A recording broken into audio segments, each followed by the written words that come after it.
good airport there with Skyline and Utah County. Here Skyline's in the blue tops and Utah County's in the white.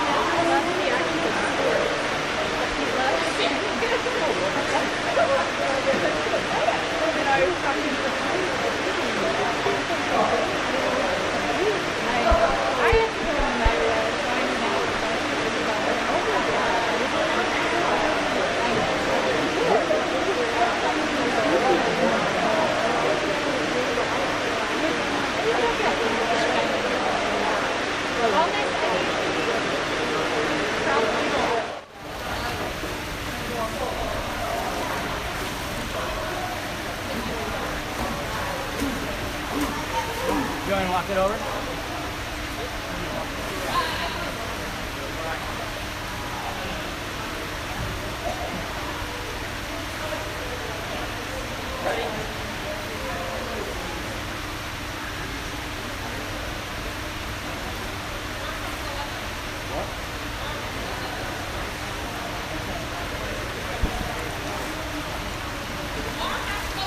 Oh, under. Oh. Here we go with the opening sprint. It looks like Utah County's going to go. Maple Mountain's going to get the opening sprint. Big owner back there. Pass it down to 14, Sam Lee. Sam Lee with the passing. Looking at the second. Looking down the pass in the middle. He's looking down the middle. There's a driver on the left-hand side. Shot clock runs down to 10 seconds, trying to make something happen. Tom Diaz right there. Just tosses the ball, gets rid of it. Great defense there by Skyline. Skyline really looks up, passes it up to the right side. Passes down into the center. And a turnover there. Good look on our counter attack there for Skyline. Let's see if Utah County can come here. We got a man open up on that right-hand side. He tries to get it there. It's just a little bit thrown to the left-hand side, and as he tries to find the ball there, it's fouled. Brooks recovers the ball, passes back to goal, passes it back up. Pass in the middle of single, shot, and goal by number 8, Theodore Swamp.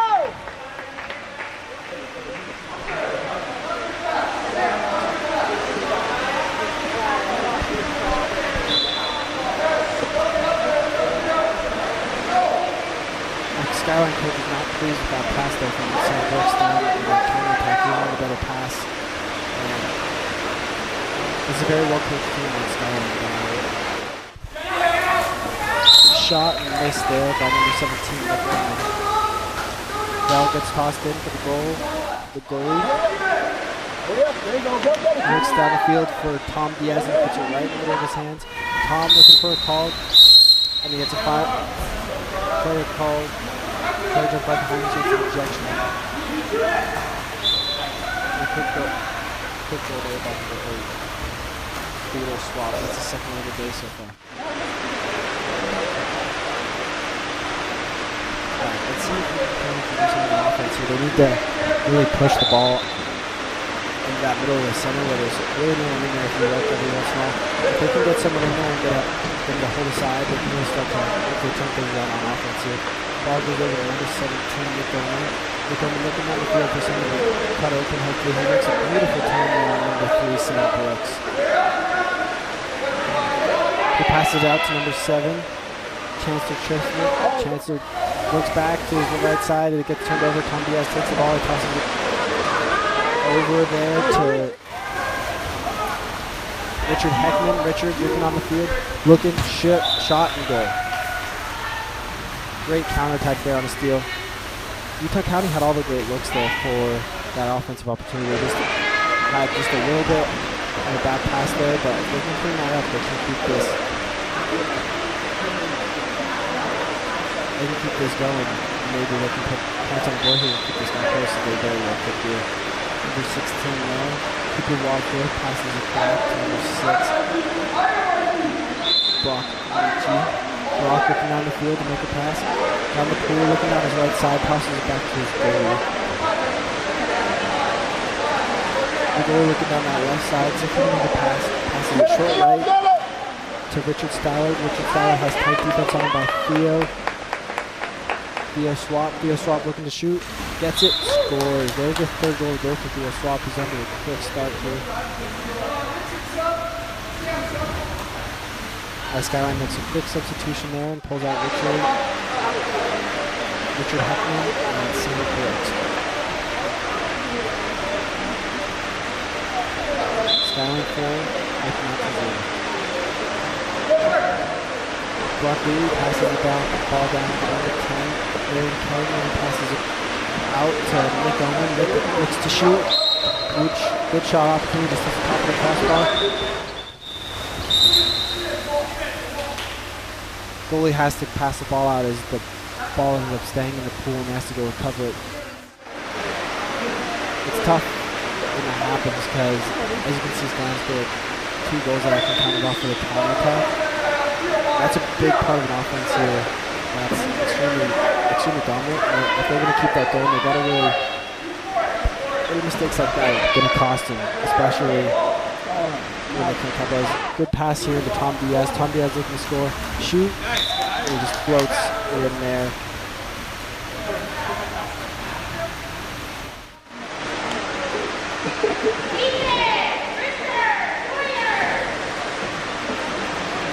As Maple Mountain makes a quick substitution here as well.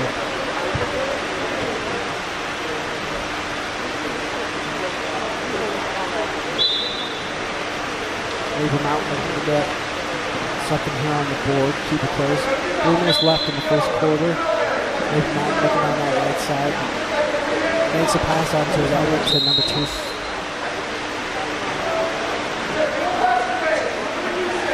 Looking down as the Skyline team plays a high lanes defense where they try to block the ball there if you look close from a player getting the ball instead of just blocking the hand off the goal like a lot of coaches prefer. As a Utah County goes up on a 6-on-5 and a great scoring opportunity. Quick shot there by number 18, Seth Bly, and it's blocked by the Skyline goalie, Stephen Meekum. Stephen looking down, passes it to number 5, Michael Hacker. Michael looking at it, try to make a pass, makes the pass down to his bottom right side. Battle for the ball down there, and there's a quick offensive foul right there. Something to keep an eye on is how they ref that down that 2-post right there. That's a big way of how to dominate, to see how the game is going. It's depending on how the ref will call how aggressive they let it be down on that 2-post. Or the center they call it. Ball goes over to number 17, Nick Oman. Nick looks to shoot and he scores right there on Stephen Meekum. Great shot opportunity. He just draws a quick foul there, turns his right and takes a shot. It's a great opportunity, and if you can get it, you love to see when players take that opportunity and shoot that ball.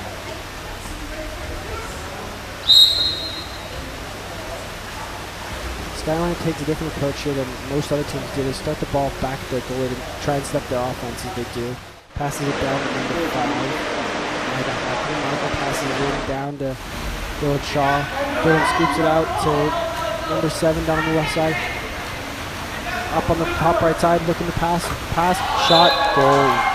Perfect opportunity there. It's a goal by Thomas Diaz, but a better opportunity from that pass there from Michael Hacker, as he probably couldn't have put that in a better place. 6-1 for Skyline here.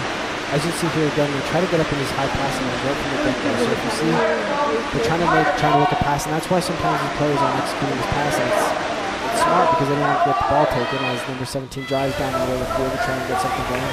Skyline with a beautiful counter-attack opportunity. 2 on nobody if they can get the ball. 3 on 2 here. Passes it down. Shot, goal by number 13, Dylan Shaw.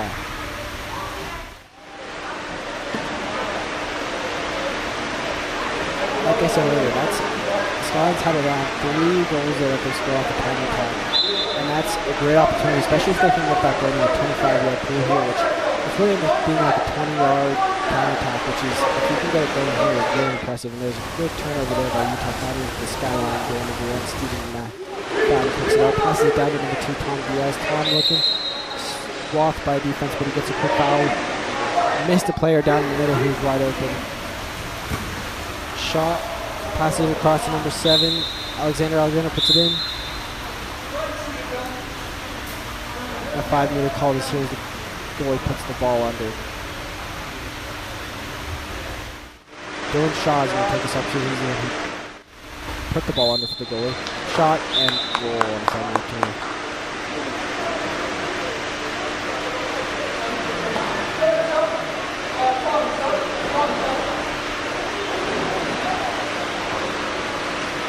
Number 16, Cooper Wozniak is going to pass it back there to his teammate Nick Bowman. 50 seconds here left in the first quarter, so we'll see what they do here. Nick Bowman looking to try and make something happen offensively. Makes a quick turn as Sam Brooks, Michael Hackle steps in and makes the defensive play there. Beautiful. Passes to his teammate Connor Doyle. Connor Doyle finishes it on the other side. 9-1 Skyline. When a team cannot successfully run behind his defense, you saw there the players able to actually step in and take that ball, and you can see it's all smiles when it works because it's a lot of fun. Pass down to the 2-meter there, taken back by number 16, Cooper Wozniak from Utah County, and their reward is a 5-meter opportunity as Stephen Meekum puts that ball down in the water.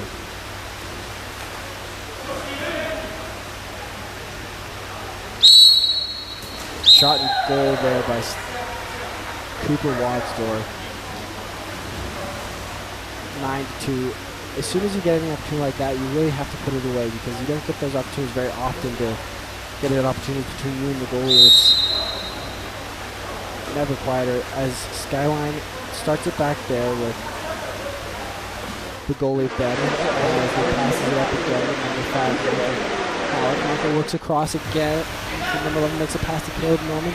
Caleb looking in. Caleb moving the ball. Shoots off the top of the crossbar and rebounds to the other side. Recovered by Skyline. And there's a foul called for a push off there.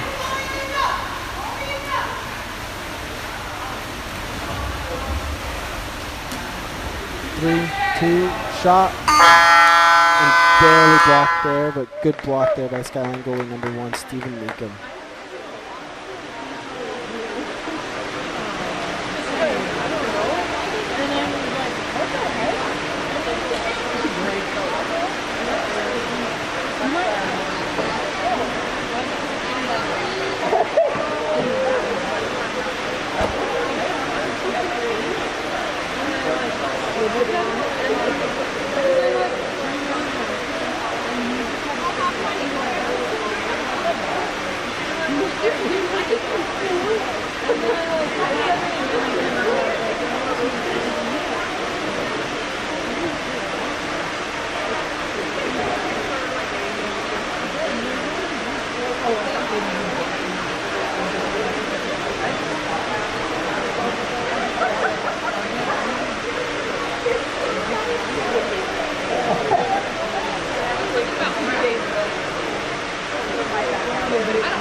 Go with the second quarter of this game between Utah County and Skyline. Teams are getting lined up right now.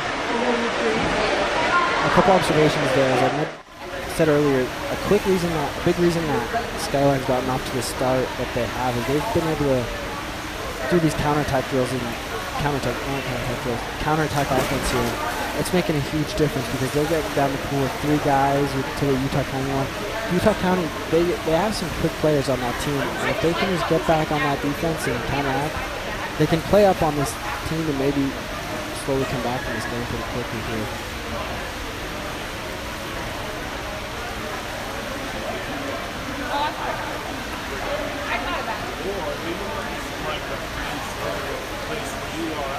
Yeah, no, I thought about it.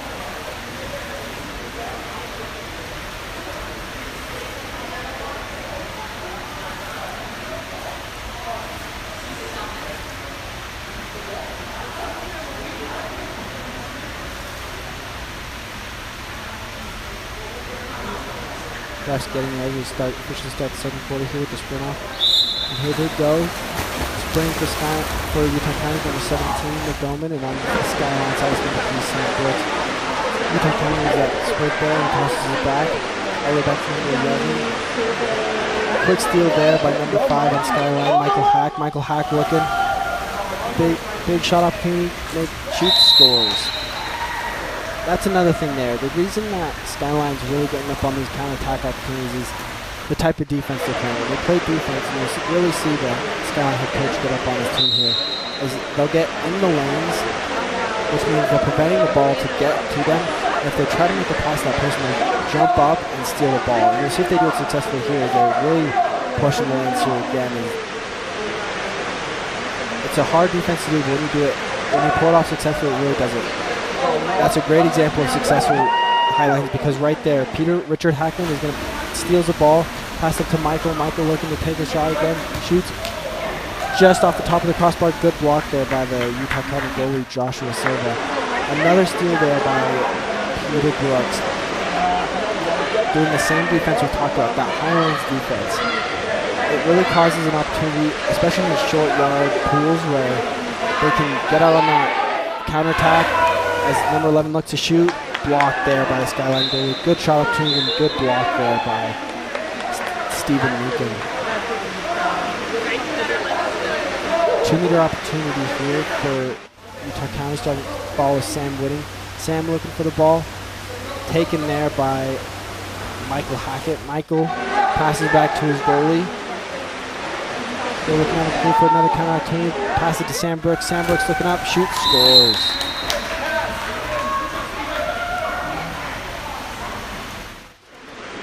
11-2 here for lead for Skyline and Utah County.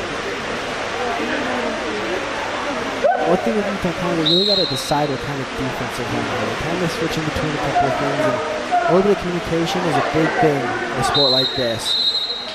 And there's one caveat of running Highlands defense. If you can turn around, you can quickly get that 6-on-5 opportunities. Utah County just received it there.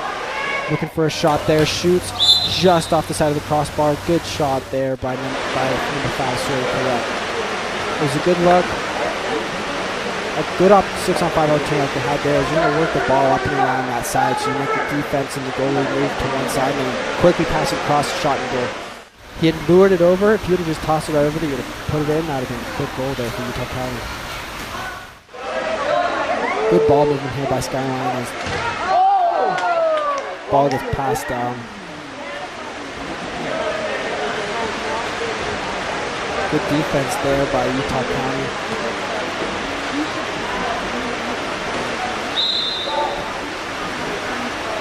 Pass down to number 17, Nick Orman. Nick looking to make something happen on offense with the best defensive player arguably on Skyline and Tom Diaz. Tom plays good defense, but eventually taken away there by Sam Brooks. Tom looks down, tosses to his teammate Sam Brooks. Sam looking to make something happen. Toss it all the way across to number 16, Josh and Jessup. Take good defense there by Utah County, not let that opportunity. Utah County passes it down on the counter opportunity. Good shot opportunity. Just had a guy missing down in the middle of the field. If you would have seen him, he definitely would have had a shot opportunity and more like had a great opportunity to take that shot. Here comes this Skyline timeout here for as they get the turnover. 3 minutes, 24 seconds left here in the second quarter.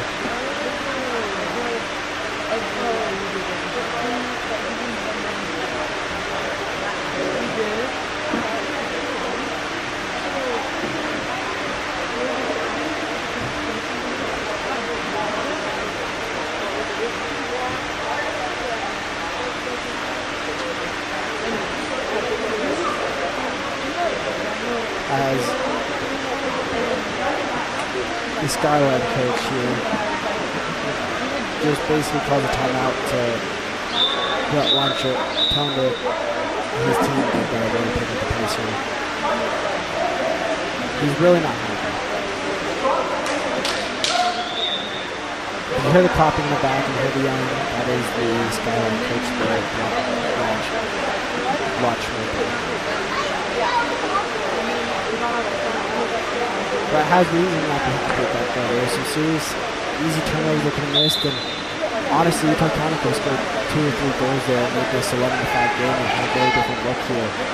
Let's see if they can turn around here and make a difference. Quick foul there. Nick Oman fouls on Skyline. High defense here for Utah County as number 4 gets swapped by players. Sam Brooks looks over, pass to number Josh and Jessup, number 16, shot, goal there by number 5, Michael Hackett.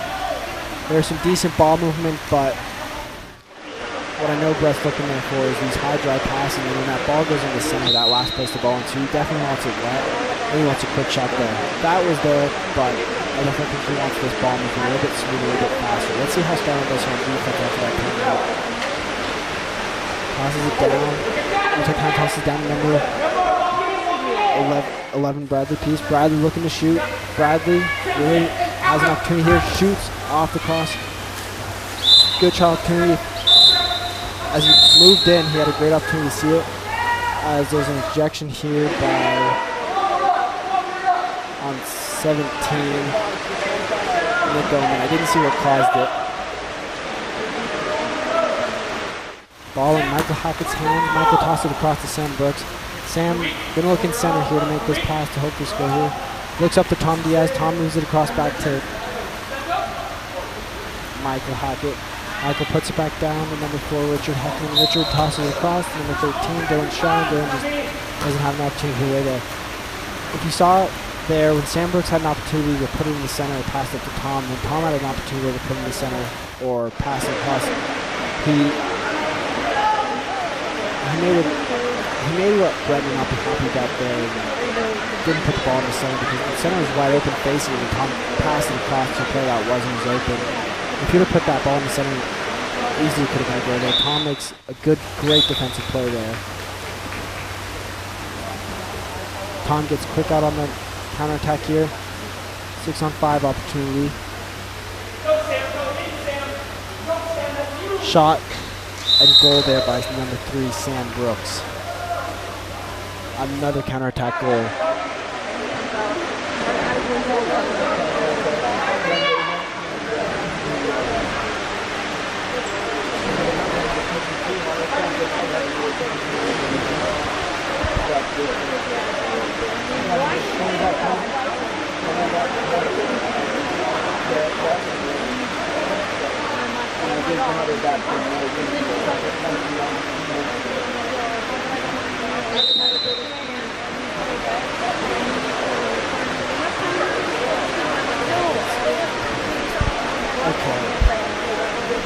Here, Utah County starts out with the ball here, number 7, Alexander Stewart. Alexander gets that ball taken away there by number 13.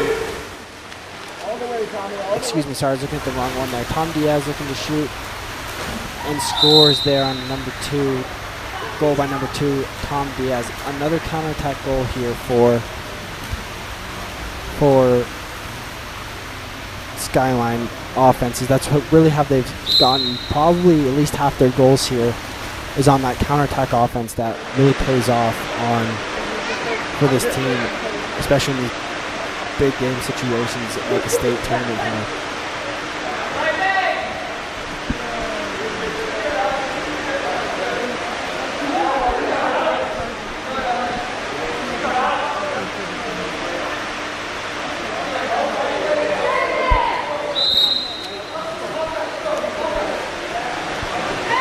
Brett telling his team to go down here on offense. He wants to score another counterattack goal.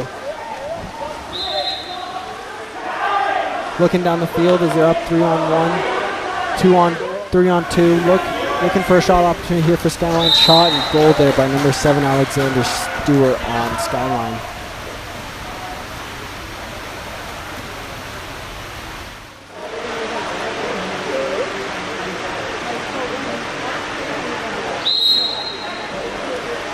Utah Academy starts out with the ball here on offense. Chancellor Smith. Skyline again playing this Highlands defense here, which means they're trying to block the ball going into the passing lane essentially. So you'll see that's why these players are a little bit more hesitant to make this pass. When it's that high of the Highlands defense, and here's what can cause is Dylan takes that ball and passes it to Tom for one-on-nobody opportunity. Tom up, shot, goal.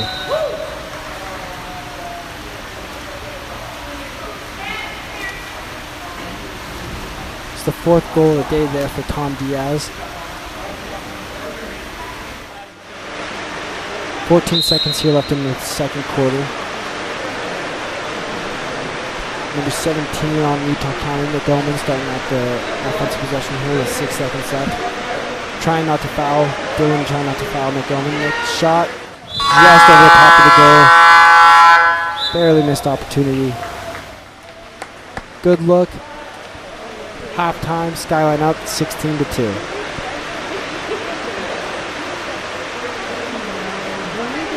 As is the first time I'm seeing the team switch sides at halftime.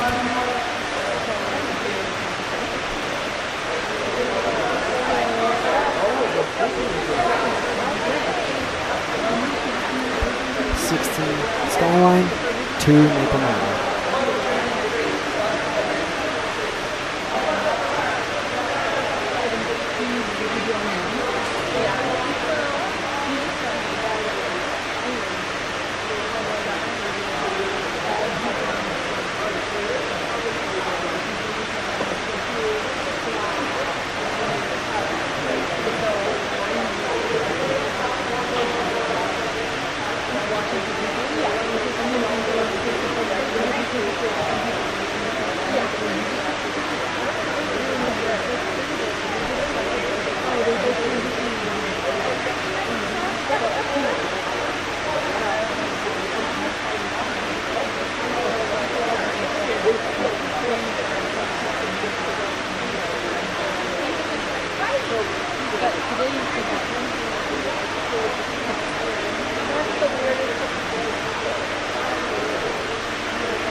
Here we go, starting the second quarter here.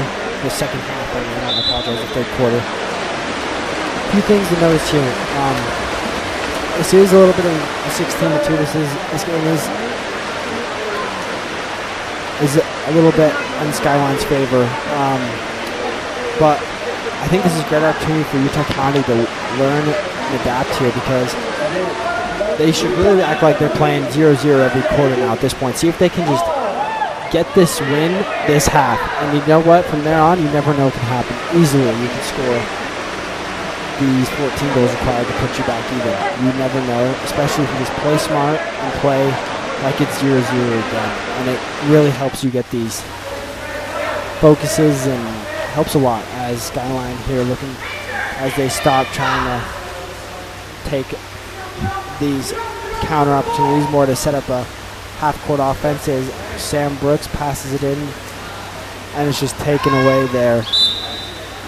Great Utah County defense. That's exactly what I'm talking about. That was great defense. All on the same page. They dropped back when they saw that the center was going to get the ball and they took it away before they got an opportunity to score. As Utah County looks to do something here on offense. Sawyer Collette turns, number 11, Caleb Norman. Sawyer looking down the pool, looks, passes it to his right to his teammate, Miriam Kelly. Miriam passes it down again. As Skyline still plays in a high lane, is still playing in a high defense here, high lanes defense, as Sam Brooks passes it down to his teammate, number 4, Richard Heckman. Richard tosses it across to his teammate. Really looking for the center offense here, as you can tell. Passes it middle, shot, and goal there by number 11, Caleb Norman. It was a great pass there also by Forrest Unnis, and that really caused the goal. If that ball was any shorter, really, the Utah County defense could have taken that and snuffed it. And he didn't put it too much of a on the lob that caused the goal to defense to take it. Utah County on offense here, passes it down. Just a little bit overthrown, and Skyline's going to get an offensive opportunity here.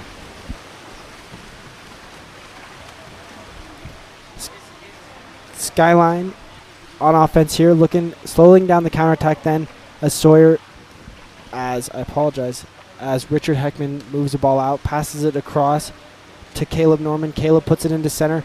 Great defense there again by Utah County, taking that center ball there. Utah County going on offense here. Ball goes out to Sawyer Collette. Sawyer waiting for the offense to develop. Keeps moving back. Tosses it all the way down to 14, Sam Whitting. Sam gets an ordinary foul in his favor. Sam looking for something. Pops the ball. Means he's live. Means he can take a shot opportunity here if he wants to. Sam puts the ball in just a little bit too short. Trying to look there for number 15, Aspen Clyde. Tough passes. The defender was on that inside. If she could have just gotten a little bit more on the inside of her defender and pushed her back into her, she could have had a great opportunity there. Great drive there by Sam Brooks. Sam looking to gets an ordinary foul and a quick turnover. Tough offensive foul there if you're Sam, but there is Utah County. He did get a little bit hurt there.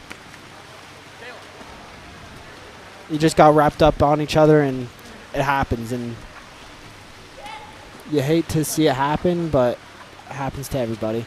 As there's a great backside turn there by number 14, Sam Whitting. Sam looking to shoot, puts it right up above the goalie's head and shoots and scores. Like I said at the beginning of the half, this is a great opportunity for Utah County to see what they can do playing like it's 0-0. And right now, they started the quarter out, and it's 1-1, and there's 2 minutes 17 seconds left in the quarter. So this is a great opportunity to see what Utah County can do. Because from what I can tell here, it looks like it's a team that has a lot of potential, and they just got to really, they got a really bunch of potential here, and they're just a little young, and a little more games like this where it's a great team, and Skyline possibly the state champion this year. As Tom Diaz passes it in there to number 5, Michael Hackett. Michael looking back, Tom passes it into Michael. Michael passes across. Great ball movement opportunity there, and ends up putting it away. There is Dylan Shaw.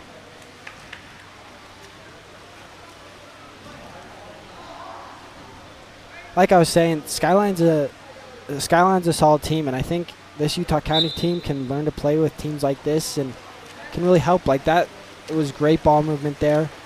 It's something that it comes with time, is the game slows down, and you can talk to any athlete and they know exactly what you're talking about as they progress in a sport. As the sport slows down for them, that's when you can really tell.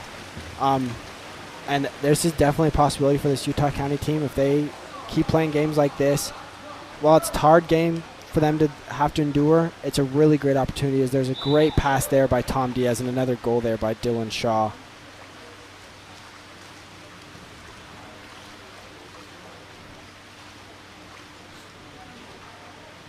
Utah County, see what they can do here on offense.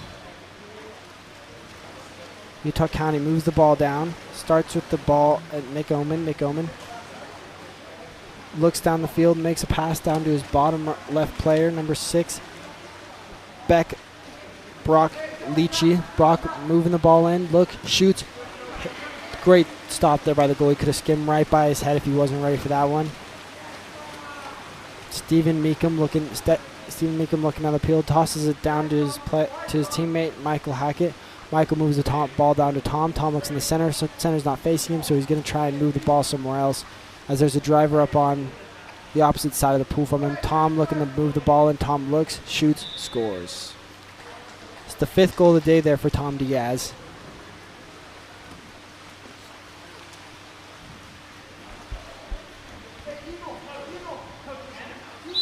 And Tom is a very solid player. A few years ago, he made one of the junior national teams, and he's one of those players that's smart, and you can tell he's a leader for this team and helps make a difference.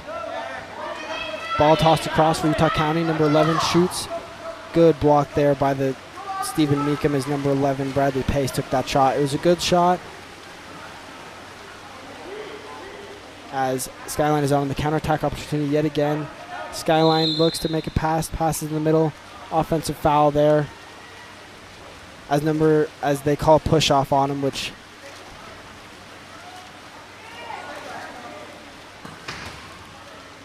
little shot block there, causing the goalie to get a much more hand on it. 3 more seconds in this quarter.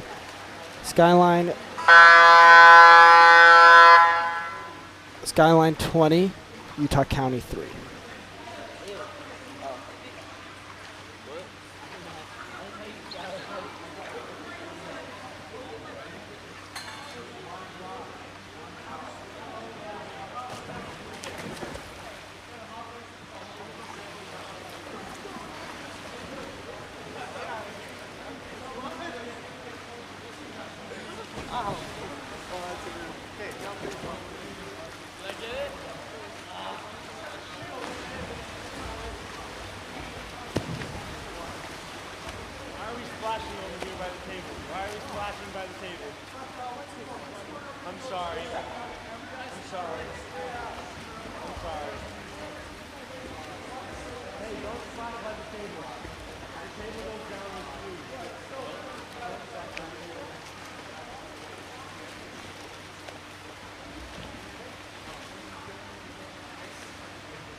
All right, and here's the start of the fourth quarter for the Skyline Utah County game.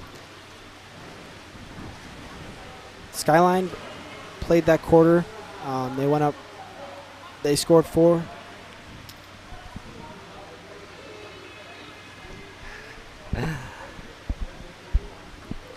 Skyline has played. This is a team that really doesn't ever let the pedal down. If they're up, they're going to keep They're really going to try to keep going.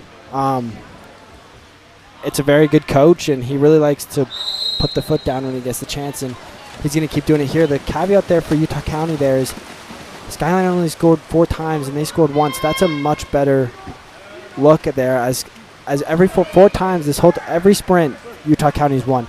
It's these victories that Utah County can take away. They have a lot that they can do as Utah County gets the ball back there. They have a lot they can build around here, and I think it's going to be awesome to see in the next couple of years is what happens. Quick turnover there again. Skyline going down onto the counterattack side. Ejection there on number 8, Richard Stallard. Skyline has a 6-on-5 opportunity.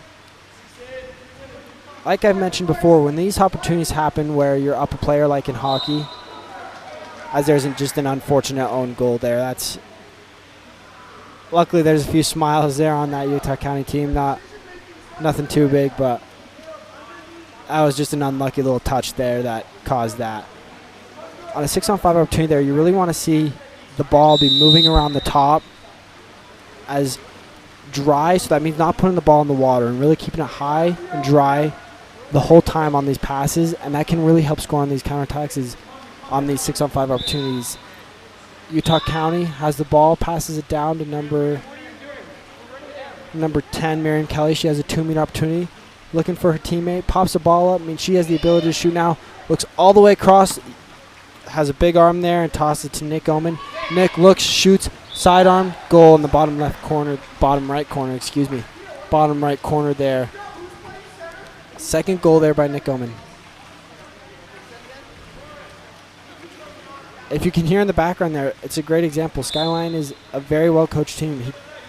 Brett Lutch takes every opportunity he can to help coach this team, and same with this Utah County coach. I have not had the pleasure to meet her before, but it really looks like she cares about this team and takes every opportunity. As she's over on the bench right now, and I see over there is taking these personal opportunities to coach in every possible way she can. And I think it's awesome to see that these coaches take these one-on-one opportunities with these kids, and just every coachable opportunity they get, they take. And that's why I think Utah County has a bright opportunity here in the future. As number 10 on Utah County, Miriam Kelly, moves the ball inside. And an ejection there on number 4 on Skyline, Richard Heckman. Top ball up to number 5, Sawyer Collette. Sawyer holding the ball. Sawyer looks, shoots. Bounce off the goalie's hand, and goal there by number 5, Sawyer Collette. Good shot there.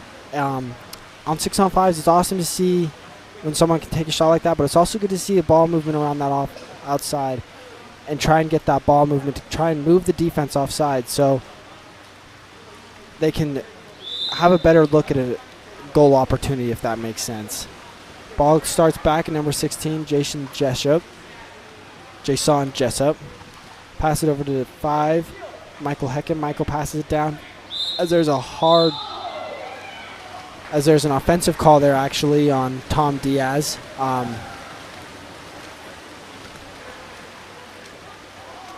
Ball gets tossed up to number 17, Nick Oman. Nick passes it all the way down to that right-hand side, number 10, Miriam Kelly.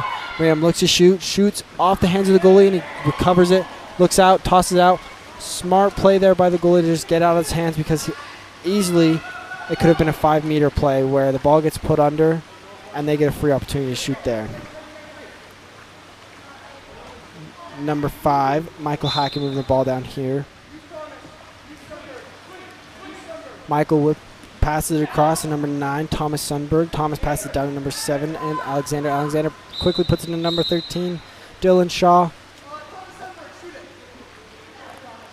As there's a 5-meter opportunity that Dylan draws, as the new rule for water polo is that if you climb over the back of all within that blue cone, it's a 5-meter cone. Anything within that, if they technically go over the back or grab the arm, that's a 5-meter. As number 9, Thomas Sunderberg gets that goal, and it's his first goal of the day.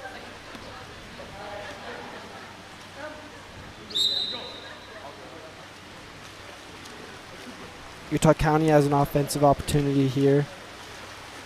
Nick Oman moving the ball down. Nick looking for the center of the pool, moves it back out to number 8. Richard Stallard. Richard's shot blocked right off the top, right off of Jason Jessup's hands. Movement down the ball, down to the pool. Deep pass, a little bit muffled there. Shot, quick pass, and just right outside the cage. Utah County ball here. Joshua Silva tosses it out to Nick Oman. Nick moving the ball down, moves it out to number 8, Richard Stellard. Richard gets smuggled with defense, and there's an offensive foul there. Good defense there by Michael Hackett as Stephen Meekum passes down the ball to Tom Diaz. Tom working the ball down. Tom looking for an open player. Moves out, passes across to Alexander Stewart. Alexander moves it up to number 9, Thomas Sundberg. Thomas down to number 5, Michael Hackett, for his 3rd goal of the day today. As there's all 6 substitutions for the Utah County side there. And just a few substitutions here for Skyline with 1:38 left in the game.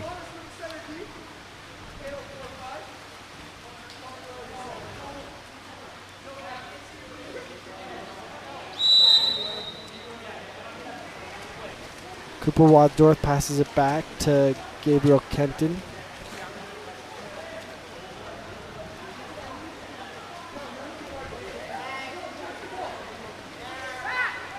Ball moves up over to that right side to number 7, Chancellor Smith. Chancellor passes it back to the middle. Quick, good defense there by Skyline, taken by number 10, Connor Doyle. Stephen Meekum tosses the ball back out to that left side. Passes in the middle for Skyline. Skyline with the goal opportunity up. Oh, good block there by the Utah County goalie, Joshua Silva. 54 seconds, so probably going to be the last opportunity that Utah County has here to get a goal opportunity. And we'll see what they can do. It should be exciting. Coach telling him to look for the shot, pass it out to the side. Chancellor Smith. Chancellor passes it back down to the 5. Position to number 12, Hendrick Hall. Hendrick just misses that pass, and let's see what Skyline does here. They'll probably just give the ball to the goalie and slowly move the ball up. With 18 seconds left in the quarter. That's exactly what Brett's going to tell his goalie, number 1, Stephen Meekum, to do today, is just run out the rest of the clock. Good game by both sides today. 23-5 win for Skyline. A lot to build upon here for Utah County. They have a lot of potential here in the future. As Skyline is really probably the men's side of one of the men's favorite teams to win this year for the state championship. So should be fun.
Start of the second game here of the day for Utah State water polos. We have Olympus in the dark green caps and Utah County for the second game in a row in the white caps.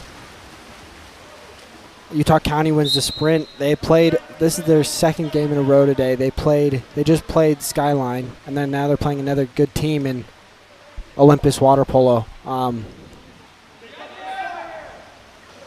As there's a quick steal there by number 2, Jaden Courtney. Landon Vance looks down the field, tosses it down to number 7, Beckham Jones, and then puts it into center to number 10, Ethan Tunnel, and immediately gets the 5-meter call for him. Like I said, this is the second game in a row for Maple Mountain / Utah County. This is going to be a tiresome game for them. These are two really good teams they're playing in a row in Olympus and Utah County. Ethan Tunnel gets up and puts it away for his first goal of the day. If they can get up in this defense and start playing a hard defense right from the get-go and get on these counterattacks and have a good offense, they can learn what they had last game and see if they can put it to use. And as Olympus comes out and just playing a little bit off their man, as there's an immediate ejection there on number 8, Kai Johnson. Toss it over to the middle, number 5, Sawyer Collette. Sawyer moves it back down to number 11, puts it back up to Sawyer. Sawyer looking to shoot, moves it back across to number 17, Nick Oman. Nick Oman shots and puts it away, and it's 1-1 with Nick Oman's first goal of the game.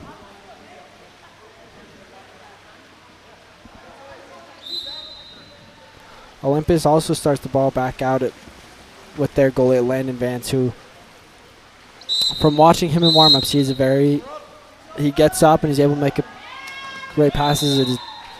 Jaden Courtney gets up and puts that away. Olympus definitely has some talent on this team. Starting with number 10, Ethan Tunnel. You can tell he's definitely the leader of this team here. Watching him throughout warm-ups, there's a quick shot blocked there by the Olympus goalie as Nick Oman takes a shot and he gets the ball. That's a little bit off the mark for the Olympus goalie there. Ethan Tunnel is definitely the leadership of this Olympus team, and as Nick Oman gets up, shoots again, and blocked again by the Olympus goalie there, Landon Vance.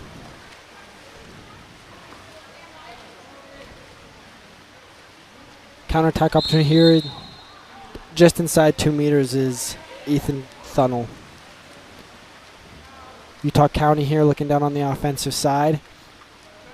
Puts it up to that top left side and moves it back across to number 5, Sawyer Collette. Sawyer looking across, puts it back down to Nick Oman, who he's definitely one of the leaders on this team as well. Just based on age, you can tell a little bit more. And definitely on the offensive side, he likes to help this Utah County team and lead them, especially on the offensive side. His ball goes down to Jaden Courtney. Jaden gets up, shoot, goal there.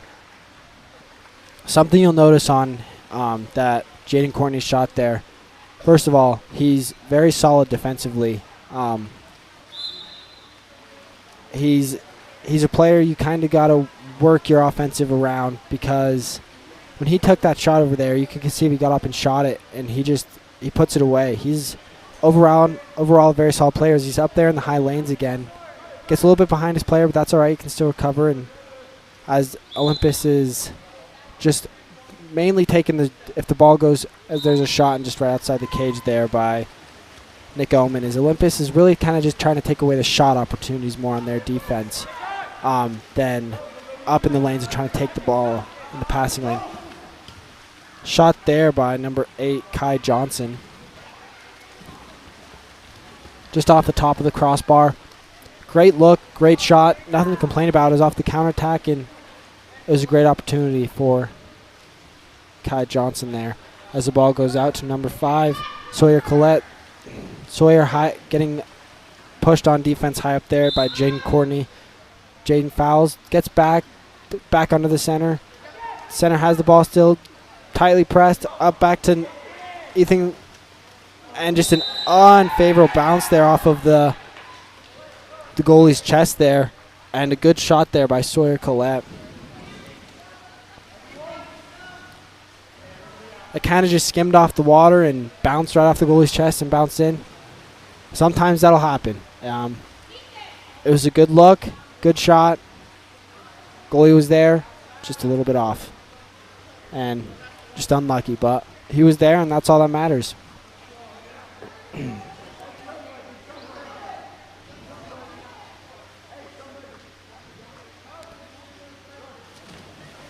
Utah County making a bunch of substitutions here. As the ball starts back at the goalie for Olympus yet again. Starting back at Landon Vance. Puts it back up to number 14, David Ball. David looks, puts it across over to number 11, Leonardo Pivarno. Leonardo tosses it across down number 13 to Hayden Robinson. It's quickly taken by the Utah County defense.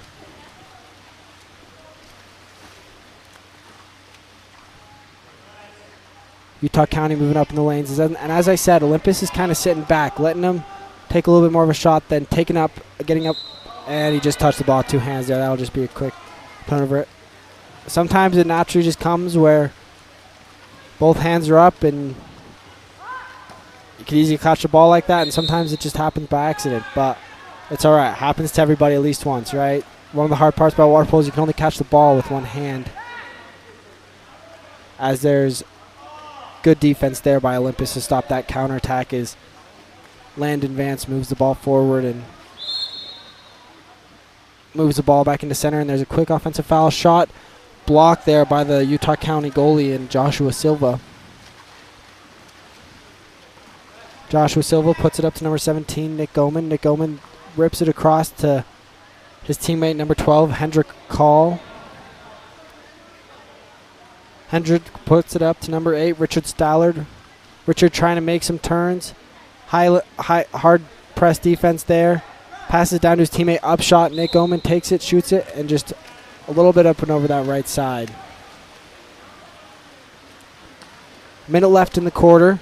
This may be Olympus's last offensive possession. Let's see if they can put it away here. Pass the ball up to number 11, Leonardo Pivarno. Leonardo gets up, shoots it, and puts it away.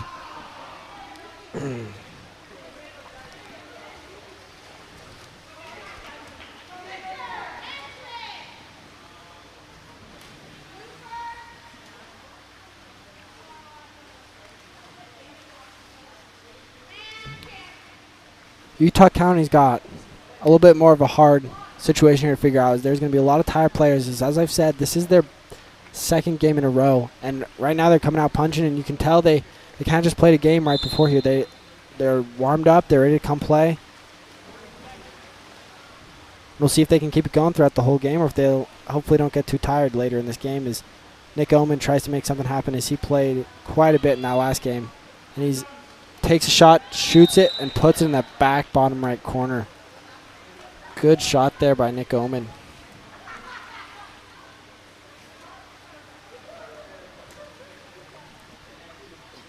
Four to 3, Olympus leading. Ball starts back at the Olympus goalie yet again in Landon Vance. Toss it up to his teammate, 13, Hayden Robinson. Puts it down to the bottom right corner. Quick ball under there. Good defense by Utah County. 20 seconds left. Let's see if they can tie it up here. Being patient on the out pass. Gives it up to his teammate, Nick Oman. Nick looking for a teammate down. Tries to turn his teammate. Tries to turn the Olympus player number 5, Ethan Woodburn. He does. Shot just right off of the goalie's hands. Good defense there and great block by the goalie. End of the first quarter. The score is Olympus 4, Utah County 3.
Start of the second quarter here as Utah County wins the sprint yet again. Nick Oman takes that sprint. Nick Oman up on the opportunity here. Looks, shoots, puts it in the bottom right corner as he ties the game up at 4 apiece. That's the third goal for Nick Oman right now. I mentioned before earlier that from what I can see, does look like the offensive leadership in the team. That is his third goal out of their 4, and I think that's a great example. He knows when to put the ball in the back of the cage, and his teammates really help feed off that energy, I think, because there's some happy energy here. Is number 5, Sawyer Collette takes that, gets the turnover, gets the ball there and tosses it over to his teammate number 17, Nick Oman yet again. Nick Oman looking, shoots off the goalie's hand, means they'll get a 2-meter opportunity, another opportunity to shoot, another offensive possession really.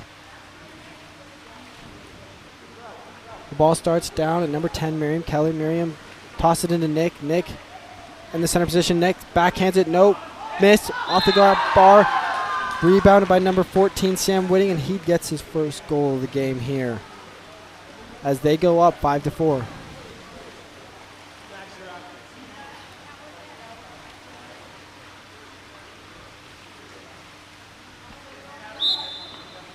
Utah County here is much more organized than they were in the last game. They're really putting a lot more communication in on both sides of the ball. As the ball goes into number 10 here, Ethan Thunnell. Ethan pops it back out to his teammate, number 7, just a little bit up and over the head. Beckham Jones. Beckham looking back in center. He does have it again. There's a drop. Looking back in for Ethan for the center. Back up to Beckham. As there's an ejection call on number 5 on Utah County, and a quick goal there by number 7 in the meantime of all the confusion in Beckham Jones.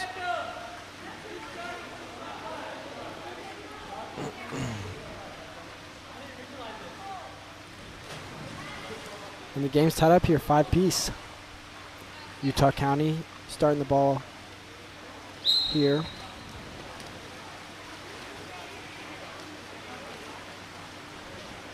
Nick Oman starting off with the ball.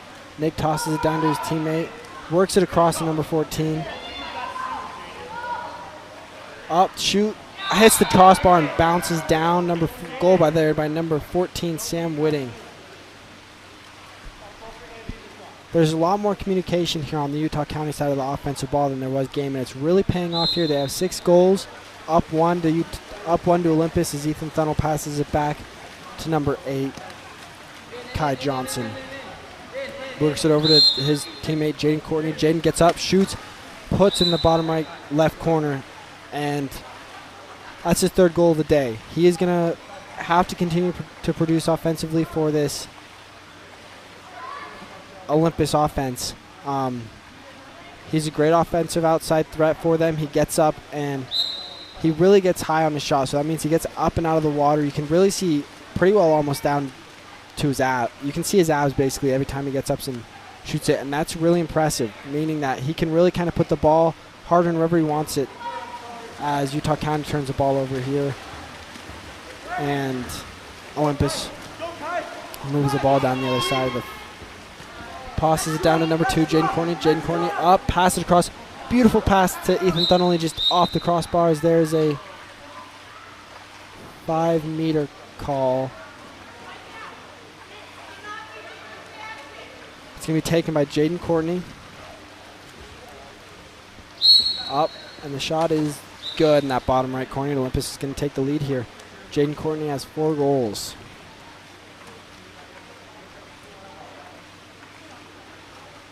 His family's definitely one of the families that has a lot of players for Utah water polo here. His sister played for Olympus for quite a long time, and now he plays for Olympus as well. As his sister did commit to Merkley, which is pretty awesome for someone coming out of Utah water polo. As Olympus gets the defensive ball there. Kai Johnson moving up the middle of the field, wide open, passes down to Jaden Courtney. Jaden Courtney puts it in the bottom right corner for this 5th goal of the day, and Olympus takes an 8-6 lead. Utah County's communicating much better on the offensive side here, but what's letting them down again is these counterattacks that Olympus has really started to pull out here in the second quarter. That was a really impressive opportunity there that Olympus created for themselves. If they can continue to do that, Utah County is going to need to find a way to kind of slow down their counterattack offense. As Kai Johnson gets up and takes that ball away from number 12, Hendrick Call, and he gets ejected right after that for climbing up the back of the player. Kai Johnson takes it, shoots it, and puts it in the back top left corner.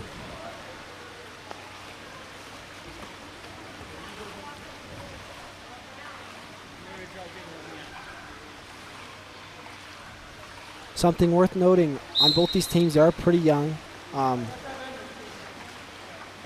This Olympus team is really young, especially.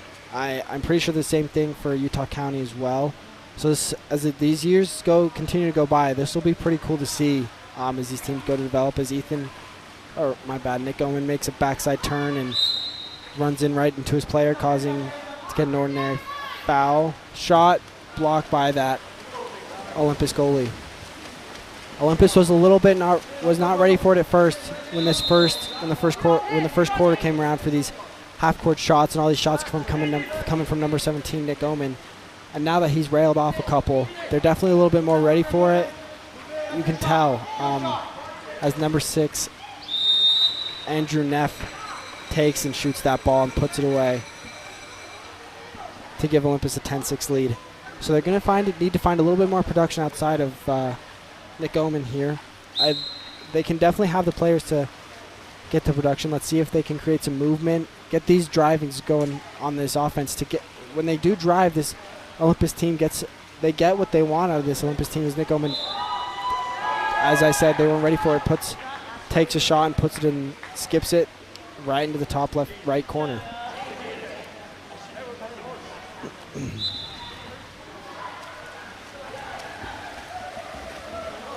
Olympus moving up. 10-7 is their lead. As Kai Johnson looks up, puts it in the middle of their center to Ethan Thunnell. Ethan picks it up, shoots it just off the great block there by the Utah County goalie and Joshua Silva. Joshua looking, scanning the pool, trying to find a player he wants to pass to. He gives it to Chancellor Smith. Chancellor trying to get an offensive foul. Jaden puts his hands up, causing him not to get it. Nick Oman takes another shot again, just off the hands of the Olympus goalie, my bad. Looks down, passes it to Jaden Courtney. Jaden makes a beautiful backside turn there, moves in, looks up, passes it up and over the head. Great pass and shot there by Jaden Courtney and Andrew Neff. As Olympus switches all 6 in and all 6 out. Like I said, that there's another counterattack goal there that Utah County just wasn't quite ready for. Their just communication there was just a little bit slower than it has been on the offensive side. If they can take that and also put it on the defensive side of this communication, they may be able to bring it back, as Utah County has 7 players in the pool waiting for one to exit before they blow the whistle. And Utah County gets another offensive opportunity here with 1 minute 30 seconds left in the half. Nick Oman looking for a player, tosses it down to his teammate number 14, Sam Whitting. Sam in a tight defense there by number 13 on Olympus, Hayden Robinson. Tight defense again up with Ethan Woodbury there. Number 17, Nick Oman looks, shoots, just sailed up and over the cage.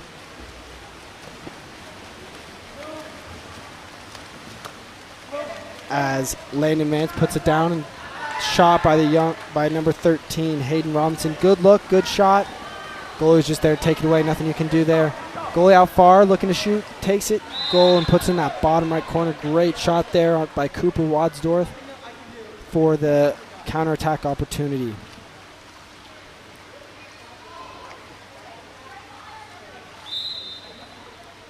(11-8) is the Olympus lead. 45 seconds left. Landon Vance with the ball in his hands, moves it back up to Kai Johnson. Kai puts it down to his center. Quickly taken there by Nick Oman. Nick quickly moving up the field there, trying to create an offensive opportunity for his team. Great defense there by Olympus, and there's going to be a turnover as the ball goes under. Great defense there by Kai Johnson, more specifically. He got there and he put the ball under, causing them not to be able to convert there on offense when it very easily could have gone the other direction. Olympus looking to score here on a 3-on-2 opportunity on offense. Looking to shoot off the top of the crossbar. Utah County ball. Gives it to Nick Oman. Nick Oman with 5 seconds. Shoots, skips it just off the left side of the cage. Olympus is going to return fire here with 1 second left.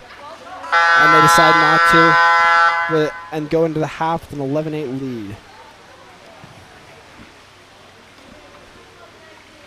End of the half is a team switch sides. Olympus 11, Utah County 8.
And here we go, starting the second half of the Utah County Springville game. As Utah County wins the sprint here. Just barely he won it, but as they pass back to their goalie, Joshua Silva, pushes it back up to Nick Oman. Nick looking for something in his center, doesn't find anything. Trying to turn the player in front of him. Shot coming, and just a little lob, just a little bit up and over the cage. I take that. Max Tyler is now the goalie in for Olympus as he passes up to his teammate, number 4, Cody Delbach. Number 6, Andrew Neff, puts it into his center. And a great shot there. Ethan Thunnell gets up, puts it away. Exactly what you want from your center there. I know that's exactly what the Olympus coaches wanted there. That's great offense. Gets it down, puts it into the 2 meters, turns, puts it away. Nothing more you want from your 2 meter offense and just your offense in general. As there's a little bit of another lofty pass there by number 17, Nick Oman. Rubbing his jaw a little bit. Pass there from Max Tyler, moving it down. Counterattack, Olympus, shot, goal. Number 9, Wilson Graff. His first goal of the day. Nick Oman will start with the ball here. Nick patiently waiting again. Nick looking to turn Ethan Thunnell. Ethan Thunnell back on his hips, looking. He's definitely ready for him to try and turn him here. That's a great adjustment here by the Olympus coaches at that halftime period. Nick Oman was really killing that Olympus defense with his turns and his shots getting ready. Olympus coaches knew what to do. They adjusted, and now so far it's working. That they can't just. There's a great opportunity there by number 9, Wilson Graff, on the lob. As the ball still being contested there by Ethan Thunnell, and the ref will give him the ball back as the ball gets put under.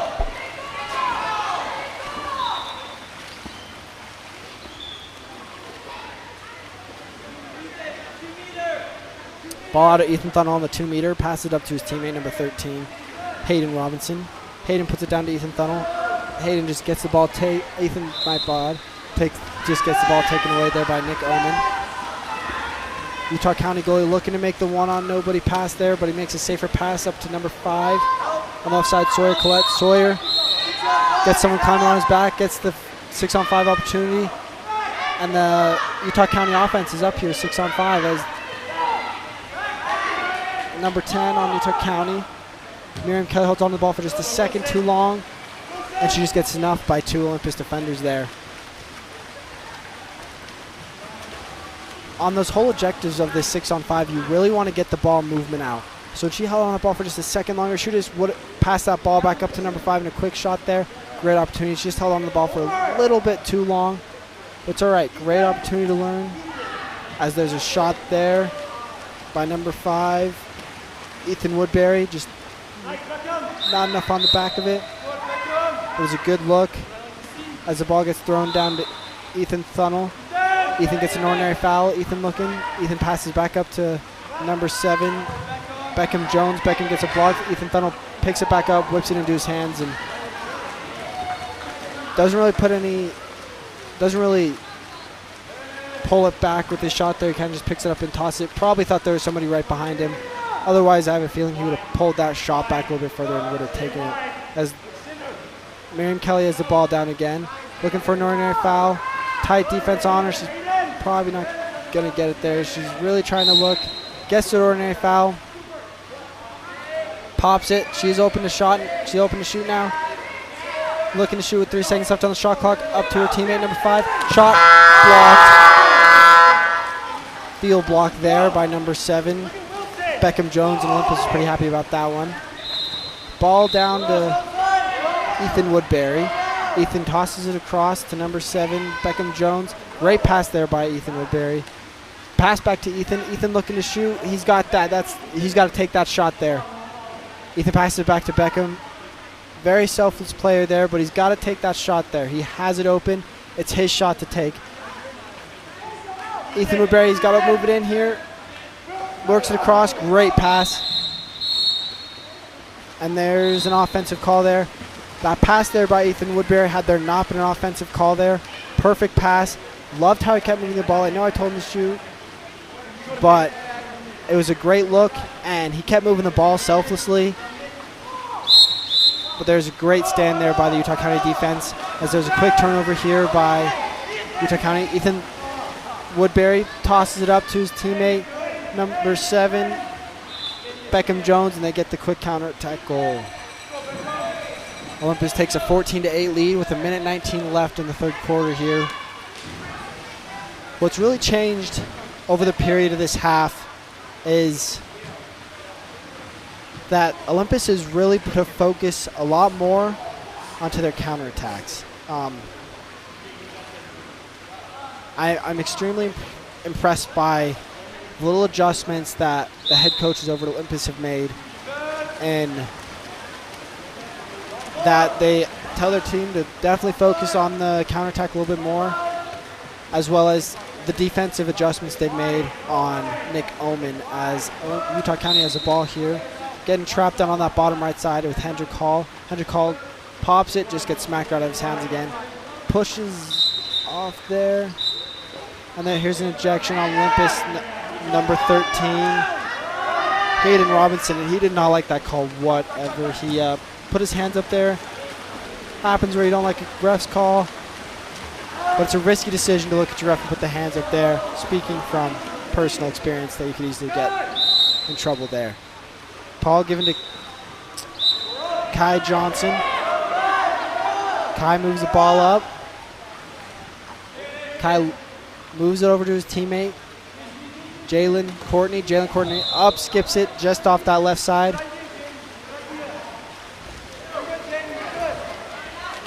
Jalen asking to be switched. Jaden, sorry, my bad. Jaden Courtney asking to be switched as he's clearly a little bit physically tired there. Normally he'll put those away. Utah County goalie has the ball down on his own 2 meters, passes it up to his teammate number 8. Richard Stallard. Richard gets the ordinary foul. Richard passes across to his teammate number 15, Aspen Clyde, and there's a quick offensive turnover there. Olympus getting out on the counterattack here. Number 10 is ahead of it all. Ethan Funnel. Ethan gets up, shot, put it in the bottom right corner. Great read there by Ethan Funnel to put that ball away. And Olympus will go into this quarter with a 14-8 lead.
All right, we'll start the second.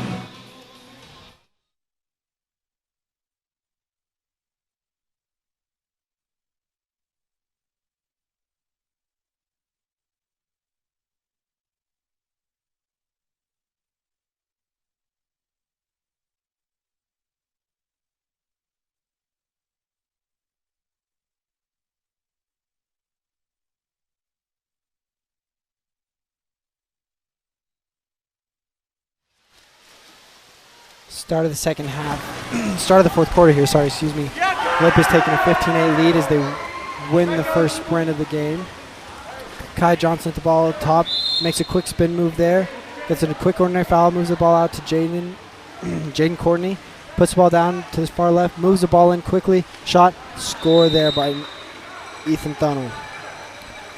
Now, Ethan Thunnell scored the goal there, but I think there's a lot of recognition to go around there on that whole entire offense there. They quickly move the ball around, and they put the ball into center. They've done it a couple times today. When they have, it has worked every single time. As there's a quick offensive turnover there by Utah County. Up shot, goal there by number 10, Ethan Thunnell, his 5th of the day.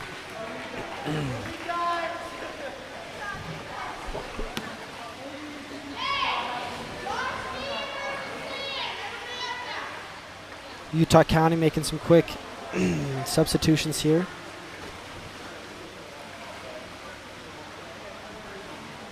Going into half, this was a lot closer of a game, but you can definitely tell here where there's a little bit of tiredness with this Utah County team as Nick Oman has the ball in his hands, puts the ball in, just a little bit overthrown. You can tell this is their second back-to-back game, just based off a little bit of that. Just a little bit more tired as the ball gets tossed up to Jaden Courtney on the top left. Keeps fighting through to get this counterattack opportunities. There's just an ordinary call.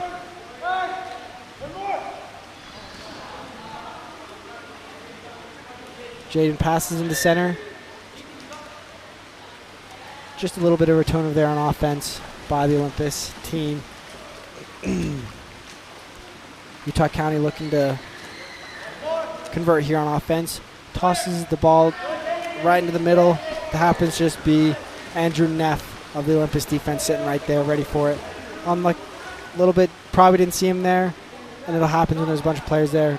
Jaden Courtney up, looking to shoot, puts it away in that top left corner again for his 6th goal of the game today.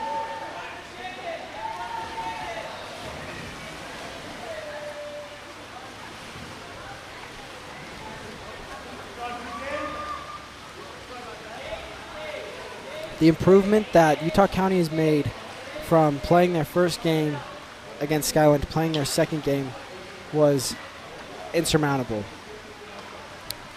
This did not look like the same team at all. They came out and they kept it close up until half, and they're still fighting.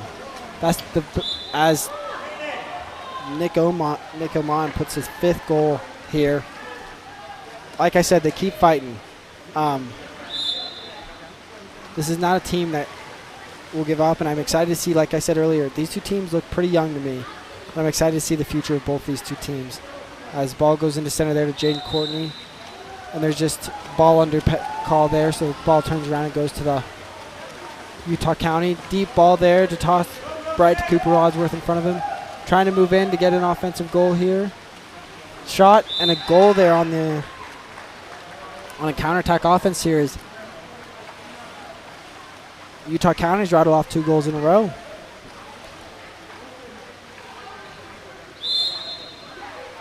Ball gets tossed back to number 1, Landon Vance yet again. Moving it up, the ball up, taken there, a steal by number 16, Cooper Wadsworth. Cooper Wadsworth put it, it's over to number 5, Sawyer Collette. Sawyer Collette didn't see the top of his player on the top left, number 11, Josh Gee. Number 17, Nick Oman takes a shot just off the top hand. On that counterattack there, I don't think he saw it, but there was a player coming up, number 11, Josh Gee, was coming up that left-hand side, which was really cool. If they could have just made that conversion there a little bit and made the pass there, it would definitely have been a goal. I mentioned it before. This is the games that Utah County is a good opportunity for them. They get to learn a lot, and this will help them. It'll help them slowly slow the game down for them. That's really what makes a difference here in sports. If you talk to any athlete, they can talk about when, as they've improved, how the game slows down for them as Jaden Courtney takes the ball there on offense. And as there's an ejection there on number 17, Nick Oman. He's clearly frustrated about that one. Shot right off the top of the crossbar. Just a miss, a little bit off the mark there by Leonardo Pivarno. Balled out to Joshua Silva, tosses up to his teammate Josh Gee. Josh Gee on the counterattack, looks in the middle. Shot just off the left side there.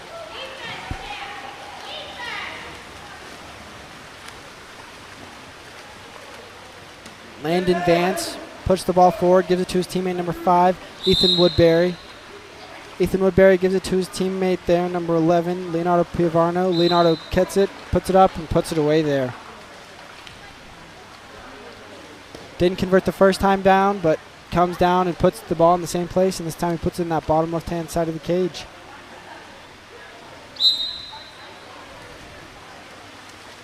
Utah County with the ball here. Ball down at the bottom right, moves up to the top right, number 12, Hendrick Call. Another thing Utah County can help him do as they try to fight for the ball to get it back, and now Olympus goes on this counterattack. One thing I'll point out next time offensively is Utah County needs to move the ball forward a little bit more. They're kind of high up in the pool. They're sitting pretty far up, and it's hard to make shots out from half court.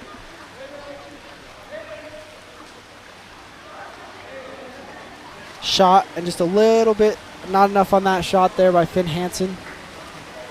Utah County coming on the offense here. Pass to number 12, Finn Hansen. Finn scanning the pool. As you can see, he's kind of up at that white cone. That's half. Ideally, you'd like him down at that yellow-blue cone, which is 6'5 meters. He pushes down to it. You'd like all your players to be at least within that yellow cone. It really helps, especially if there's a player, Nick Oman over there, who he has a great shot. They've got quite a few players. There's an ejection over here on number 12, Finn Hansen. Or no, my bad. Hendrick Call on Utah County. It'll really help them offensively as they start to move forward with the ball to score more opportunities as Jaden Courtney there takes the ball from the goalie and backhands it into the goal. If they can move the ball forward and keep the ball moving up in that 6 meter mark, it'll really help them to actually put probably at least, it'll help them put a lot more goals in the cage, and that minor improvement makes all the difference in the world. It's the same idea with basketball. You can't just chuck it from half court. You got to be up kind of in the middle and move the ball. And you can see they're really trying to work on it here as number 16 on Utah County, Cooper Wadsworth, trying to make something happen with the ball. Inside 2 meters is number 7, Chancellor Smith. Asked to move outside 2 meters. This is a 2 meter opportunity. Looks up, pops it way out, just a little bit overthrown. Jaden Courtney's get the ball first, and he's going to take his opportunity offensively. Gets up, shoots, and puts that ball away for the 10-point Olympus lead and his 8th goal of the game today.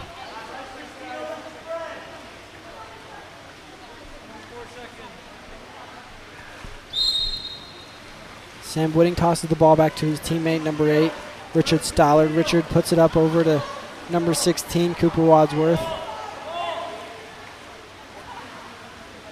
Cooper, if he dropped the ball there, he'd get an offensive foul because the ball's in his hand, he doesn't get the foul. Just like there. The ball, he put it down in the water, and he kept trying to move with it. That causes the injection to come to seconds. There's 3 seconds left. 2, 1.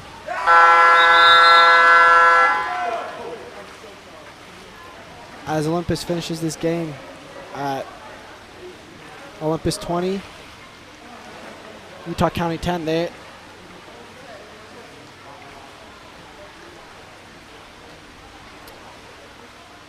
I'm impressed by the fact that Olympus made some halftime adjustments, and that's really what caused the game. If Utah County hadn't played a game before this, it would have been very interesting to see. But that second half, that second half, they just got really tired as well, and you could just see it in everything they were doing there.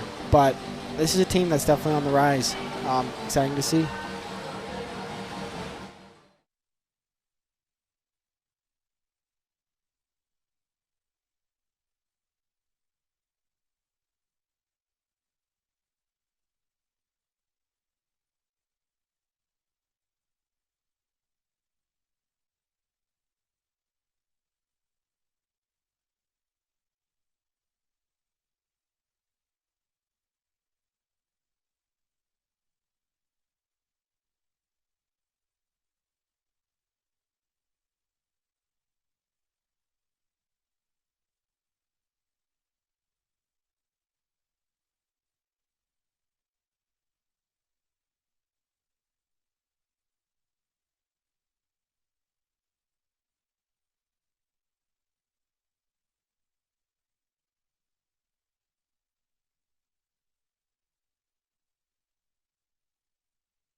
All right.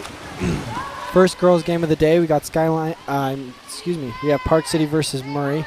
Park City's in dark and Murray's in the white. Ball starts out with Park City winning the sprint with number 7, Calla Troxel. She tosses it back to Ava Stein. Looking forward for the pass. She puts the ball and tosses up to number 6, Nina Bastic. A little bit too much skip on it. Luckily, the defender wasn't around that side, but still good placement there. Shot topped up there by Nina Zipnik, number 11, and finds it somehow way in that back left corner. There was a huge lob. I actually have no idea how that went in. She was like facing the goal directly. That was pretty impressive. Ball with number 3, Murray, Marin Stone. Looking down, waiting for something to happen. Puts it into her center. Trying to make something happen in center. Park City not dropping yet. Ava Stein gets and takes the ball after a quick slough there from number 17 on Park City as well, Savannah Flynn. Ava Stein tosses the ball and puts it down to number 7, Calla Troxel. Calla tosses behind her to number 10, Abby Dietrichson. Abby looking in. Calla Troxel calling for the ball. Calla trying to get a ball, handle on it, turns, pops it back out to Abby Dietrichson. She just can't get a hold on it. There's 2 players on top of her, and here goes Murray for the counterattack. Starting out with number 14, getting the ball, Marin Walton, but just doesn't get enough of a hand on it there as Ava Ford gets her hands back on the ball again. Ava Stein, excuse me. Ava passes it to Abby. Abby looking to shoot. Abby passes it across down to number 17, Savannah Flynn. Savannah picks it up, shoots it, waits just a second too long on that counterattack shot there as she got surrounded by defenders, but Calla Troxel gets the ball back.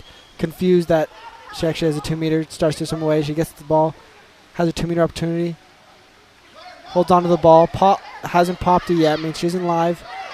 Calla tosses it up to her teammate. Calla passes it down to Calla, down to Abby Dietrichson. Abby gets an ordinary foul, passes out to her teammate, Nina Zipnik, and it just gets tossed back to the Murray goalie right there, Audrey Gale.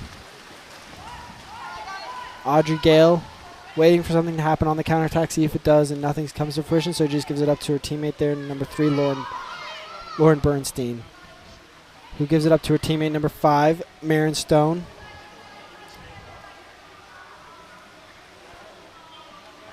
Marin passes it back up to her teammate, number 3, Lauren Bernstein, holding on to the ball, waiting for something to happen, tosses it, trying to find her teammate there, number 2, Lauren Bernstein, or Riley Snow, excuse me, but just a little too short and right into the hands of Nina Bastic.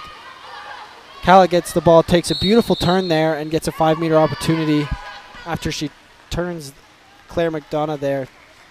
That was a great turn there. That's perfect textbook. Held onto the ball, turned, and then turned and swimmed into it. Couldn't have asked for anything better. Calla's, and there's a quick goal by Calla there.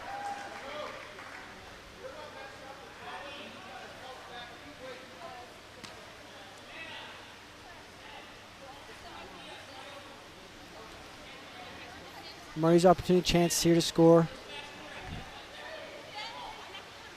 These 2 teams are probably going to be defensive first and try and score second. They have 2 very solid defenses here.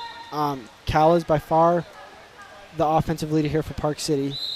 As the ball gets tossed into the Murray center, number 3, Lauren Bernstein, and popped back out to number 11, Claire McDonough. Claire looking across, trying to shoot, pops it, dropped down there by Ava Stein. Ava throws it across there to Calla Troxel yet again. Calla waiting for a counterattack to happen. She puts it down right in the middle there to Savannah Flynn. Flynn has 2 people on the side of her, has to be very careful. Puts it up and just on the sidebar there. Great look, great opportunity. She was surrounded by 2 defenders there. Liked the look, liked the opportunity. Number 3, Lauren Bernstein working the ball up there. Passes it over to her right, Riley Snow. Calla Troxel quickly fouls her. Looking back behind her to see if there's anybody to come back on a center to drop. Riley Snow looking for someone to put the ball to. Passes it down to her teammate there, Claire McDonough. Claire looking, passing shot. right off the top of the crossbar. Pass back to Ava Stein. Ava looking down on the counterattack, gets it back down to Calla Troxel yet again. Calla turns her, gets an ejection right there on number 2, Riley Snow. Calla's up on the 6-on-5. She did pop the ball. She's eligible to shoot again. Calla looks, shoots, puts it in that back right corner. Great offensive opportunity there for Calla Troxel's second goal of the day as Park City goes up 3-0 with 2:14 left in the quarter here.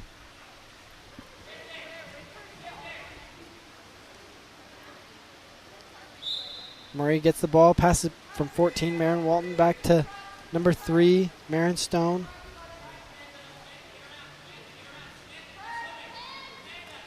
Lauren Bernstein looking for someone, passes down to number 11, Claire McDonough. A lefty, which is very useful to have in water polo. It means she basically has an entire side that she can shoot strong, meaning if she's on that right-hand side of the pool, she has a much more advantage over there than compared to other right-handed players if they're over there. Ball gets tossed back to Ava Stein. Looking for the offensive opportunity here on the counterattack. Gives it to Nina Zipnik coming up the side. Sophia gives it back to Nina as it's taken away, and Murray has a 3-on-1 opportunity here. Now a 3-on-2 opportunity as number 10 Abby Dietrichson comes on the side. Number 8, and the ball number 8, Estrella Underwood's hands. Estrella pushes off there and gets the offensive called. Ava waiting for the ball to come. Nod, shakes her head no to her player, a certain player looking for it. Abby tosses it down to Abby Dietrichson. Perfect pass right on that left outside shoulder. Couldn't have placed it better. Abby on that bottom left passes it up to her teammate, up Sophia Bernasconi. Sophia, number 14, looks up, pops the ball, means she has the opportunity to shoot. Gives it down to her teammate, number 2, Sam Davies. Sam has an ordinary foul, looks it, puts it in, and just doesn't get that opportunity there. And yet Nina Bassett gets the ball back. Shot clock shouldn't have. Ref tells them to keep playing, so number 11, Claire McDonough, moving the ball up. Moved up to number 3, Lara Bernstein. Pass down into the center. Pass it back to Claire McDonough. Claire takes a shot up just off that right-hand side. Just a little bit too much.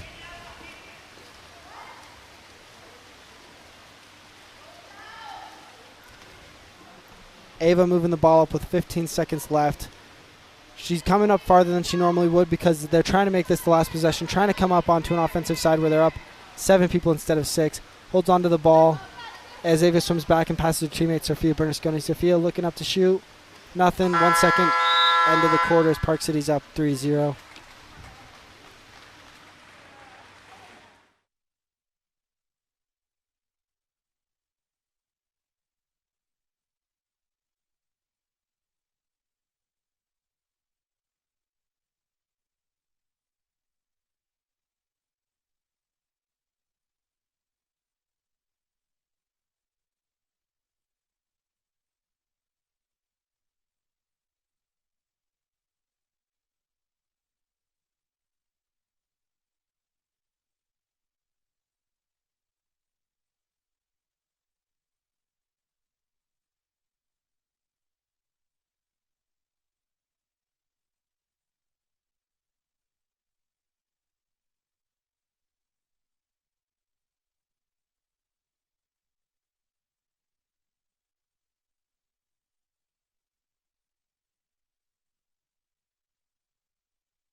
here we are at the start of the second quarter with Park City up, leading 3-0 as Abby Dietrichson wins the sprint there. Kyle Troxel gets in ahead of her player there. Kyle Troxel gets up, takes the shot just off that right-hand side. Ball in Audrey Gale's hands there, looking for the counterattack. Gives it up to her teammate there, number 2, Riley Snow. Riley gives it over to her teammate, Lauren Bernstein. The difference here between these two teams is I think that Murray needs to get this counterattack getting moving. That's the biggest thing for a team who maybe is struggling a bit like Murray is in this half-court offense. Is if they can get this counterattack movement as shot there by Nina Bastic just off the top of the crossbar and bounces off as Abby Dietrichson recovers and is at the 2-meter and gets an opportunity to take her put a pass into Cal, and she just a little bit off the mark there. Let's see if they can counterattack offense here. It will really help their offense if they can find a way to consistently score on these counterattack offenses. Ball up at number 3, Lauren Bernstein. Because Murray's playing fantastic defense, only allowing 3 goals in a quarter is not bad at all. Can easily get that back if they can just score on these opportunities on these counterattacks. As she has a player open in center, and there's an ejection. Great opportunity for Murray here to score as they'll go up a player here. Number 11 from Park City, Nina Zipnik goes out for the ejection. Ball goes over to number 3, Lauren Bernstein. Passes back to her teammate, number 2, Riley Snow. Keeps it on top. Ball over to number 9, Kensley Taylor. Taken by Cala Troxel. She just read that, got up in the lanes, and took that ball. Ava Stein passes that ball up to number 11, Nina Zipnik. Nina's being told to move it down to the middle to Sophia. Sophia gets some separation there and puts the ball in the top right corner for her first goal of the day today. Park City up 4-0, 4 minutes left in the quarter and a half. Ball in number 3, Lauren Bernstein's hands. Another thing that might help get some movement going is Park City's gotten a couple ejections here, is to get these drives moving. So what I mean by that is they have a couple players that can drive down to a post and get around.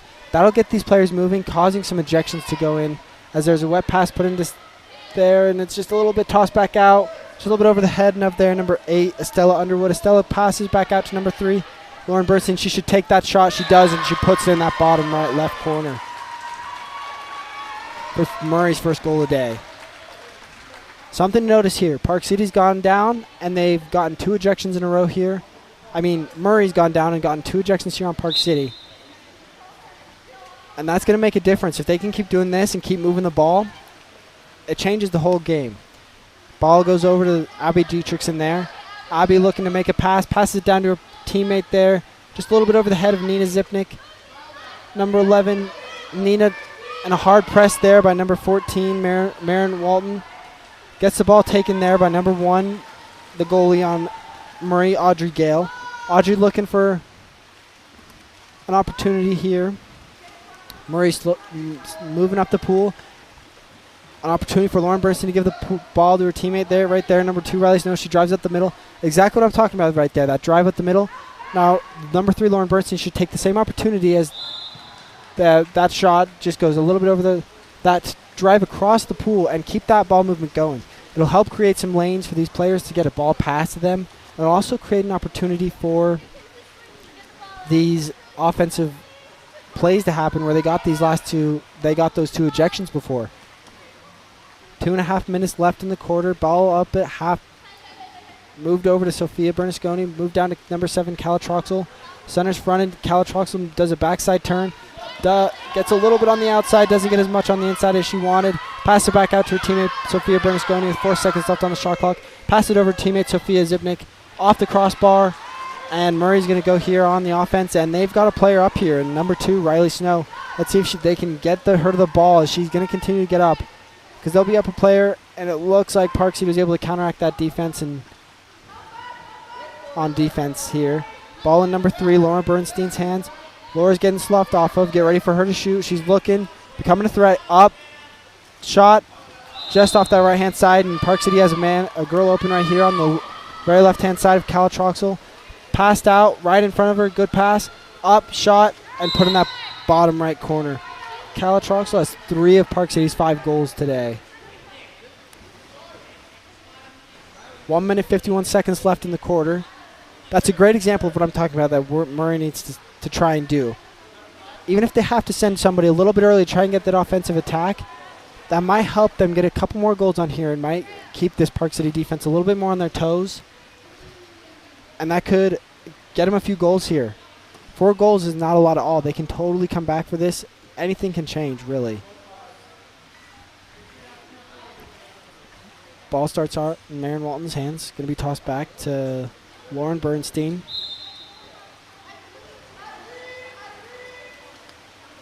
Lauren is pressed up there by number 17, Savannah Flynn. Her team passes it over to her teammate, Riley Snow. Riley trying to get a foul there as Abby Dietrichson covers her up on a hard press. Shot here by number 11 on Murray. Claire McDonough, and it just right into the hands of Ava Stein as number 11, Nita Zipnik, gets up and tries to shoot it. And it goes off the crossbar there. And there's going to be offensive turnover as she can't get the ball. Smiles as she turns away, hoping that she could have gotten something there. Riley Snow moving the ball up. Passes it up to her teammate, Lauren Bernstein. Isn't able to get it to Marion Walton down in the center, 2 meter there. Ava Stein passes it up to her Abby Dietrichson. Calatroxel moving in on the drive here. Her team Murray's got a very well defended there, number 2. Riley Snow is staying back, and it's great block there by the goalie of Audrey Gale. Beautiful block. She kept that ball in her eye scope there and brought it straight down, straight in front of her. Really helped her teammates there. There's around 40 seconds here left in the quarter. Maybe Murray's last opportunity to score for the quarter, as there's a 30-second shot clock. Ball goes over to number 8, Estrella Underwood, passes it up to number 3, Lauren Bernstein. Lauren looking. Another player cheats off to go get a possible goal. Claire McDonough shoots it, goes off the tip of Ava's fingers, and Murray's going to have a 2-meter opportunity here. Ball in Laura Bernstein's hands for the 2-meter opportunity. If she pops it, she has an opportunity to start shooting. She popped it. She can down shoot it if she'd like. Pass it up to her teammate. 10 seconds left. 7 seconds left. Pass it into center. Tries to get some separation. Picks it up. Shoots. Blocked by Ava with 1 second left. They let it go, and it's just off the goalie's hand because she touched it. They didn't score. Park City's up here 5-1, and they will switch sides.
Start of the second half here as Park City's up 5-1.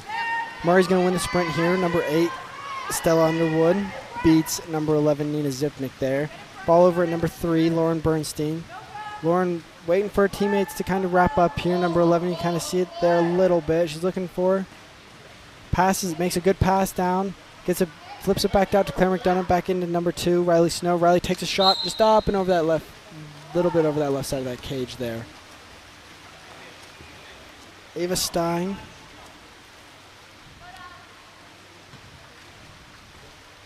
Passes it up to her teammate, number 10. Murray's kind of just trying to play a defense here to stop between the man and the cage. Minus in the center where they're right in front of the cage, which is not irregular actually. It's very smart to try and just keep that pressure off as there's a shot there, barely off the mark. To try and just play a little more conservative defense there because it may not make him get beat on the other side. Meanwhile, Park City tries to play a little bit more of a high lanes defense, and if Murray starts to drive a little bit more, it'll actually cause some ejections on the Park City defense there as the ball goes into center. That's the number one thing you really can't have when you're playing a high lanes defense like that, is to let the ball go into center. The whole point is to not let the ball move anywhere. As I said, here's an ejection on number 11, Nina Zipnik, just by a little bit of movement. This is, my bad, number 7, Cala Troxel. Second of the day, I believe, which is a big deal for this Park City team if that's the case, because if she gets one more, she's out for the game. Here Murray is back on defense, up in the face of the shooters, getting ready in the passers. Stops the ball from moving any farther. Ball in hand of the number 11, Claire McDonough of Murray. Claire McDonough moves it over to number 3, Lauren Bernstein. Lauren passes back to Claire. Some action happening down on the low post here. Some movement is causing an ejection happen just again. Here the ball goes into number 2, Riley Snow. Number 3, Lauren Bernstein's obviously calling for the ball. Or number 5, I take that, Marilyn Snow. As the shot clock goes. Sometimes it's an unpopular opinion to hear that shot clock buzz.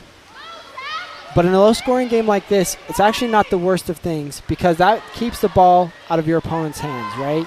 Less time for them to score, and the more time you hold the ball, the more likely something may happen with you. For example, Park City just went down, had a counterattack opportunity, didn't score, and now it's back in the hands of Murray again. What can happen? Anything, really. Shot here by number 2, Riley Snow. You can tell there's gone a little bit of impatience here with this low-scoring game. Ava looking for a player she trusts. 2 Park City people are up at half. That is something you really don't want to see because it causes players not to shoot from half, causing a less likely chance that and a more likely that goalie's going to be able to get there and smack it down. Sophia passed it over to number 11, Claire McDonough. My bad. Nina Zipnik. Nina Zipnik sails it over the cage. Number 1, Audrey Gale passes it over to Lauren Bernstein. Lauren getting up, looking to shoot. Gets knocked down there by Nina Zipnik. Ball in hand, looking for someone to work the ball to. Passes it over to Riley Snow. Puts it into center. Timeout here by the Murray coach. They have an opportunity for 6-on-5, and if they can convert here, it'll become a totally new game. Only down 2-5 compared to 5-1. So we'll see what they decide to do here in this timeout.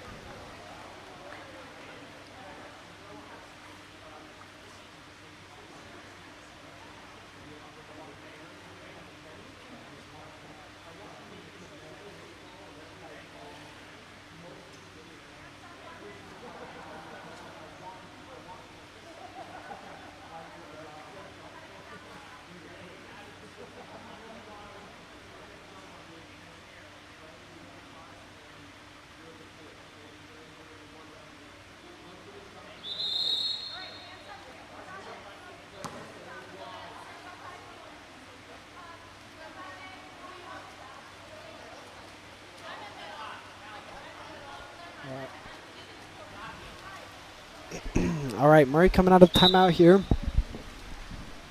Having advantage here, up one player. 6-on-5 opportunity. Let's see what the coach decided to draw up here. See if he just did it to calm his players down a little bit, say it's all right. The most crucial part of a 6-on-5 here is making sure you try not to drop that ball. As you can see, they kind of pick it up, drop it. If they can keep the ball dry, moves the goalie and defense moving, causing a better opportunity for you to score as the player is able to be waved in now, and Murray's going to go all 30 seconds here, and Park City will get the ball again. Games like this can be extremely, extremely frustrating for, everyone involved. Coaches, players, parents. Low scoring, lots of turnovers right now. You can tell both coaches are a little bit frustrated. They just want to take care of the ball just a little bit more. The first team that I think really takes the next level and grabs control of this ball can really take control of this game. Especially if Murray can knock one or two in the rest of this quarter. Very easily can come back this fourth quarter and take it back. A great opportunity here. Up, shot, blocked down by Ava Stein. Had a great game today so far. Ava passes it up. Counterattack opportunity. Cal Trox puts in Abby Dietrichson. Abby Dietrichson put it in that right-hand side, up top right corner. And Park City will go up 6-1.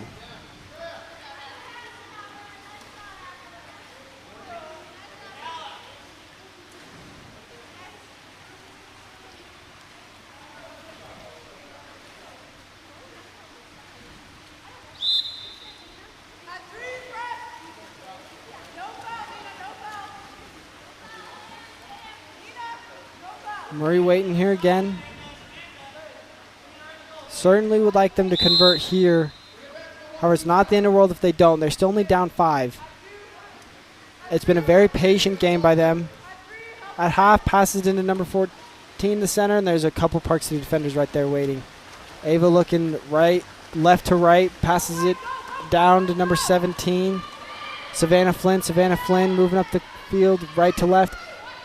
Passes it to Nina Bastic, and great block there. She thought she had the goalie, and the goalie came across and dove and blocked that. Great block there by Audrey Gale.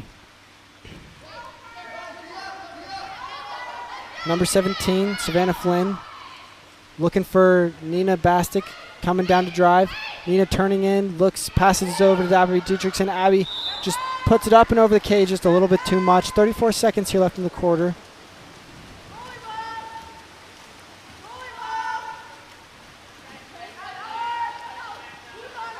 There's a good amount of experience on this Park City team. There's also a good amount of youth. Specifically, the good experience comes from the senior over there, and Ava Stein, the goalie.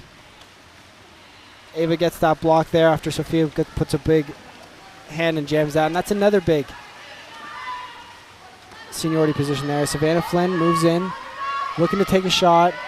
5 seconds left. Counterattack, puts it, and then scoops it just right into that top right corner. Great opportunity. She's had a few of those on those counterattacks there, and she just hasn't been able to put them away as Park City will go up 7-1 with 3 seconds left. And it looks like Lauren's going to try and take the shot here. 3 seconds left. Lauren gets up, takes the shot. Just off the top of the crossbar. Buzzer probably should have gone by now. And there it goes. Park City will be up 7-1 at the end of the third quarter, going into the fourth.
Start of the fourth quarter here. Park City up 7-1.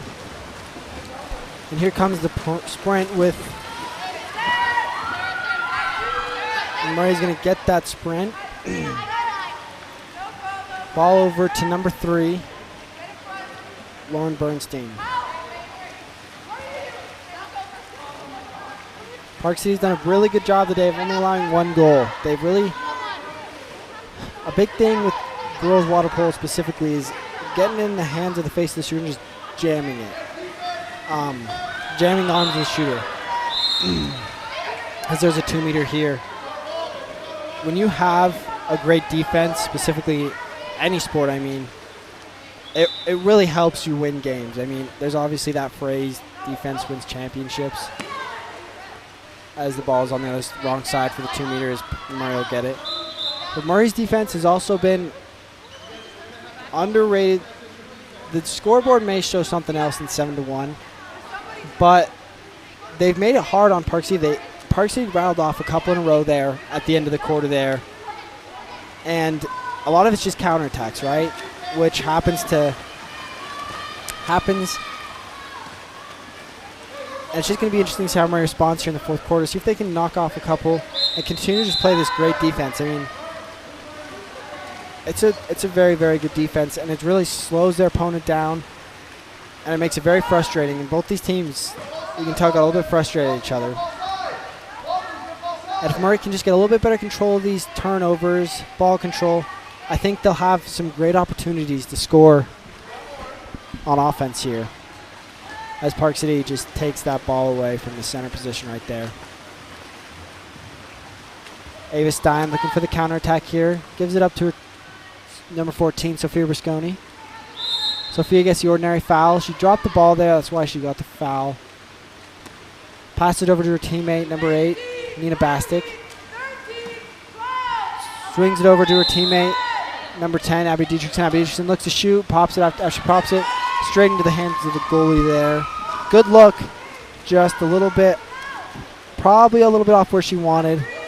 She can have that one back at a man, try to put it in that top corner a little bit more there. Ball goes over to number 14, Marin Walton. Marin tries to put it in. Abby Dietrichson plays good defense there.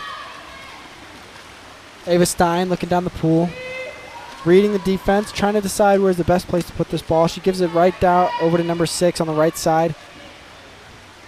Looking left to right for Nina Bastic there. Nina Zipnik puts it into the center, number 17, Savannah Flynn. Savannah looking around. The big things with both these teams here is they both don't have one of those centers that just can take over the game and make it completely different. Rattle off 6 goals in a row, rattle off 7 ejections in a row. And that's why they got to do a little bit more driving and trying to swim down to the 2 and keep driving and counterattacking a lot, because that's what's really going to make a difference here at the end of the day for these two teams, especially since there is no dominant centers for either one. So here comes a counterattack from Nina Zipnik. Nina holding on to the ball as there's stuff possibly coming over. Moves over, moves up to her teammate, Nina Bastic, and Nina Bastic takes a shot, and it's just a little bit wide left there.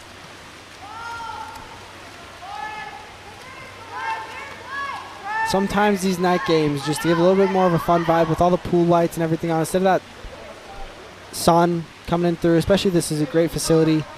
Some of these night games here are just really awesome and a fun experience here. As Murray's down at the far bottom right corner. Running away as they call it from the defense, trying to get a good pass.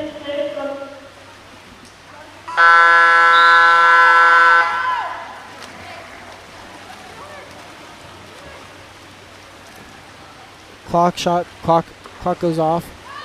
Pass goes down all the way to Nina Zipnik.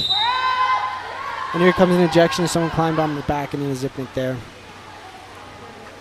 Pass goes up to number 14, Sophia Bernasconi. Sophia looking for an open player on 6-on-5, and they're going to try and work it around the top. They have a big luxury here on Park City with having 2 lefties on that right side at the top and the bottom. Shot just off the mark. Recovered by Park City again. in the hands of another lefty. Back over to Sophia Bernasconi. Lobs it just up and over the head of the goalie there.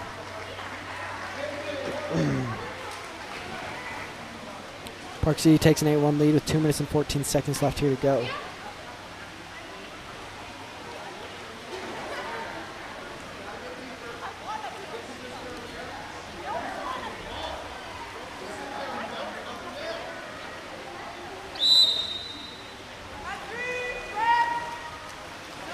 Murray holds on to the ball here. Lauren Bernstein waits for players all to get down. There's a few players sitting at that 5, and she's sitting at that half. It really makes your offense really, really tough to run when your players are sitting out at that half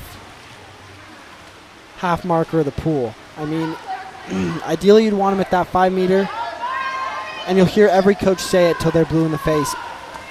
A great comparison I like to make about it is the NBA, right? You can't just chuck shots up from half court every time and expect to make it every time. So it really helps if you can get that ball movement up on that, really close in that 5 meters. It really condenses everything, brings your offense into fruition, and really it creates a lot more stress on that defense there. Pass goes up to see for Sophia Bernasconi. She's also out really far. This Park City team is also out pretty far for an offensive team. All the way out at 6 meters is a long ways. As there is a shot, goes off the top crossbar there by number 17, Savannah Flynn. 9-1, Park City goes up. The names are on the roster. 1 minute and 18 seconds left in the game. Park City up 9-1.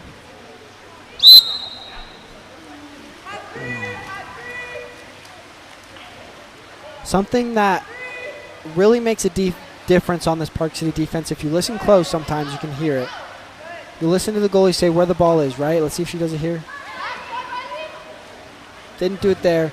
She's getting ready to block it, probably that's why. But she says where the ball is on her defensive side. So if someone's not exactly where in that exact moment in time, they can hear it and know what position it is. So 3 is that top middle position there that she was calling out.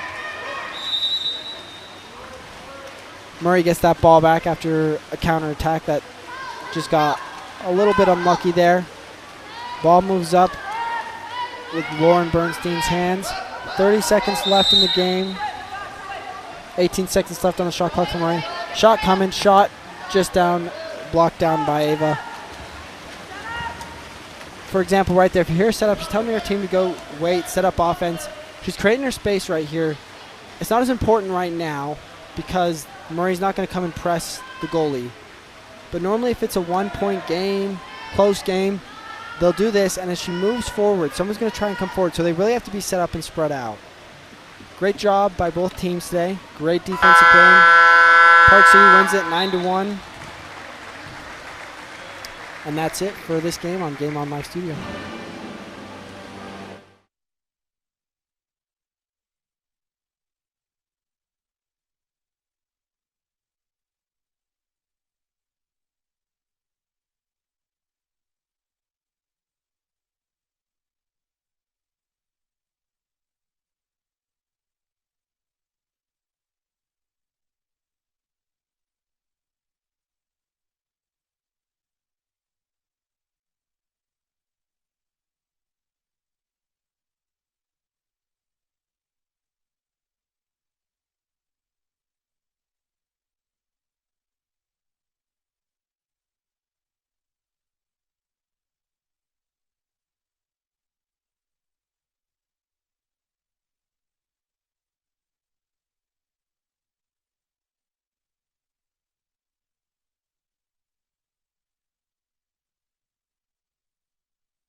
And here's the game for Skyline versus Olympus.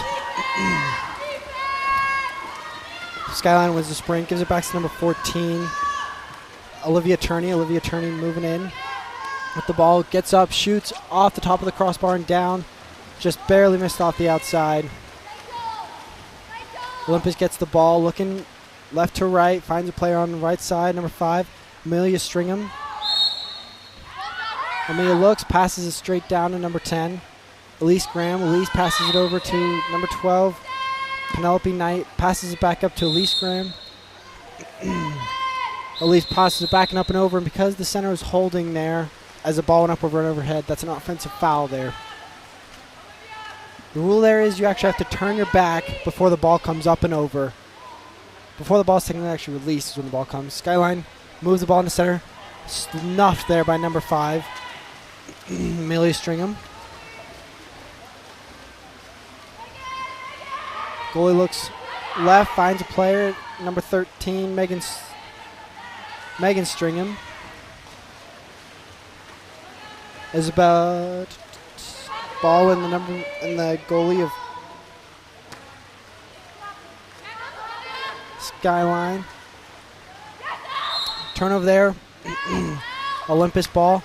Key to the game is who can get off to getting more of these counterattack goals. That is really going to make a difference in this game, especially in such a short pool. If you can rattle off 1, 2, or 3, it could be a game changer compared to the rest of the game. Is number 10, Elise Graham, takes a shot there, just way right there.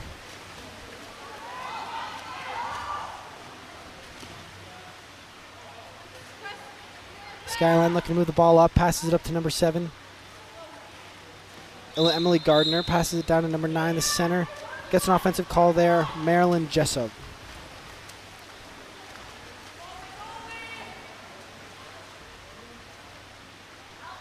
Ball in Isabel Ferroni's hands.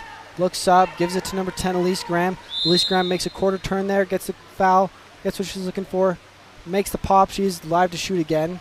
Passes down to number 8, Eden Lewis. Passes back up to 5, Amelia Stringham. Amelia trying to run away, as they say, get the ball and move backwards to make it be able to free pass. Skyline out on the counterattack. Up, shot, goal in that bottom left corner by number 9, Marilyn Jessup. And that's exactly what I'm talking about. There's the first counterattack goal. And I think Olympus, being in their own pool, is going to be able to have their own feel to a pool. Every pool does have a little bit of a back setting with the goal, and it really does make a difference whether you believe it or not. It's the background is a difference. Just like a basketball shooter, there's a different background behind, makes a big shoot difference.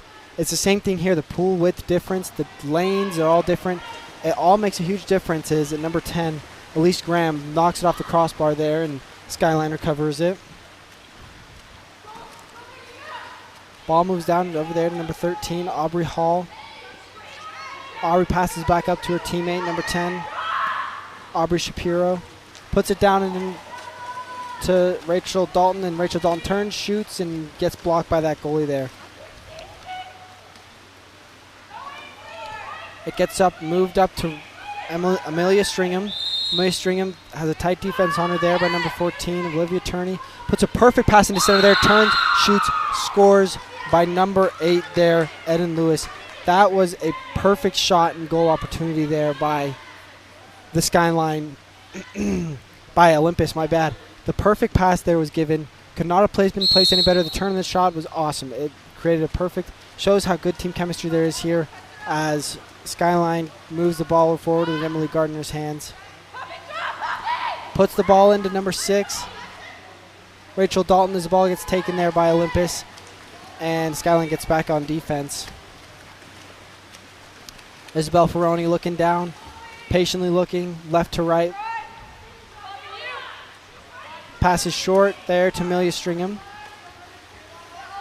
Amelia has a defender on her. She gets the foul, looks, turns, and there's another foul there immediately. There's a defender right on that. Passes back out to number 10, Elise Graham. Number 5, Amelia Stringham, with 5 seconds left on the shot clock here. Skyline playing terrific defense. If you can tell, they pushed the defense out. They pushed that offense all the way out to half court, essentially. You're not really ever going to get anything if your offense is sitting out at half court at every time. Skyline moving the ball in. Quick ejection there. Penelope Knight was on the back of the Skyline player there. Ball moves up to number 7. Emily Gardner moves back down to Marilyn Jessup, moves back up to number 8. Katie Baracco. Back down and back across over to number 9. Looking to shoot. Moves it over to number 7. Shot. Block there. And there's a 5 meters. The ball goes under on the goalie for Olympus. Every time that happens, you're technically supposed to be awarded a 5 meter for the goalie. And it's actually the same equivalent as to a goalie getting an ejection called on him, right? So if they get 3, the goalie's got to be subbed out and can't play the rest of the game. They've got to play entirely. They can't play the rest of the game at all.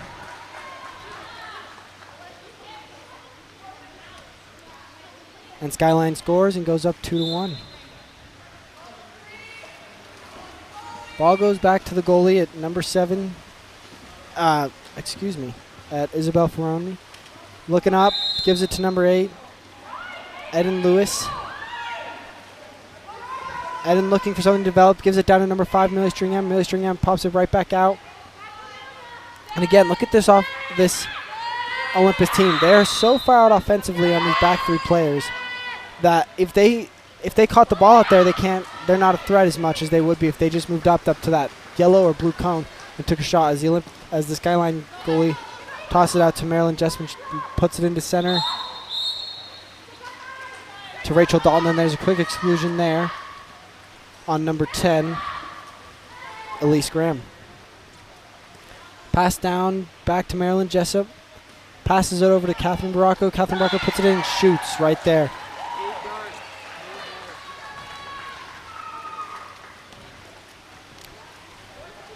Skyline up 3-1. Normally, that's not a highly recommended shot for someone to try and do on a 6-on-5. However, because she caught it and shot it immediately, it actually was a great opportunity because they caught the goalie off guard completely on the other side of the cage. Goalie passes it up to number 10, Elise Graham. Elise Graham takes a shot, and had she been at that 5 meters, it would have been a much better opportunity, but because she was so far out, it's a lot harder to make that shot, and it hits the crossbar there. Ball goes over to number 9, moves it across number 12, and Olympus plays great defense there and sloughs it. Ball still in Skyline's hands somehow, and Olympus finally covers with 7 seconds left in the quarter. Look for a quick opportunity here with 3 seconds. 2 seconds, does she know? And she just probably didn't realize that there was that little time on the shot clock, or I imagine she would have pulled up and shot it. End of the first quarter, Skyline 3, Olympus 1.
Start of the second quarter here.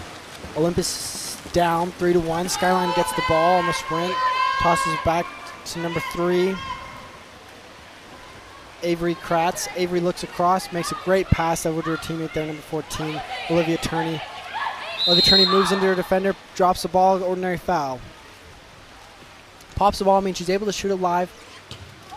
Takes a shot a little bit far out, but hits the top post, and here comes Olympus on the offensive side.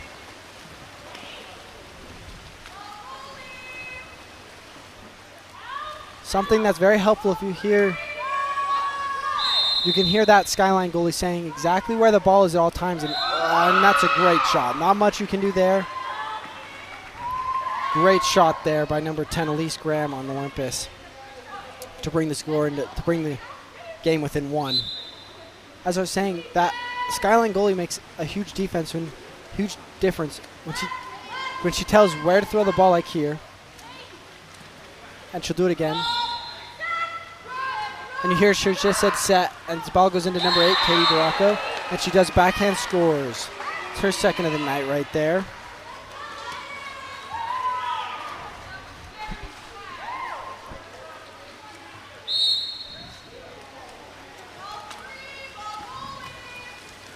And you can hear it again, kind of just in the distance.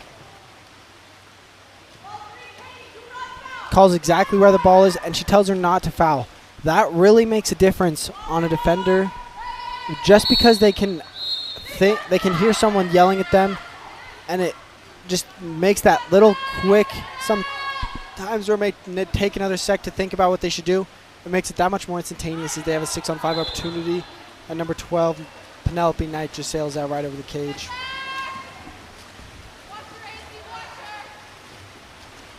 Great pass there by the Skyline goalie. Puts it out of the way. And here's another counterattack opportunity. Just a little bit weak. Just jam that hand there on that offensive possession there. If maybe would have pushed out a little bit harder and rolled and popped it then, I think that would have been a great shot opportunity because it was a great look. Here comes a shot for Olympus. Hits the top of the crossbar and flies out. As there's another counterattack opportunity on the other side of the pool for Olympus. Here comes Skyline.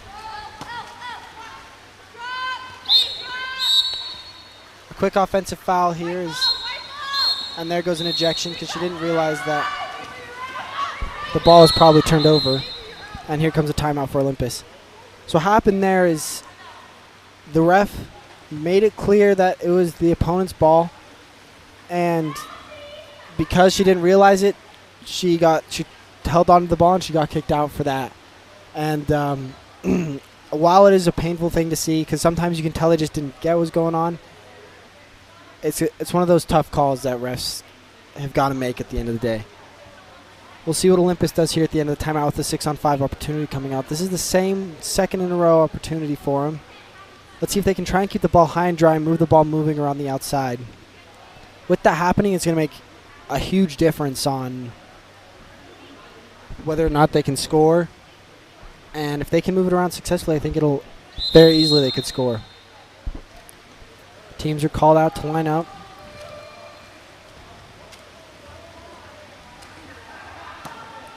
Goalie will pick the ball up right near half and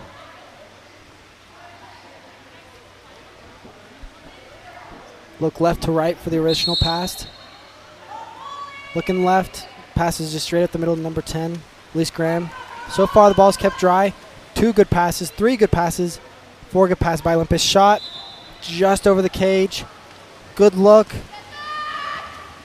but maybe just a second too soon. But it was the right idea, and I like the confidence to go for that shot there. Skyline moving the ball in. The slough was there. Just a little bit too far out for anything to be.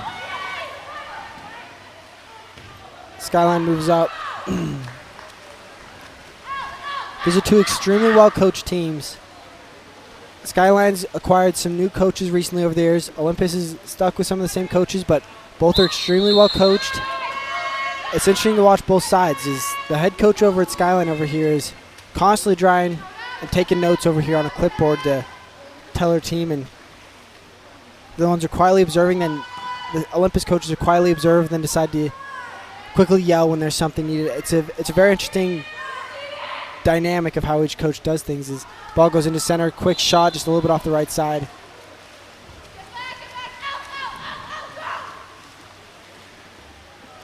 Ball at the goalie, passes it up to number 7, Emily Gardner. Emily looking around, looks left, finds somebody, puts it right on the spot it needs to be. Olympus player looking to come down slough, looks, shot, and just right off a block there. Tough, good idea, like the shot. It was a great look all around, and I would recommend they take that every time they have the chance. Olympus on a counterattack opportunity, 2-1. Tries to take a shot. Never going to get it really called there if there's 2 players climbing up on both sides of you and you're the one player with the lone ball on you. But if there's 2 players, you're probably never going to get that call for you on the offensive side as Skyline moves up with the ball. 3 defenders on there. Quickly gets turned over as Olympus reads that, and they get ready to go down on the offensive side. Ball placed right on the right-hand side of Amelia Stringham. Looking to make it, passes, switches it right back out. Shot off the crossbar, back to an Olympus player. Offensive foul here. Toss back out to number 12 on Olympus, Penelope Knight. Man driving in middle, just one of those conks off the head that you hate to see, but it happens to everybody. 2 minutes left in the half. Skyline trying to score here. Trying to get a foul, passes into center, dry. Backhand, another goal there by Katie Baracco as Skyline goes up 5-2.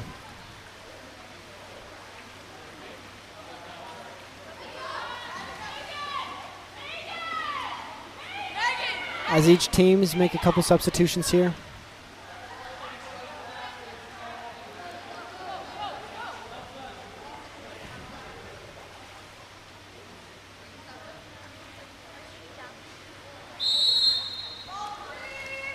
Ball swings back to Elise Graham.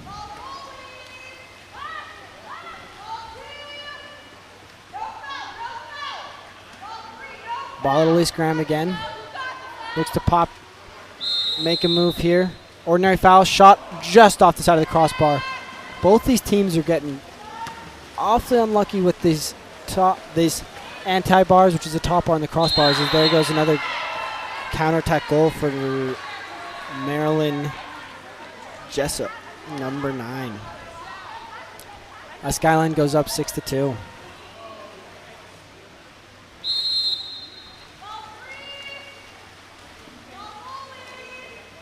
Ball moves back to the Olympus goalie yet again, looking for something on the offensive side. Always tends to look left to then right, which isn't actually that uncommon, considering that most players' strong side is the left side of the pool. As there's an Olympus goal right there by number 10, Elise Graham. Great turn there.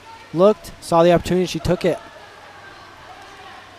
Great confidence there. Ball starts back at Emily Gardner. Heavily under pressure, going to try to do something with the ball.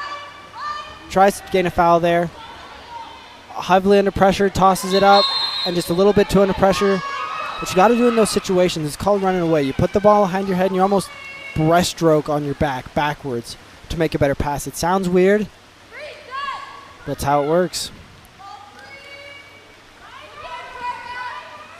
Number 10 on Olympus passes it in. Barely just off the fingers of the goalie there. Olympus has some close shots here as there's a 5-meter right here. Someone climbed up right at the back of number 9, Marilyn Jessup.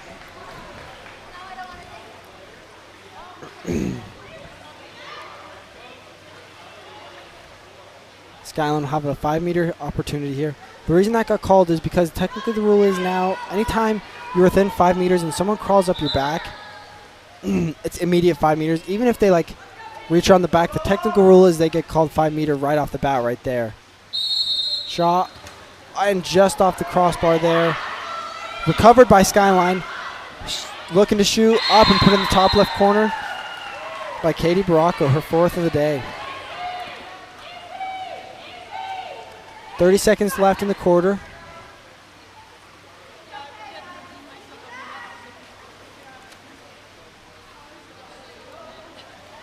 27 seconds left in the half. Skyline looking to stop him here, and Olympus is hoping to get another goal up here on the board. If they can just be down 3 at half, it makes a big difference. Goalie slowly moving up, trying to see, move left to right, and then look back. Didn't see anything there. Driver up on this 13 right here on this side.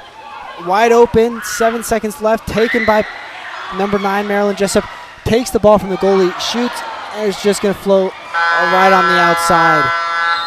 Very fortunate there that it just floated on the outside side. End of the half, scores Skyline 7, Olympus 3.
Start of the second half here for the Olympus Skyline high school girls game. Skyline wins the sprint. Ball goes back to Katie Baracco. Looking down line first, which means just straight down the pool. Something just opened up right after she looked away. Turns from number 7, just a little bit over the top. Isabel Ferrone moves it up. Quick shot by Olympus there.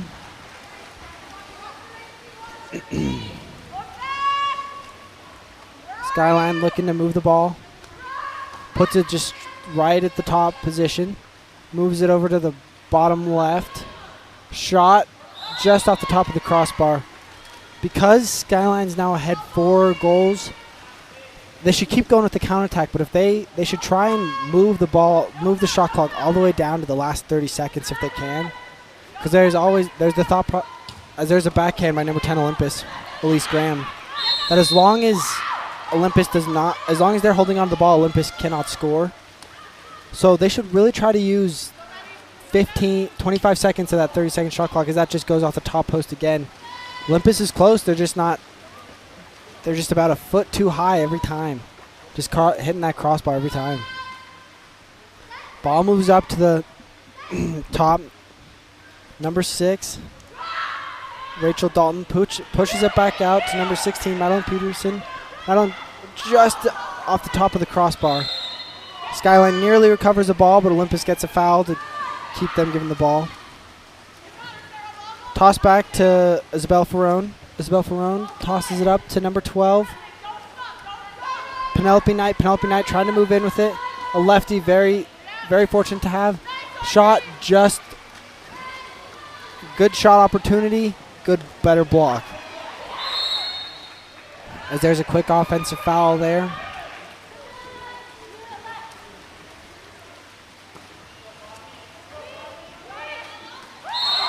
And there's a counterattack goal by Olympus right there, scored by number 12, Penelope Knight. That's exactly what I'm talking about. If Skyline can just hold on to the ball, they'll prevent those. They can try and prevent a lot more of those counterattack opportunities.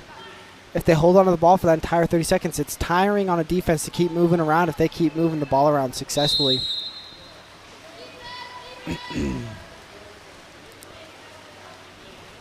Ball in Rachel Dalton's hands, looks straight down the line to Suzanne Hale. Suzanne Hale puts it, tries to get into center down there, and it just gets taken away there by Slough. Isabel Ferrone puts it, a great pass there, but the Skyline goalie was ready for that one and gets those high choppy elbows to make sure that she keeps those. She keeps all those defenders away from her.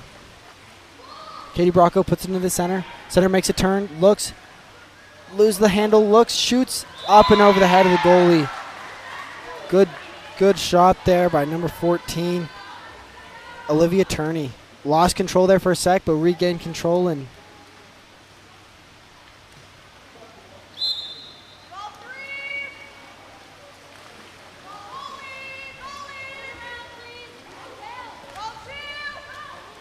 ball over at the top left, and number 5, Amelia Stringham's hands. Tries to put it down in the center. A little bit too much contact, but they get the ordinary foul, and pop comes so she can shoot right now, and she does.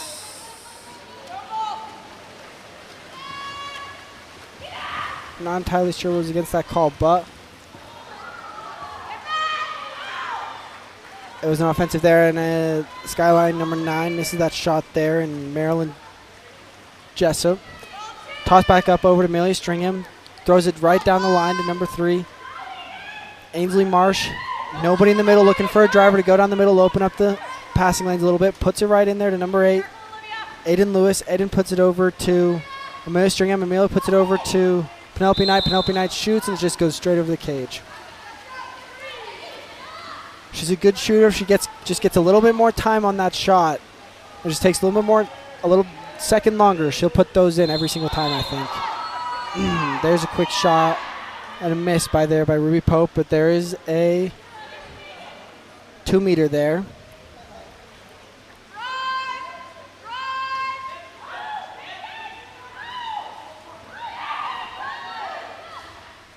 Ball in the hands of Penelope Knight. Takes a shot. Just didn't go through. I take that back. That was actually Brianna Petty. Oh, whoa.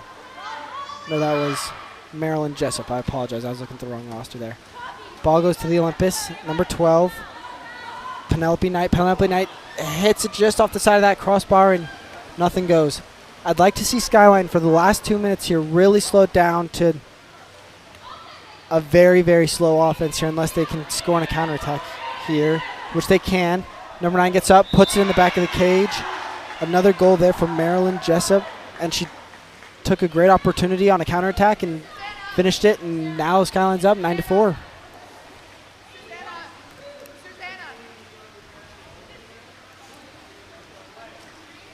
Skyline has taken very good advantage of every opportunity that they've had to get these counterattacks and just put the goal away. Olympus has had quite a few looks. They just have had bad luck on hitting the post a little bit. Ball at number 5, Millie Stringham at the top right. Moves over to the middle, number 10, Elise Graham. Tight defense. Here's a shot, straight over the cage. Audrey Hall, goalie for Skyline, puts it down and puts it out for Rachel Dalton out there. Rachel looks left, gives it left. A shot there by Marilyn Jessup, just off the mark. A minute 16 left here. Olympus has an opportunity to get 2 shots in here. Ideally convert 1, and I perfectly convert 2 if they is what they'd ideally hope for here. A minute left in the quarter, 10 seconds left on the shot clock, and there's an offensive turnover there. Skyline places the ball up. Pass. Come back on the defense there by number 5, Millie Stringham got back. Swing over to number 12, Jane Sundenberg. And great goal there by Katie Baracco yet again, number 5 on the night, as Skyline goes up 10-4. 47 seconds left here.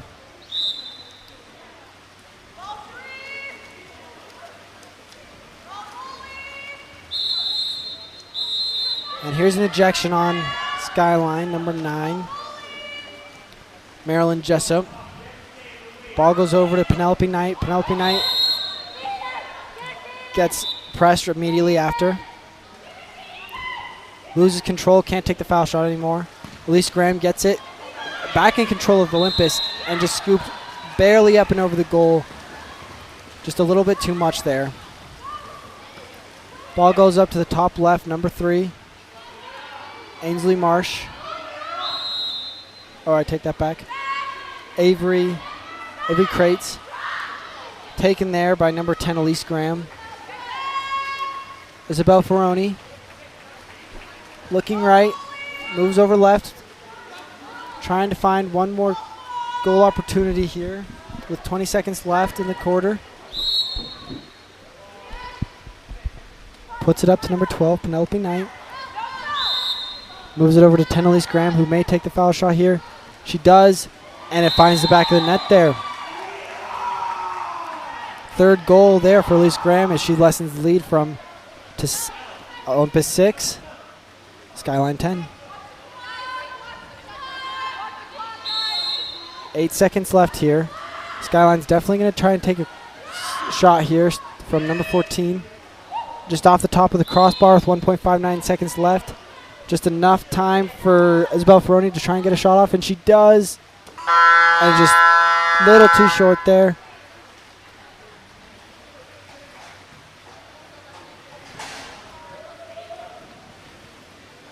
As it goes to 5-10. Olympus 5, Skyline 10.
Start of the fourth and final quarter here. Olympus up. Excuse me. Skyline up 10-5 over Olympus. Both sides are ready, and here comes the sprint.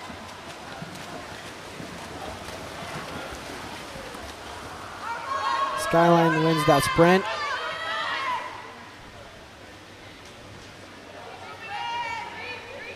And she keeps moving in. Number 6, Rachel Dalton, looking to shoot here.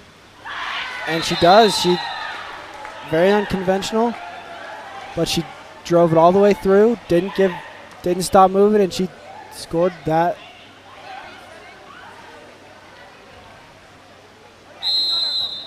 Skyline up 11-5.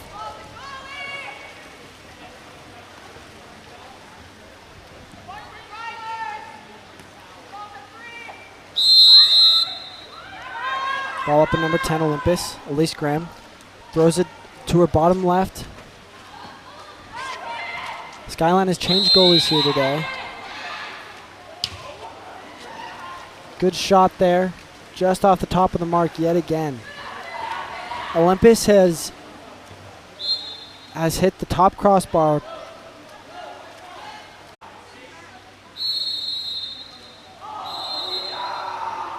Just a little bit wider right there.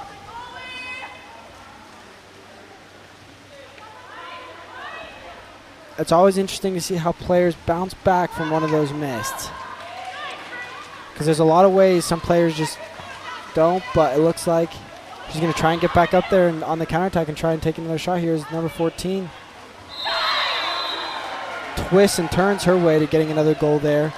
Olivia Turney gets another goal on the night as Skyline goes up 12-6. And a full rotation here for Skyline. Everybody subs in, everybody subs out.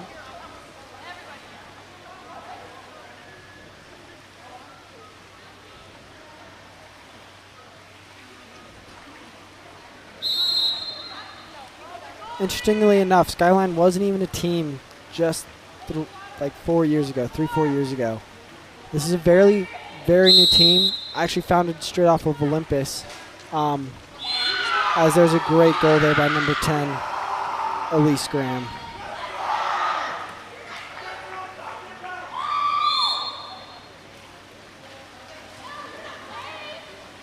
Great shot there, but as I was saying, they broke off of Olympus a few years ago. Many Olympus players actually went over to Skyline, causing quite the commotion with Utah Water Polo. Eventually, hiring a new coach as well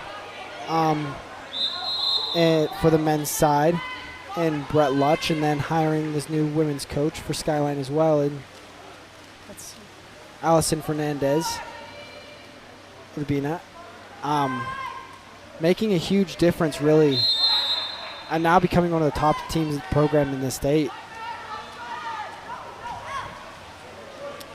Great defense here by Skyline, trying to counteract a good counter. But there's a great counterattack, even better by Olympus. As number 8, Aiden Lewis, scores a goal for Olympus. As the score goes for 13-7. Skyline up 13-7. 3.5 minutes left in the quarter for the game. Katie Baracco flings it to the far side. It's number 4. It's just a flip of a wrist there to Sarah Peterson. Sarah Peterson tries to put it in the middle there. Just a little bit hit on the arm there to Jane Sunderberg. Back out to Katie Baracco. Tries to take a shot there, just a little softer than it could have. A little softer there. Olympus, Ainsley looks past the left to her left-hand side. Another steal here by Skyline. Olympus working down. Skyline working back on the counterattack. Now here's really where Skyline should try and slow it down to using every 30 seconds, right? Ideally, then they only have to have 6 possessions, and they're already up by 5 goals. So it really slows the tempo down and allows Skyline to come up with a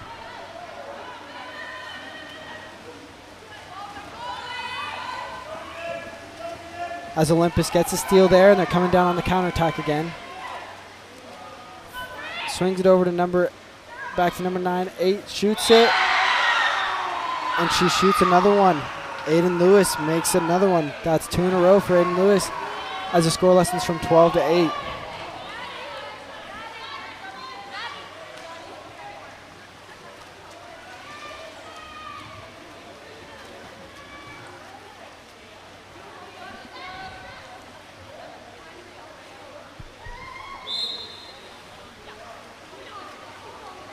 Katie Baracco at the top.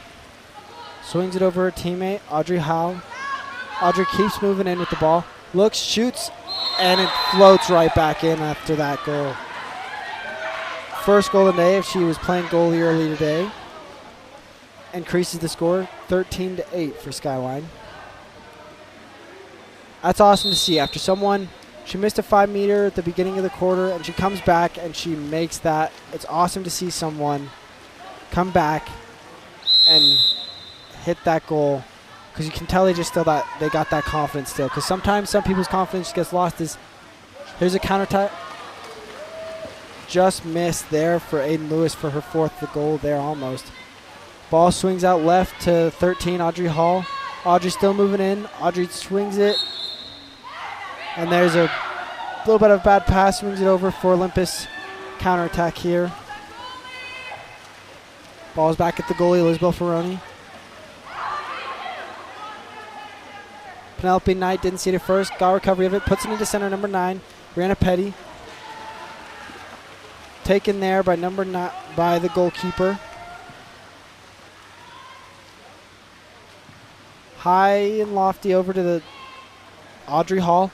Audrey Hall looking to put it in. Puts it into center, just a little bit too high and dry, but still works. And there's a backhand there by number 12, Jane Sundberg. As Skyline increases their lead to 14-8 with 1:36 left in the quarter.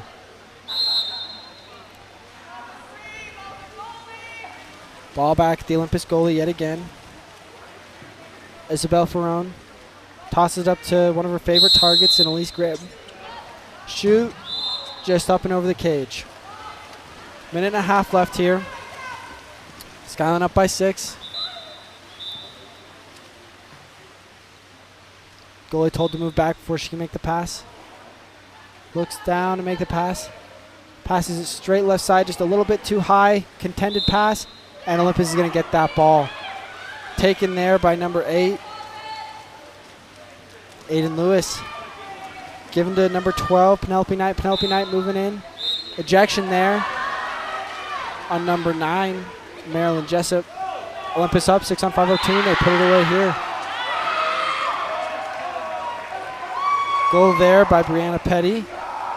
They bring the Skyline lead down to 14-9. They've really played even with Skyline here in this 4th quarter. It's been an entertaining 4th quarter to watch just for that exact reason. Audrey Hall turns, makes a move, gets on the inside of her player, looks up, shoots, and just bounces that down. That was awesome. Right off the crossbar, straight down, increases the lead back up to 15-9.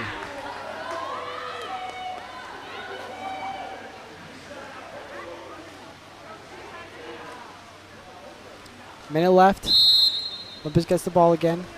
See if they can keep it even here in the 4th quarter again. Ball back to Isabella Ferron. Up to Aiden Lewis. Down to Elise Graham. Foul shot. Shot just a little bit too short. However, there is an ejection here on number 12 for being a little bit too close on that foul shot. And here's going to be a 5-meter opportunity. She doesn't start swimming out. And here's the 5-meter opportunity with 2 ejections there on number 12. As well as a penalty, which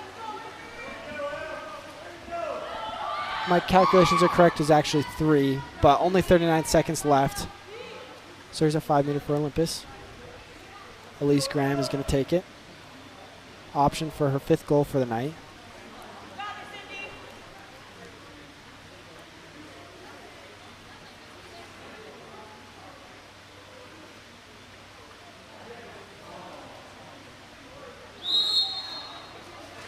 And sinks it in the bottom right corner. 5th goal for the night for Elise Graham there. Brings the score down, brings the lead down to 15-10.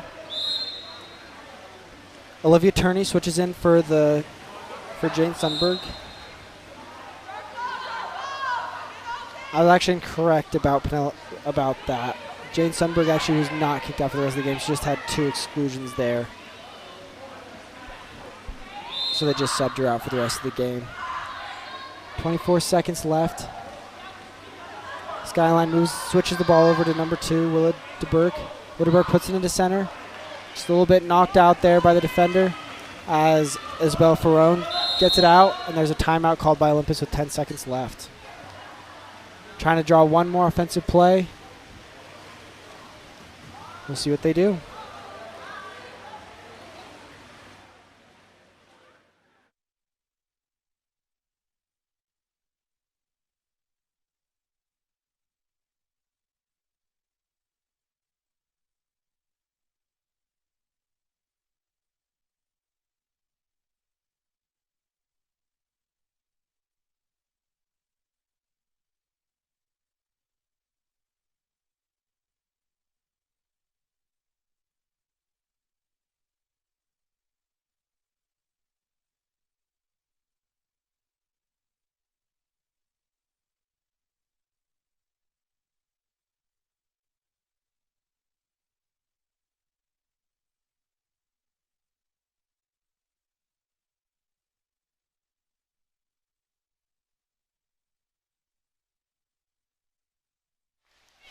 Olympus coming back out here.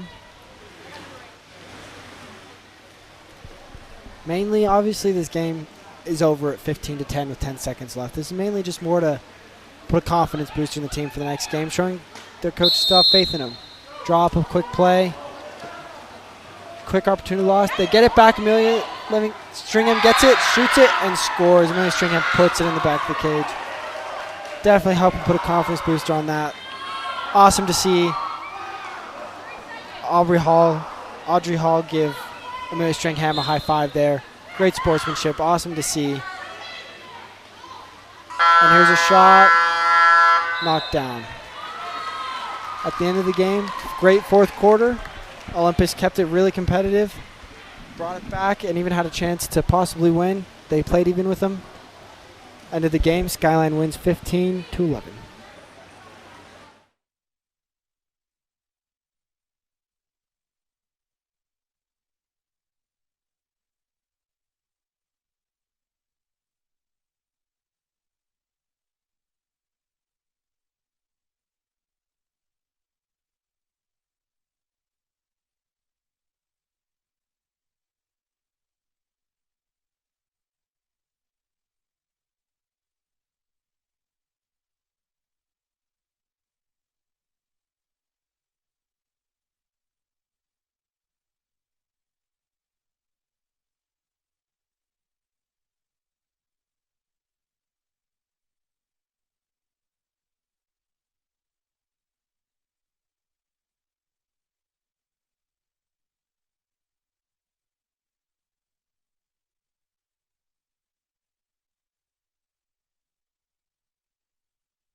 Start of the Murray Skyline Utah Olympic State water polo game. Sorry. As Sam Brooks quickly wins that sprint there and gives it back to Tom Diaz. These are two of the more well-coached teams in the state of Utah, especially for men's teams. And for Skyline, they have Brett Lutch, and for Murray, they have Adam Hoff. As Murray gets the quick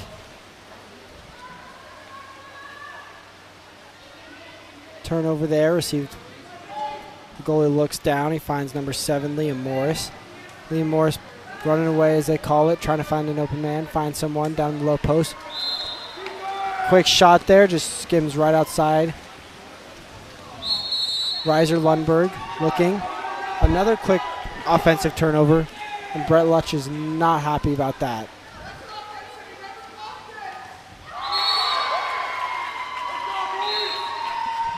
Brett Lutch receives a yellow card here as he claims that one of the players never popped the ball, which is true.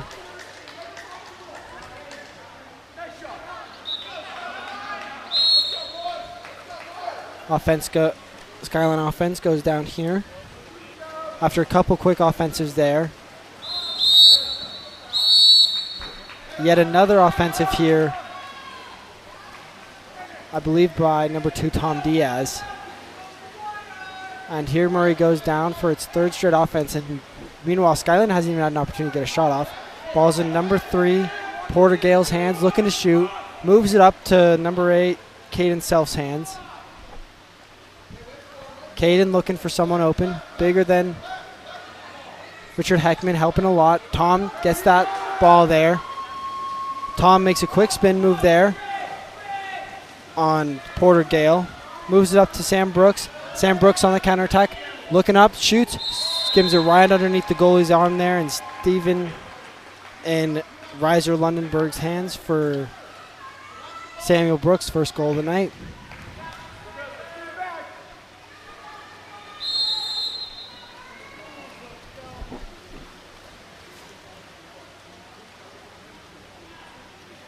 Here comes Murray coming up the other side in Case Elliott. Ball taken there by number 5, Michael Hackett. Michael coming down, looking for a counterattack goal here. Gets enough by the defense, blocked by the goalie there, and Skyline's going to have a 2-meter opportunity here as Reiser Lundberg had a great block there. Not much of a better.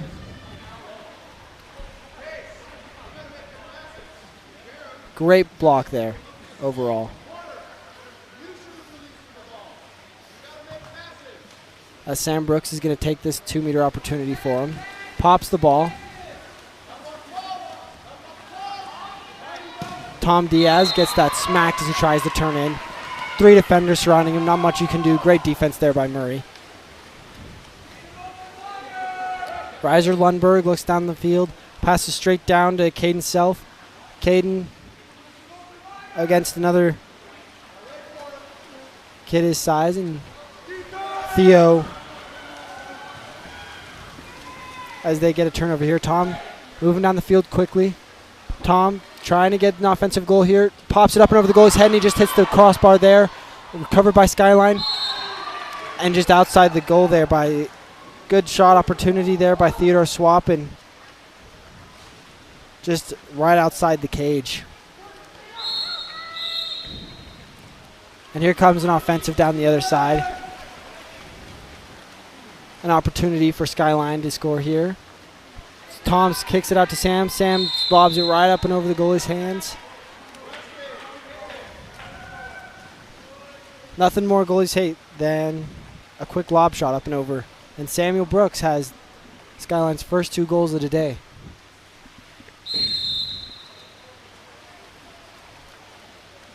Ball passed back to the Murray goalie, Reiser Lunderberg.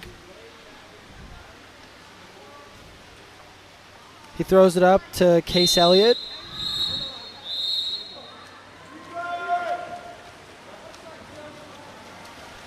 offensive there. Skyline's now on the counterattack here. Up 2-1. 3 minutes left in the quarter. Steven Meekum makes a pass down to Tom Diaz. Tom Diaz trying to make a turn here. He's up at half court. Not going to be able to do much up at half. Murray's goalie's good enough that he can't just rip it out. Ball up in Michael Hackett's hands. He tries to lob shot it, and the Murray goalie eats all of that. He's looking down the field. Passes it straight down to Porter Gale. Porter puts it into center. Pops it back out to Porter. Porter Gale gets a pop back out to him. Looking to shoot. Shoots. That's popped back down. Recovered by Murray. Shot. Goal there by Jerome Horn as Murray's going to tie it up. 2-2.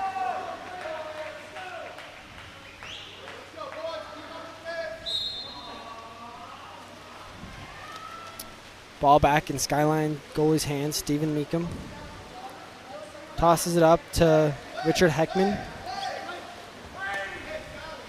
Richard Heckman puts it down all on the far right. Mainly the place that coaches hate to see the ball more than anything. And there goes Sam Brooks for his 3rd goal in a row. All 3 goals right now have come from Sam Brooks driving or counterattacks. It shows how important these little things that coaches preach of, such as driving and counterattacks, are, because Sam Brooks has gotten all 3 goals, and he's creating these for himself by driving, counterattacking, and keeping on moving. Here goes the Murray goalie. Another offensive here. That's around 6 offensives just in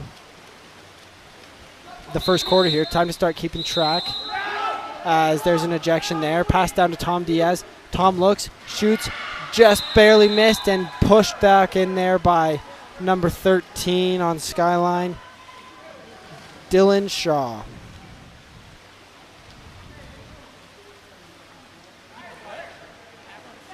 As they say, that's the garbage collector right there. He picked up Tom's horrible shot and put it where it belonged. Number 21, Case Elliott, waiting for something to develop. Murray having some drives around the middle of the pool. Wraps around on the left side. Tight press there by Tom Diaz. Hard man to get a counter, to get a good pressure pass off of. Tom Diaz hits the arm, gets the steal. Tom Diaz is ahead of his man, and he's going to stay ahead right here. He's going to be a one-on-nobody opportunity for him if he keeps it up. Defender switches over, gets over, and well defended there by Murray. The goalie stayed on Tom Diaz there, allowing a defender to switch over onto him, meaning he never really had a chance to get it as soon as that defender switched right on over to him. Number 7 is double teamed there. Liam Morris is double teamed. Defender returns. Shot just off the right-hand side. Skyline ball, counterattack. 1 minute and a half left. Steven Meekum pushes it down to Dylan. Dylan's moving in. One on nobody with the goalie. Tries to put it up and passes it over to who else besides Sam Brooks. 4th goal of the night.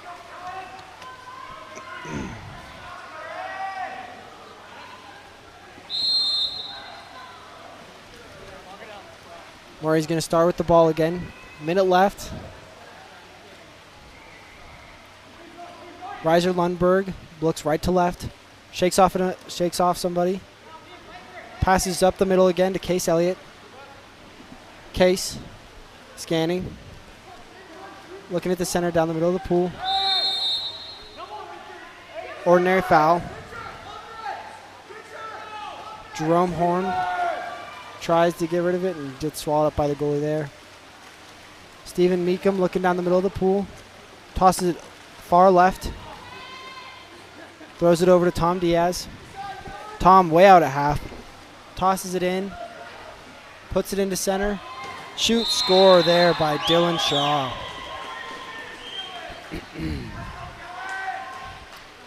Brett, the head coach of Skyline, liked what he saw there. Some good ball movement. Moving the ball around into center.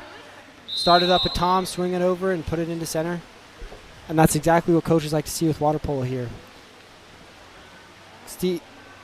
Reiser Lundberg has the ball. Tosses it out to number 7, Liam Morris. Liam Morris trying to run away. Find a pass, highly pressed up on by Richard Heckman. Tossed it back to his goalie. Offensive foul there.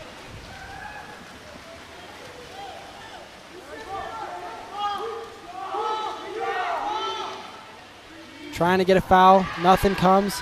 1 second left. Reiser takes a shot. He wouldn't get it if it counted. Shot it after the buzzer went off. Final score here at the end of the first quarter. Skyline 6, Murray 2.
Start of the second quarter here in Olympus, Utah, with Skyline up 6-2 over Murray. Sam Brooks leading the way with 4 goals for Skyline today. Something to keep an eye on is that great ball movement there by Skyline. Moved all the way around the pool, all the way into that number 13, Dylan Shaw, for him to be able to get that goal for his third of the night. 2 players have scored every single one of Skyline's points today. 3 coming from Dylan Shaw and 3 coming from Sam Brooks. Here gets Dylan Shaw up high in the lanes. He's going to be on the counterattack here. He'll have a one-on-one here. Someone right on his shoulder. He's going to try and step out to his right. He does. Looks, shoots, skips it right behind the goal, right beside the goalie, and it's going to go up 8-2.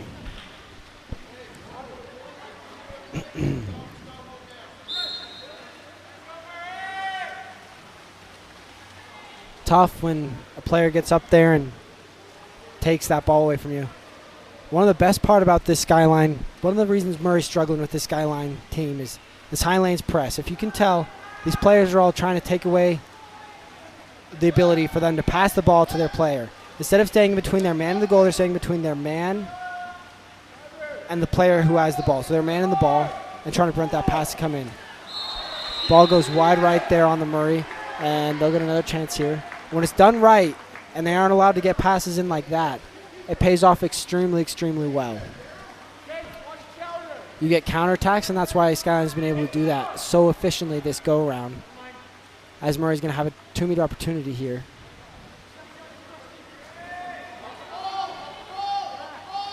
Tight defense there by Tom. Sam Brooks has got to get up a little bit higher in that defense. Come back, try and get the ball taken away from the center there. Ball goes into Stephen Meekum's hands. He tosses it way out up into Richard Heckman's hands. Murray's defense, while the score may say it's 8-2, has been very impressive here as well. They've got a couple of these counterattack goals off of. But other than that, Skyline has had to swing the ball all the way around. Goal there by Tom Diaz. Or do something like that where they have to drive, which is normally, it's showing impressive things for the Skyline offense, but also impressive things for the Murray defense. That's what they're exactly forcing them to get into. They swing the ball all the way around and then put the ball into center.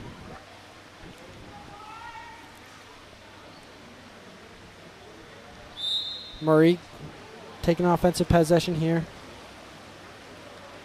Adam trying to ask a few questions there, and the ref's here. Pass it up to that left side to 21, Case Elliott. Case Elliott looking. Finds somebody on that far right side. Richard Heckman's down there to help his player out, help his team member out, and Michael Hacken takes that ball away in a quick slough. Thrown back to the Stephen Meekum's ball. What Adam is trying to do with this Murray defense is trying to make people who normally don't score. For example, Sam Brooks has really taken off tonight, and that's been who's been trying to do it. Let's see if Sam Brooks does it again, and he'll do it again. 5th goal of the night right there for Sam Brooks. And Sam Brooks is really playing well for the Skyline team tonight.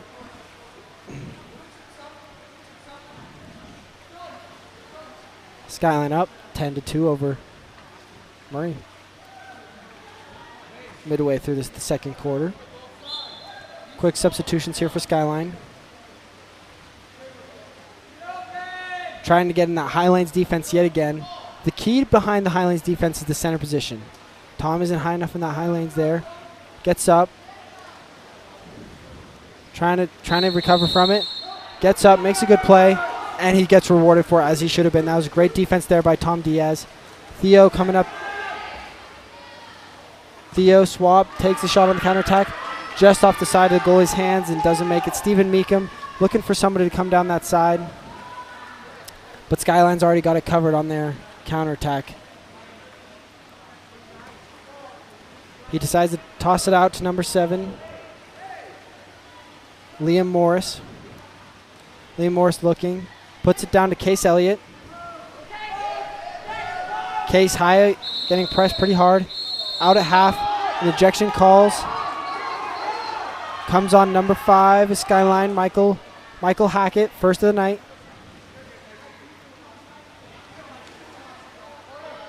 That first quarter, they were offensive all over the place. There hasn't been one yet. And there comes a goal from Murray by number 8, Caden Self. Down in the middle of the pool. Big goal there for Murray. Keeps it tight. Keeps the possibility for them to come back, especially with 3 quarters left. A lot of water polo left to be played here.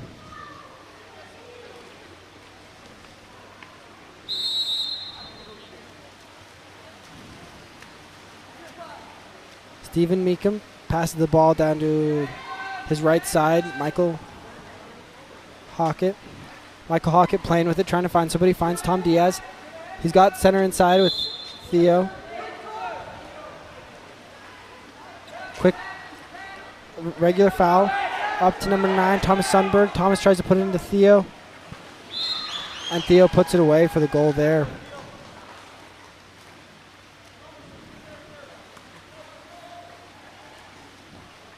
Great goal there by Theo Swap. Skyline goes up 11-3.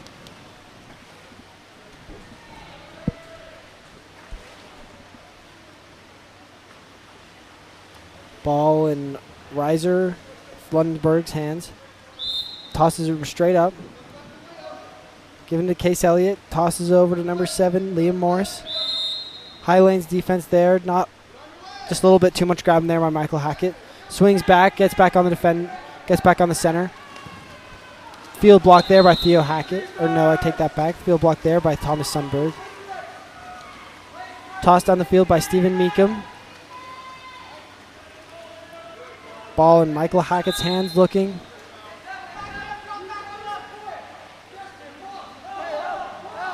Shot.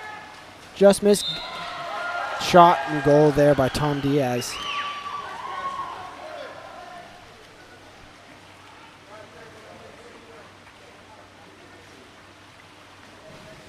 A minute 40 left here in the second quarter, first half. Skyline up 12-3. Ball in Rise Lundeberg's hands. Looking for someone to release. Finds a man right there in Case Elliott. Case Elliott turning, trying to create some space for himself. Looking down the middle of the field. Tight defense there by Theo. Toss it over to his teammate, Rusty Hughes. Rusty tosses it in.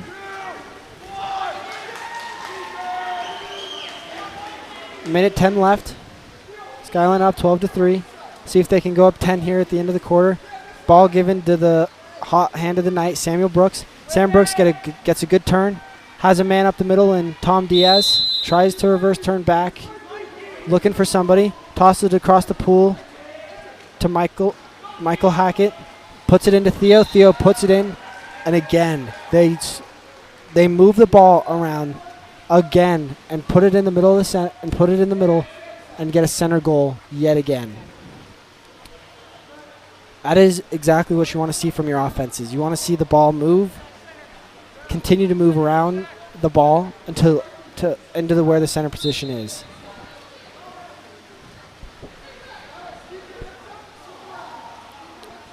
Rise Lundberg tosses it out right.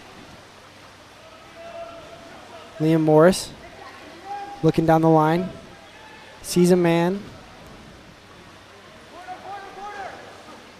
Sees Porter Guile. Tosses it back up to Liam Morris. Liam Morris shoots. Skips. Not enough. Skyline with 25 seconds left here. The end of the half. Up 10. 13-3. See what they decide to do here.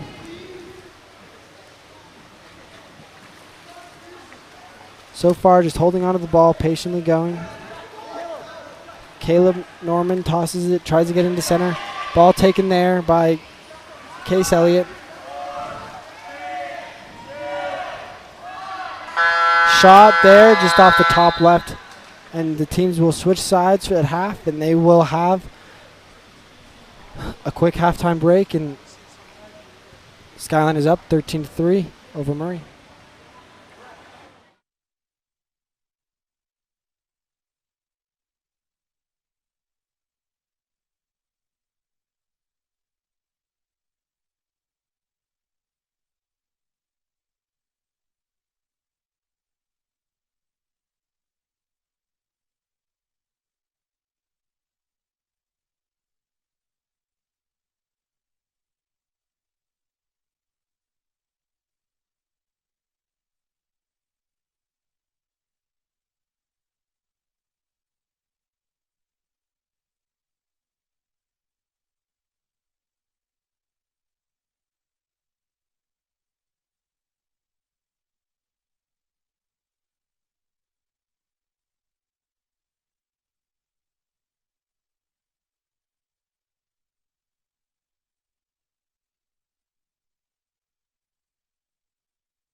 Start of the third quarter here. Skyline up 13-3 over Murray. Skyline wins the sprint. Heckman gets it back into his hands. Richard Heckman pushing out, gets to his teammate Jashawn Jessup.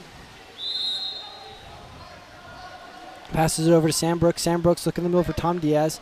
There he got it sloughed out back on Tom Diaz. Puts a little bit of a heater back to his teammate Alexander Stewart.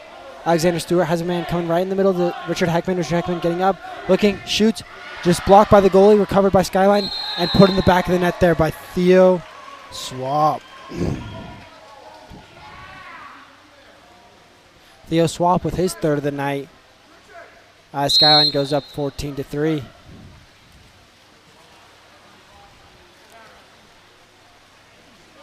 Murray goalie, Reiser Lundberg looking across, trying to see what he can find. Hopefully he's got some offensive players here driving, trying to create some space.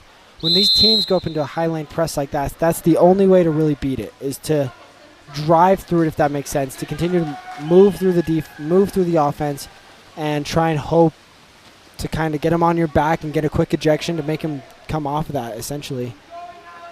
Liam Morris gets the pass on the counterattack. Gets it taken away. Good defense there by Murray. Case Elliott, or Rusty Hughes, tosses it back to his goalie.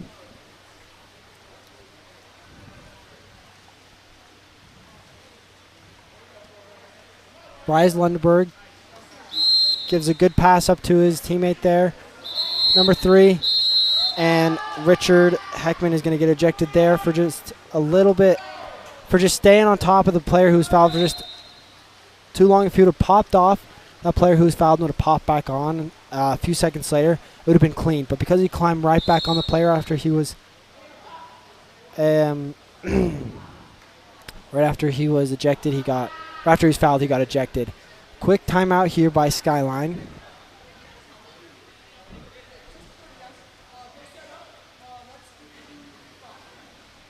There's many times where Brett Lush will just call timeouts sometimes. He's told me stories where he'll just go and get a quick yell at his team when they screw up, but this was not one of those times. He's trying to just get a quick sub in and out, have his team go set up, and just change up the pace a little bit for him.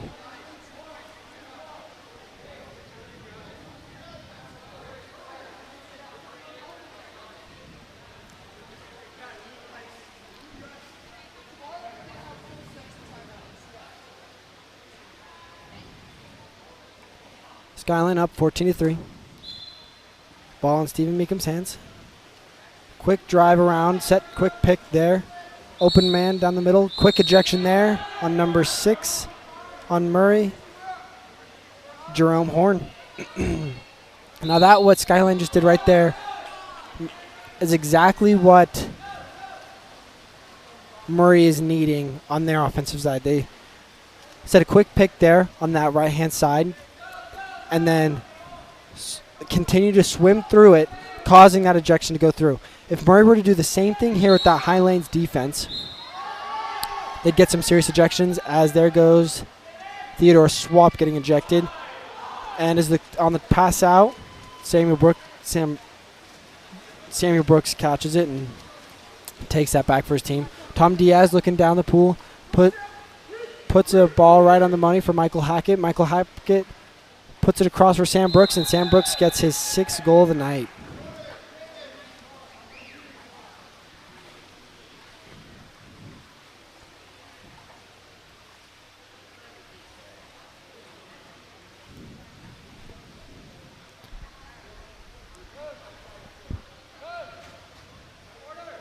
Murray, this is a good game for Murray. This is a fairly young team. They get against a very solid, probably one of the favorites to win between a few teams here in Skyline. Skyline is really impressed here today, and they've come out swinging every game they've played today. As there's an ejection very quickly on Jason Jessup. Ball in the hands of Case Elliott. He swings it over to Peter Gale. Peter Gale sails it right over the cage on the 6-on-5. The goal on these 6-on-5s is really, and I'm sure Adam preaches it to his team every time, and it's hard to do because you try and work the ball at the top and around the key essentially, dry continuously, and then you try to move around the defenses to try and either obviously swing the ball straight across or to put the ball inside and get a quick easy goal, as there's a quick goal there by Richard Heckman, his first of the game.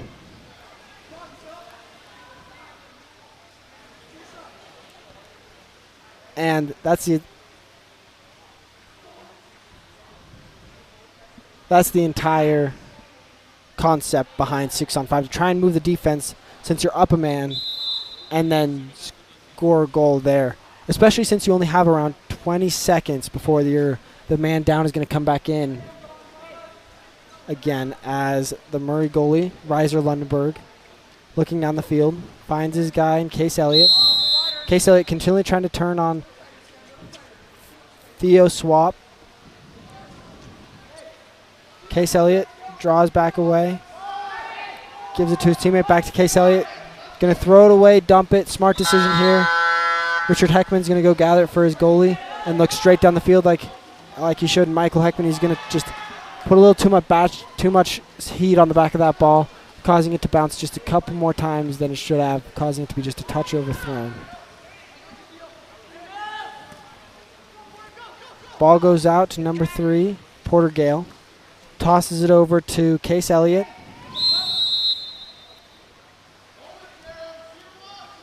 Case Elliott at the top, looking to put it down.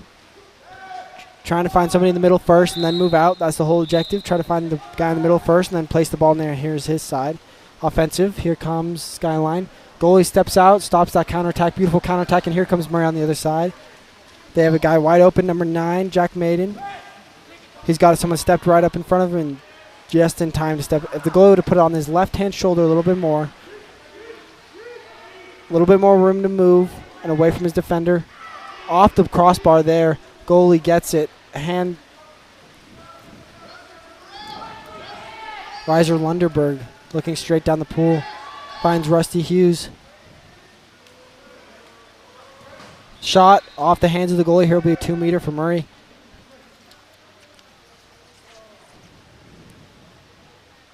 Jerome Horn is going to take that for his team. Puts it up and quickly taken there by Skyline by Michael Hackett. Riser Stephen Meekum puts it straight across. Looking in the middle of the pool, puts it into Theo. Theo looks to put it in, backhand straight into the goalie's arms. Riser Lunderberg is looking down the pool. Minute left in the quarter. May have a 2-for-1 opportunity here. Get two shots on goal in the minute chance they have.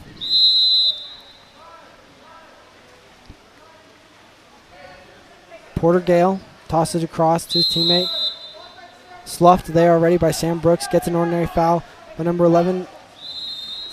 They got some players already on the counterattack ready to go for Skyline. Ball thrown up all the way to number 9, Jack Madsen.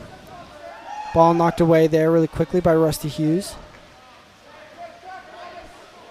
Tossed across there to Thomas Sunderberg.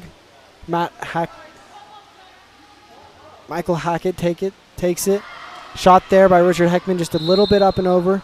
10 seconds left. Here's the second opportunity for Murray to try and score here before the end of this quarter. Riser Lunderberg pass it up, shot, tipped off by the hands of the goalie there after a great shot opportunity there by Porter Gale. Skyline goes up 16-3. End of the third quarter. This is Game On Live Studio.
Start of the fourth quarter here.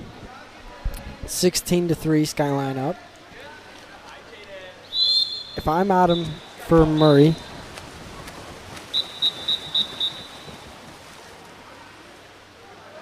as they're just automatically given, as Murray's automatically just given the ball there. If I'm Adam from Murray, I just try to tell my team that this quarter it's 0-0. Try again. We see we can beat them in this quarter, right? Because that's where you can show progress. As long as you continue to grow through the game, that's where you can really show the progress here as Skyline gets the turnover there. Stephen Meekum passes it down to number 10, Connor Doyle. Connor Doyle flips it over to Caleb Norman. Caleb Norman looking down the pool, doesn't see anything. Quick offensive turnover there by Skyline. Pass it back to the goalie.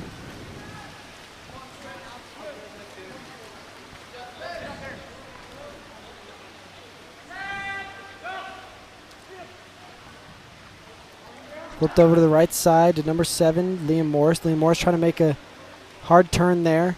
Good defense set up there by Forrest.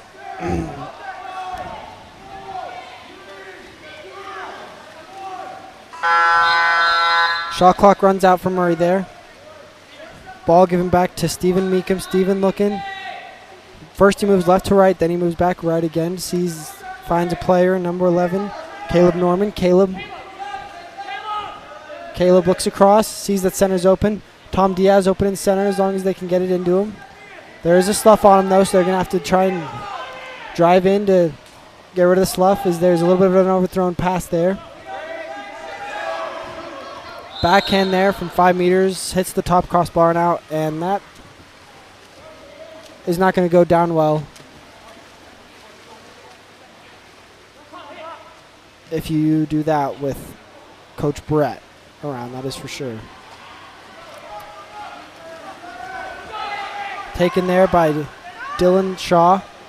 Push back up. Ball put into number 10, Connor Doyle. Connor Doyle flips it in. Retrieved by Tom Diaz. Tom Diaz collects it and puts it back in the cage.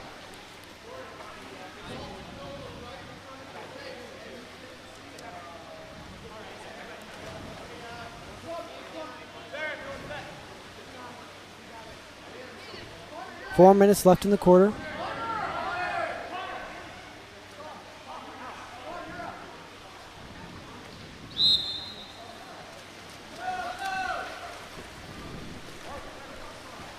Murray goalie Rise Lundberg looking down the pool, scanning, tosses it to his top right, all the way up there, tries to make a turn in. Porter Gale keeps trying to turn in, can't find anything, pops back out, tosses back up to the top right, up to number 5, Jordan Fitz, and Jordan Fitz puts it in the back at the bottom left of the cage. First shot today, first goal for Jordan Fitz today, as he brings it to 17-4, or if we're in the fourth quarter, as we'd like to refer to it, 1-1 for these two teams. Ball tossed up there for Jay-Sean Jessup. Ball tossed over to Michael. Tossed down to Richard Heckman. Richard tosses it up to Jay-Sean. Jay-Sean puts it down to number 7, Alexander. Alexander looking to shoot, looking to finish. Shoots right over the top of the head, but it's called back as an offensive as someone was inside 2 meters there. So it goes back with 2.5 minutes left to play. Rise Lundberg tosses it up to Porter Gale. Porter Gale gets a quick foul there. Michael Hackett already taken off on the counterattack. Stephen Meekum sees him, not as open as he was before, decides not to fire. Richard Hackman puts it into Michael Hackett. Michael Hackett shoots and scores for his first of the night, for his first of the game today.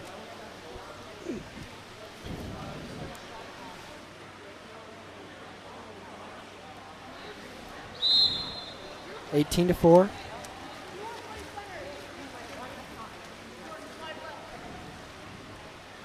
Reiser Lundberger finding someone to toss it to. Finds one of his favorite targets there in Porter Gale.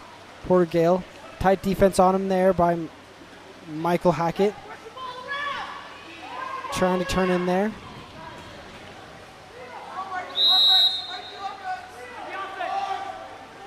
Michael Hackett takes off early on offense. Quickly taken there, looking down the field. Goalie sees him, tosses it to Michael Hackett. Michael Hackett decides to veer out left as it wasn't tossed soon enough. Michael Hackett looking down trying to find somebody, tosses it up to Richard Heckman. Richard Heckman sees, centers on the facing the opposite side. Tosses it down to the 5 where he's facing, and there's an offensive right there.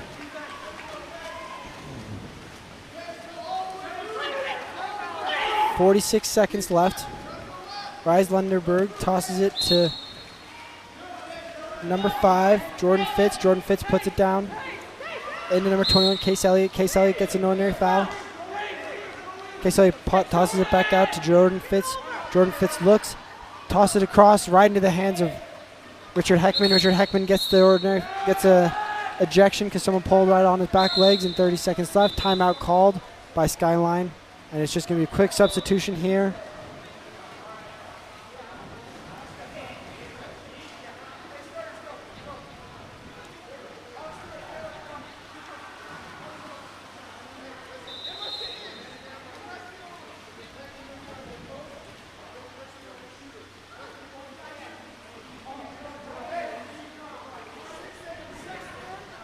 This fourth quarter was very well played by Murray. They only won. It was 2-1, 1-2. They lost in this fourth quarter. As of yet, they could still go down and tie it up 2-2 for the quarter. Like I said, that's the important thing to realize here is that's the progress being made. The scoreboard does show that, but Skyline is a solid team. There's nothing to be ashamed about there. 27 seconds left. Tossed it down to Michael Hackett. Michael Hackett moves inside the 2, trying to find Richard Heckman, gives it to Richard Heckman, tosses to Tom Diaz. Tom Diaz gives it to Theo, and Theo puts it away there.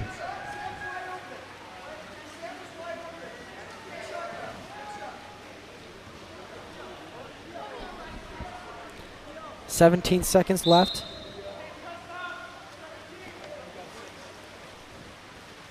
Ball in Case Reiser Lundenberg's hands. 10 seconds left. Possibly, very well possible that Rise Lundenberg may take the shot here with 5 seconds, 4 seconds.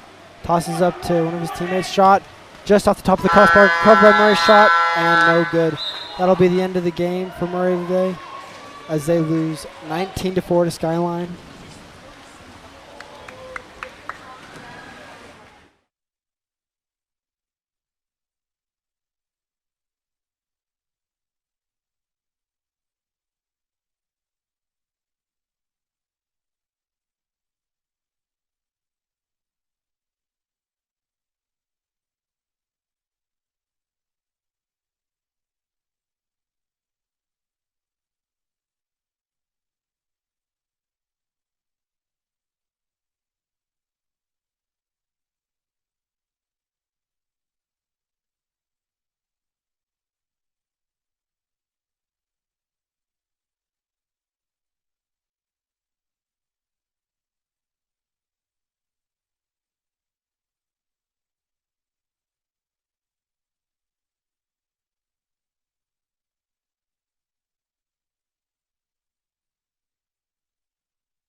Alrighty, final game of the night. We have Park City versus Olympus. Park City in the dark, Olympus in white. And Park City wins the sprint there, starting with Nicholas Obradovich, number 17, taking the sprint. Tosses back to number 16, Tyler Peabody, guarded up there by number 4, Cody Delbo. Down to Nikola Obradovich. Nick Obradovich looks into center. Didn't have the slight. He looked, passing to number 10, Drew Horton. Drew gets his hand on top, doesn't get the look he liked. Nick looks to shoot, shoots, puts it in the bottom right corner. Goal for Nicholas Obradovich there.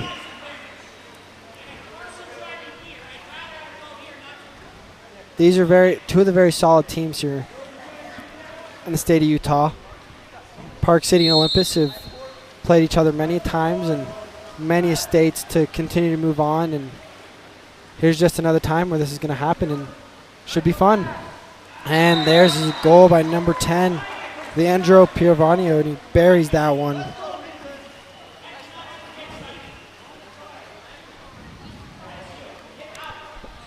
Olympus quickly turns around and fires back. 45 seconds, 2 goals, 2 shots. Indigo, number 15, Indigo moves up the pool. Looks left, doesn't see what he likes, looks left again. Tyler Peabody looks middle, puts it in middle. Drew Horton gets it, shoots it, and it's just off the mark.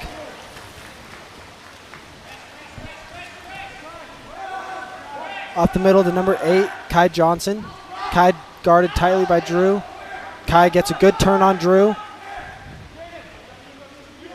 Shot just off the mark there. Great shot opportunity, great location. Just barely hit the side of the cage there. Stivey Bastic looking down the side, looks right to left, finds Nick on the left side. Nick Obradovich looking up the middle. Finds man in the middle, Carson Horton. Carson shoots just off. Didn't get enough separation there, but he kept looking. Landon Vance looks down the field, finds a man, gets it to number 2, Jaden Courtney. Jaden Courtney lighted up earlier in the game against Utah County.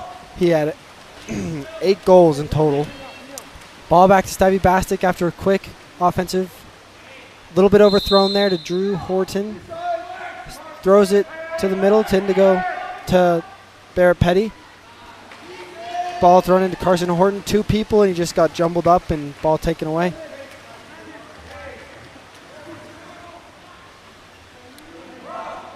Ball there, tossed down to the bottom left. Kai Johnson. Kai Johnson tosses it back up to number 6, Andrew Neff. Andrew Neff coming in, looking like a threat. Puts it into center. Center bounces it. Top right post and bounces in. That's a goal for number 10, Ethan Thunnell. He also lit it up earlier today against Utah County, scoring 5 goals. Indigo Petty tosses it over to Indigo Payne, tosses it over to Nicholas Obradovich. Nicholas Obradovich pushes down farther down to Tyler Peabody. Tyler Peabody looking down the line in the middle. Decides not to do it. Tosses it all the way across. A little too far thrown. Makes it go all the way to center court there. Tosses it a little too short there to get it into Carson Horton. And here goes Olympus on another counterattack. They are coming out hard this game for sure. They did not come out this hard on the counterattack and on the offensive side earlier today, but they are coming out ready to play right now, that is for sure. There's a switch down on that right side between Nick Obradovich and Tyler Peabody. Quick ordinary foul for Kai Johnson. Number 7 on Olympus, Beckham Jones walks it in to shoot. Looks, shoot, and just off the right-hand side there. Stivey corrals it with his and tosses it to that far right side to Bear Petty. Bear Petty looks up, looks far across, gets it all the way there to Tyler Peabody, puts it into Nick Obradovich. Quick ejection there on number 7, Beckham Jones. Nick Obradovich tosses it out to Indigo Payne. Indigo. And there's a goal by number 10.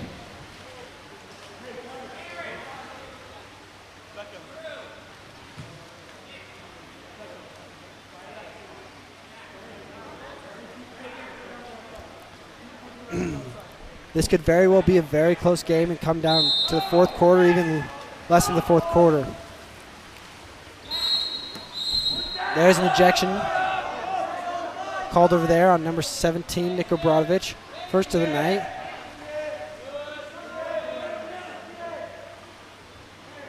Tossed down to the bottom left, tossed over to the top, number 2, Jaden Courtney. He's a threat, gets field blocked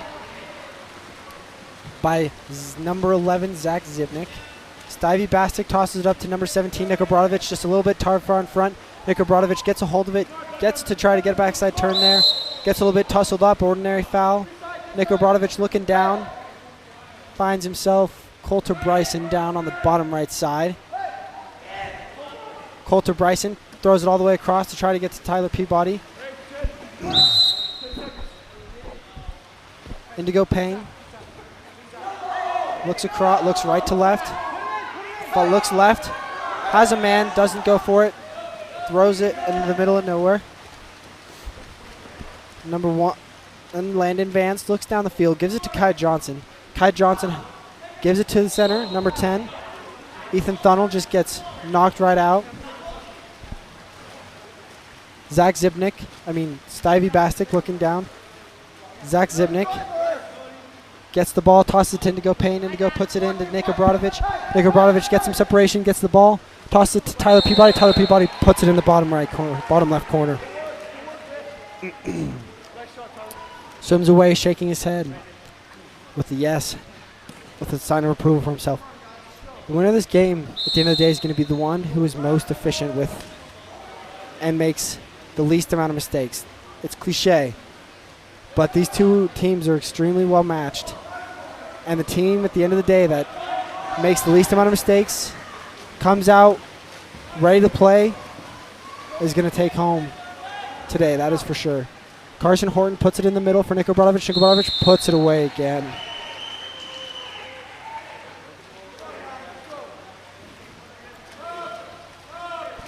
Second goal for Nick Obradovic.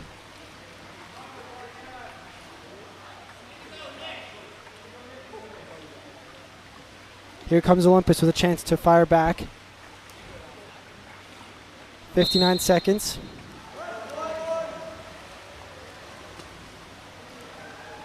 Minute left in the quarter. Jaden Courtney swings it out to Kai Johnson. Kai Johnson looks, finds a top left corner, and he just nicks it just a little bit of left. But that was a good looking shot. Wouldn't be surprised if he's told he can go back to that again, because that was not a bad looking shot, especially in these beginning of the quarters. If he can catch it onto it, makes his life a heck of a lot easier when it comes to the fourth quarter, and he knows he's got the hot hand. Carson Horton gets it, drops it in, puts it into Drew. Drew makes a quick sweep shot and doesn't get away with it. 30 seconds. Olympus going to try to get another shot opportunity here. Landon Vance looking down the pool. Advances it to Jaden Courtney. Jaden Courtney tosses it in. Quick offensive there. Wasn't turned to the ball. Wasn't ready for it. Stivey Bastic looking. Fires it left-hand side to Barrett Petty. Toss it over to Carson Horton. 6 seconds left. Foul, ordinary foul. Gets up, shoots, and just field blocked. Just an unlucky field block there by Jaden Courtney. Great look, though. And there's the end of the first quarter. Park City up 4-2. This will be a good one. This is Game On Live Studio.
Start of the second quarter here. Park City up 4-2. Nico Brodovich wins the second swim off here. Gets it swept back to Tyler Peabody with Kai Johnson right on top of him. This is a common theme between a lot of these teams here, is that their offenses start way too far back out at the half court. And there's an ejection drawn by number 10, Drew, on number two, Jaden Courtney. 6-on-5 opportunity. Carson gets it in and gives it to Zach Zibnick.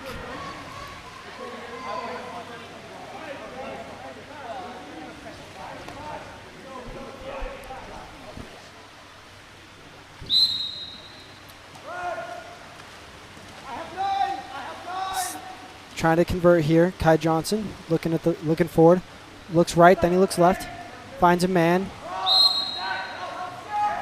It's Andrew Neff. Andrew Neff puts it in the center. Quick ejection there on number 15, Indigo.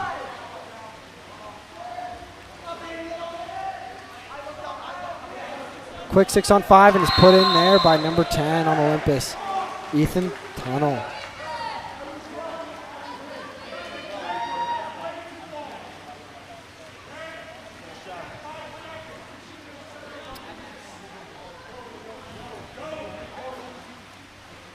Brings the score to 5-3. Park City leads.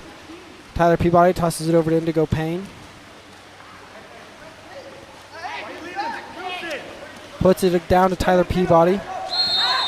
Tyler Peabody gets an ordinary foul drawn by Kai Johnson there.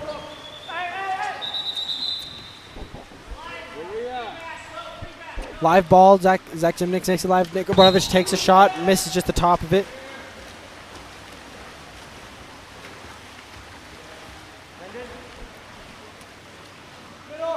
Ball tossed up over to Ethan Thunnell. Ethan Thunnell gives it to Kai Johnson. Kai Johnson moving up. Gets inside a half. Looking to shoot. He's dangerous from here. Tosses it over to his teammate. Takes a shot. Blocked there by Stivey Bastic. Stivey tosses it up and over to Tyler Peabody looking to create a counterattack. Gets it back up to Nico Brodovich. Carson Horton down at the low post. Takes a shot, just blocked there by the goalie, Landon Vance. He's impressed today, that is for sure. And there's a goal scored by Ethan Thunnell. Third of the night for him.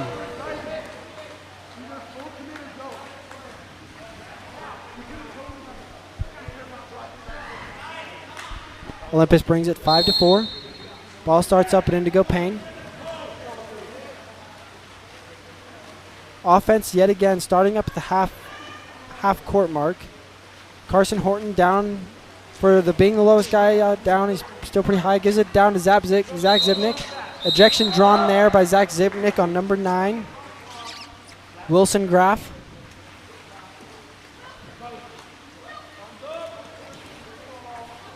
Nix tosses it over to Carson Horton. Carson Horton shoots and just off the mark.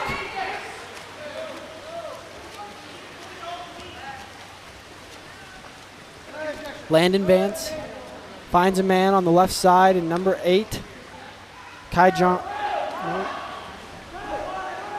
Johnson gets it, shoots it just off the top of the crossbar.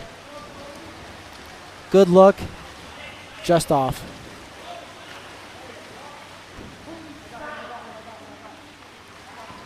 Stivey Bastic tosses it up to Zach Zibnick on the top right side. Zach Zibnick looks down, then he looks left.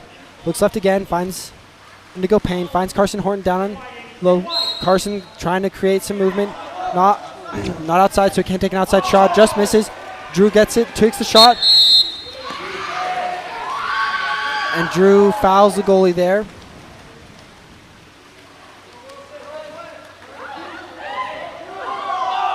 Ball gets swung over to number 11, Leandro Pavonio.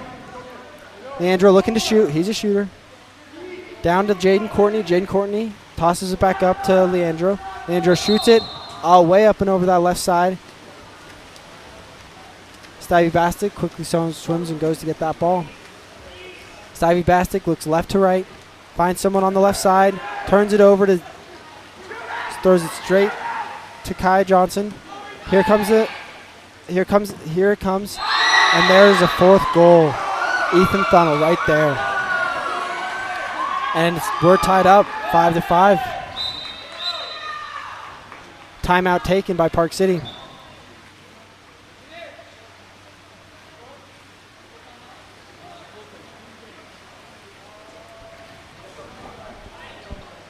This is similar to a situation to try and just relax and cool everybody off, and looks like they may be switching out goalies here when Stivey Bastic may be coming out, and they are switching. Looks like they are going to put in Coulter Bryson instead of Stivey Bastic right now.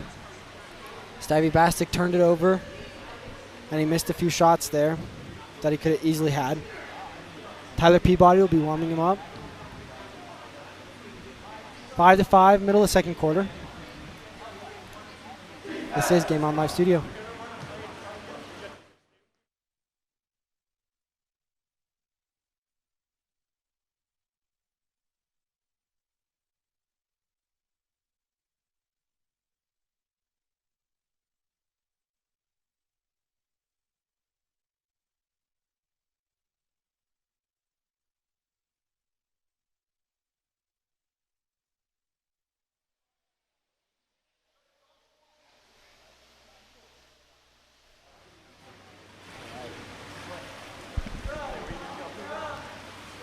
Coming out of the timeout, 5-5. Coulter Bryson to toss it up. Coulter Bryson tosses it live. Quick pick there set by Zach Zibnik. Didn't do anything. Indigo tossed it over to Nick. And ejection drawn there by Drew Horton on Kai Johnson.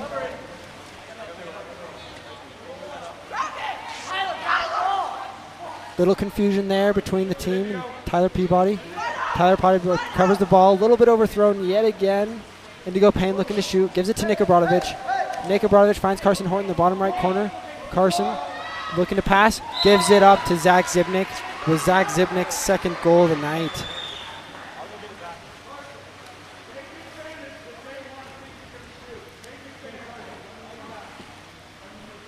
Park City takes the lead 6-5 with 2:20 left in the quarter. Landon Vance slowly advancing the ball to his own 5-meter. Tosses it up to Kai Johnson.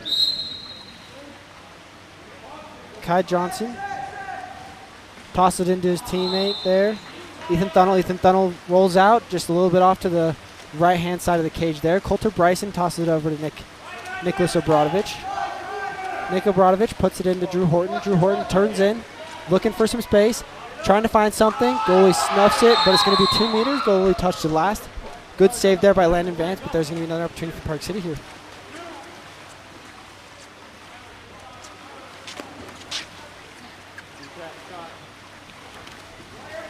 Nicholas Obradovich tosses it over to Indigo Payne. Indigo Payne puts it down to Carson Horton. Carson trying to make a move. Ordinary foul. Pops it, gives it up to Indigo. Indigo looking to shoot. 20 seconds left still on the shot clock. Carson finds Zach. Zach bangs it in yet again for his 3rd goal of the night. He gets a hat trick. 1:38 left.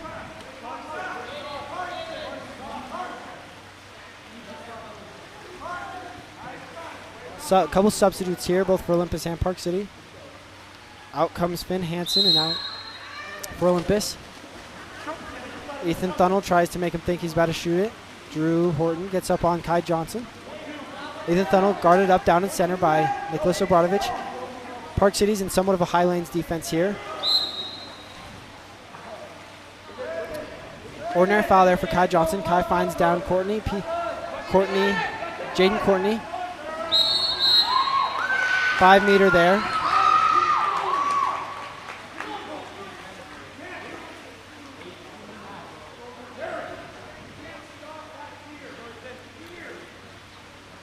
Five-meter will be taken here by Ethan Thunnell. This will bring it in within 2 if he makes it.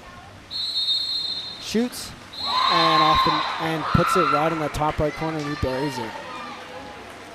Ethan Thunnell has 5 goals, 5 out of 6 of Olympus's goals right now. He is on fire right now. If Park City's going to want to put this game away and win, they're going to have to find a way to stop Ethan Thunnell right now, because he's killing him right now. Ball up at the top left. Over to Indigo Payne. Niko Brodovich calling for it. And to go sloughed by the ball, by defense, by guess who? None other than Ethan Thunnell. Ethan Thunnell gets up, and he bangs another one away. That's 6 goals now for Ethan Thunnell. He takes that coast to coast, and he scores that one. Park City 8, Olympus 7.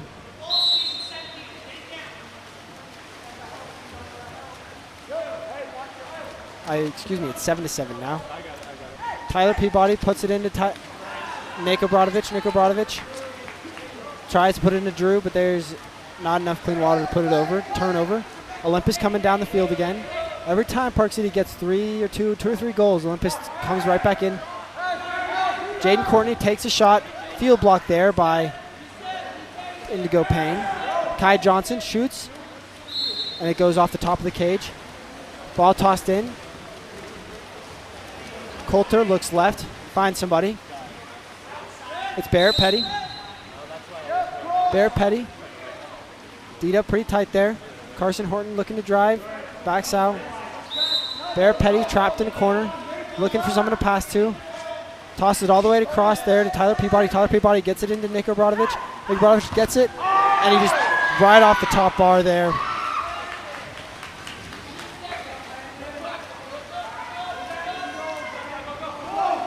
Here comes Kai Johnson. Drew trailing far behind. Kai looking up like a threat.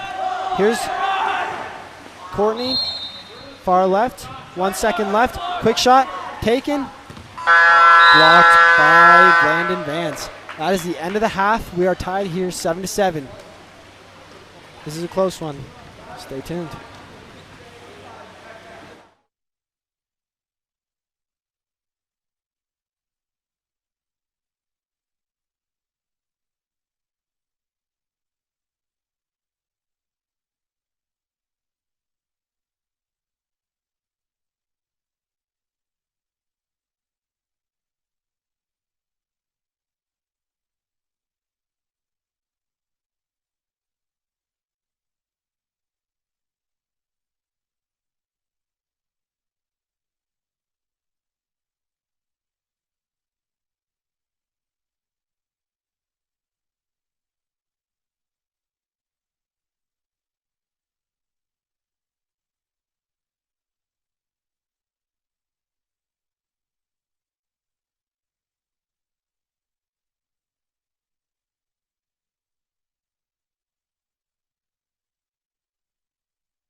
All right, here we are.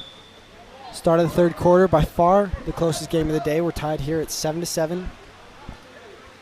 If Park City wants to take this home, they're going to have to clean up some of the sloppy mistakes here. And if Olympus wants to take this home, they just got to keep countering. They're putting the ball where it needs to be and keying up some of their little bit of their sloppiness too. And Olympus wins the sprint here. Great way to start it off as Andrew Neff takes it off, gets the ball for him. Ejection there is Isaac as Jaden Courtney turned Indigo Payne and like a top, and he got all on top of him there. Kai Johnson looking at the top.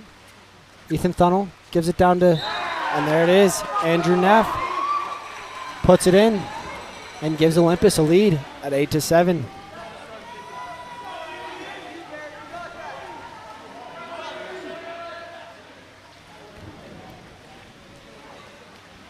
Got to switch over here at guard. We got Tyler Peabody guarding out instead, as well as we got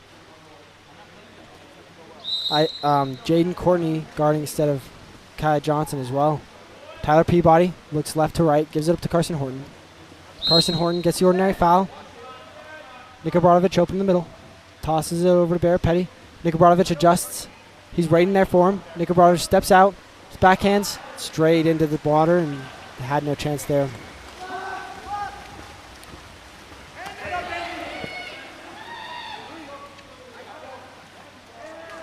Shot there by Andrew Neff yet again. Good counter opportunity. Just taken down by Coulter Bryson there. Coulter looks right to left, looks back right. Trying to find someone he wants to give it to. Gives it up left to Indigo Payne. Indigo Payne looking for an ordinary foul, not going to get it. Tossing into Niko Brodovich. Niko Brodovich gets it. Doesn't have enough heat on the back of it to put it in the back of the cage there. Landon Vance gives it up to Jaden Courtney. Jaden Courtney gets an ordinary foul from Niko Brodovich. Jaden Courtney puts it in the middle. Backhand there by who else? Ethan Thunnell.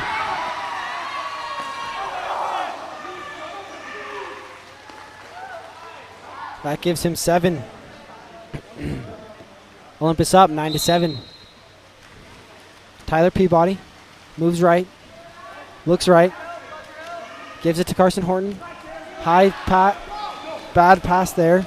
Too far in the lanes. Carson Horton, Andrew Neff in a foot race. Gives it over to number 4, Cody Delbert. Cody looks across. Gives it up to number 10, Ethan Thunnell. Ethan Thunnell tries to put it in. Gets a field block there. Coulter Bryson blocks that. Coulter Bryson looks left. Looks middle. Looks back left. Gives it to Niko Brodovich. Nick looks, turns to look to cage. Gives it a quick inside turn. Not enough room to get anything done. Zach Zibnick trying to get it in. He has the high hand for Park City tonight. And Zach Zibnick gets it taken away there from a slough by Jaden Courtney. Ethan Thunnell moves up the left side of the pool. Head up, looking. Tosses it in. To Andrew Neff. Andrew Neff swims away with it. Indigo Payne did not stay with him there, causing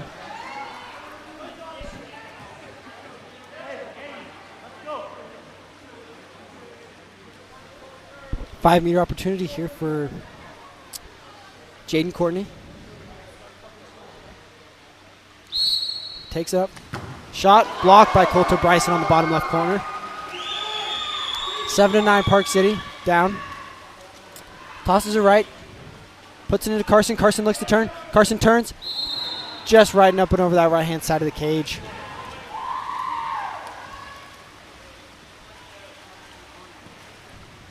Landon Vance gives it to Kai. Kai gives it up. Jaden Courtney looks to shoot. Straight in the middle of the cage. If he took one step right there and one step up, he could have nailed that without any pressure in his face right there. Zach Zibnick looks down the middle, gives it to Indigo Payne. Indigo looks middle, looks left. Park City coach is furious. They won't pass it down the middle. Gives it to Niko Brodovich. Here's an ejection. Shot, goal. Nicholas Obradovic, ejection drawn by him, and he gets the goal with the 2.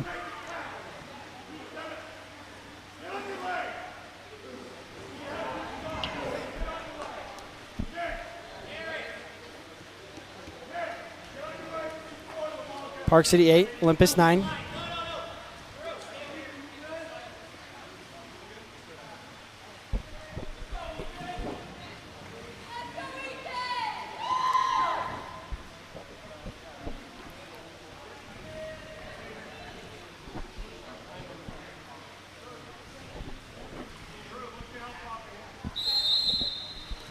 Nicholas Obradovic takes the man up, goes back to the goalie. Kai Johnson takes the left.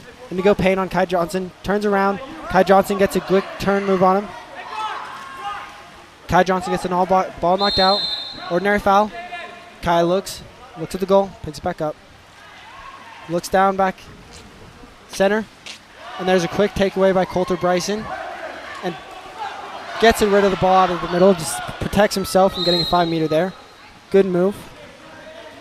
Drew Horton gets it, gives it back to Coulter Bryson. Coulter Bryson tosses it down to Indigo Payne, guarded up by Kai. Tyler Peabody, guarded up by Ethan Thunnell. Tyler Peabody, up at half, tosses it over to Drew Horton. Drew gives it to Zach Zibnick. Zach is going to put it in the middle to Nick. Nick gets the ball. There's a slough. Ball under. Olympus ball. 2 minutes left. Ball goes back to Landon Vance. Landon Vance gives it up to Kai. Ethan Thunnell shoots, rips it super hard, sends it right back to the 5 meters on the same side. Pass back up. Number 7, Beckham Jones puts it back down to puts it back up to Beckham Jones. Beckham Jones shoots, blocked by Coulter Bryson. Park City is being saved by Coulter Bryson right now. 8-9 Park City, minute and a half. Overthrown there. Turnover. This Olympus team is capitalizing on every mistake Park City makes. Andrew Thunnell passes it, lobs it, straight over Coulter's head by Beckham Jones. 10-8 Olympus.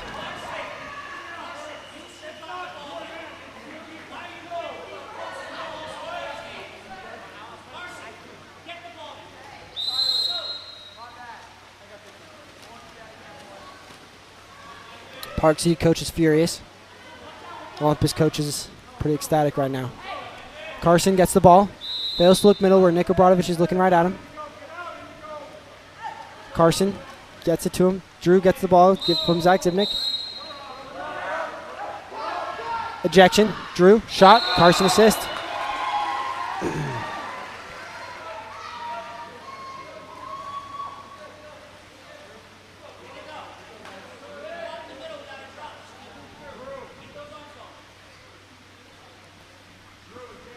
Nine 10.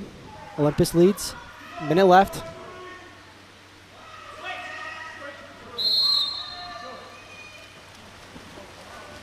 Indigo Payne right up with Kai Johnson. Kai Johnson. Jaden Courtney gets the ball from the start. Jaden Courtney turns Nick Obradovic, puts it into the center. Zach Ziptic is there to take it. A lot of confusion up there, and Nick Obradovic ends up with the ball in the end of the day. Nick Obradovic looking left, throws right, down to Indigo Payne. Indigo Payne looks over to over to Zach Zibnick. Great defense there by Jaden Courtney. Ends up in Carson's hands. Ejection number 8. Kai Johnson.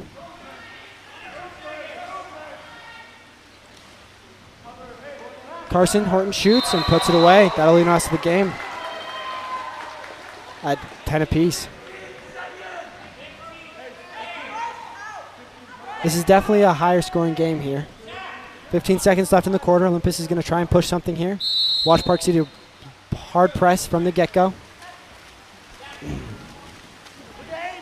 Indigo Payne gets run over yet again by Kai Johnson. Nick Obradovich takes a step back after an ordinary foul. Drew Horton gets up. Shot. End of the quarter. Quarter ends 10-10. Park City 10, Olympus 10. Next quarter is all that matters.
All right, we enter the fourth quarter here at a tied-up game at 10 apiece. Park City 10, Olympus 10.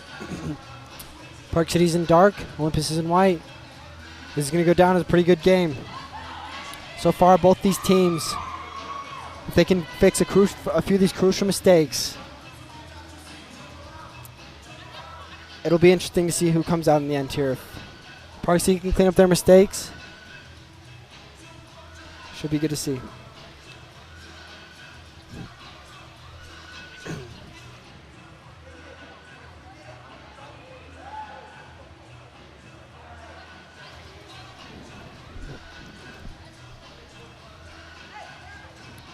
Coulter Bryson still in goal after the swap midway through the second quarter.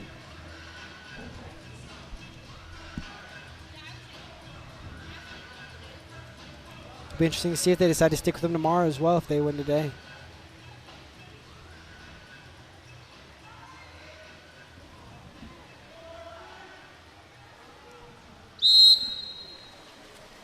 Here goes the sprint. Carson and Andrew. Andrew Neff wins the sprint. Tosses it back to Beckham Jones. Nick Obradovich gets up on Jaden Courtney.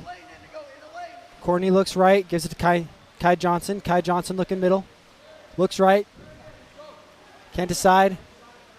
Decides to pass it down right. Tight D down there. Here comes Kai Johnson driving down the middle. Jaden Courtney gets up to shoot. And he just misses it off the left post. That was a breather if you're Park City right there. That was close. Indigo Payne. Pushing himself out, trying to get a better pass opportunity. Looking middle, looking right. Tyler Peabody. Far right. Ejection called. Number 7. Beckham Jones, 6-on-5. Park City up.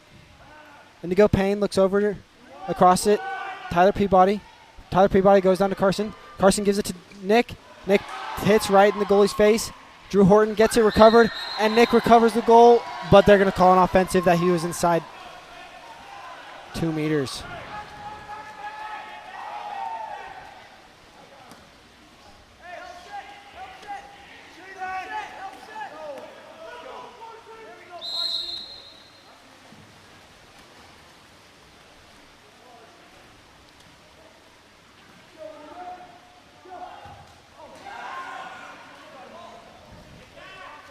Indigo Payne has an opportunity. Misses. Thrown out to the left side. Jaden Courtney. Thrown into center. Ejection here on Tyler Peabody. Ethan Thunnell gets the ejection. Jaden Courtney over, tosses it there on the 6-on-5.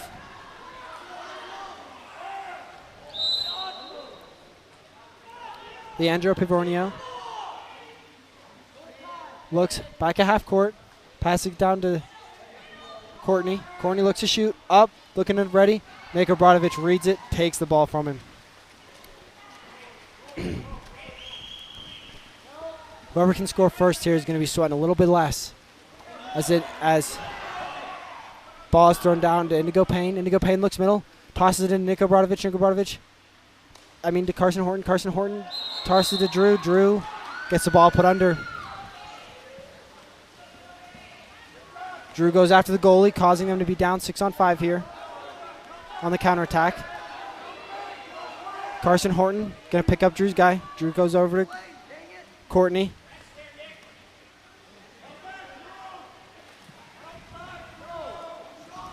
Shot there by Ethan Thunnell. Ethan Thunnell gets blocked there by Coulter Bryson. Zach Zibnick tosses it down to Drew Horton. Drew Horton coddled up.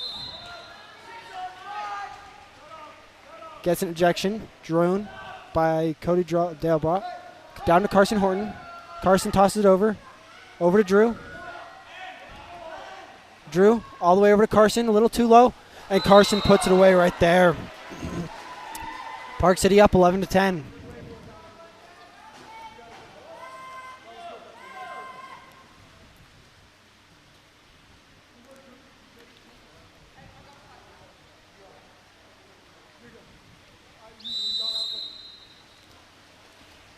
Defense is going to be crucial now.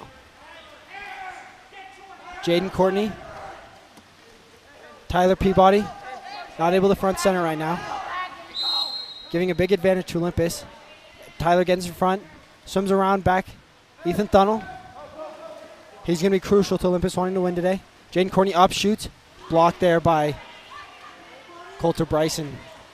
Coulter Bryson swims right, looks left. Ejection there by number 7. On number 8. And it looks like Kai will not be able to return to this game. Looks like he has 3, if that's correct. Drew Horton at the top. Passes it over to Indigo. A little bit off. Indigo tosses it to Drew. Zach Zibnick has it. Drew looking, shoots, and that's in. Park City takes a 2-goal lead. 2.5 minutes left.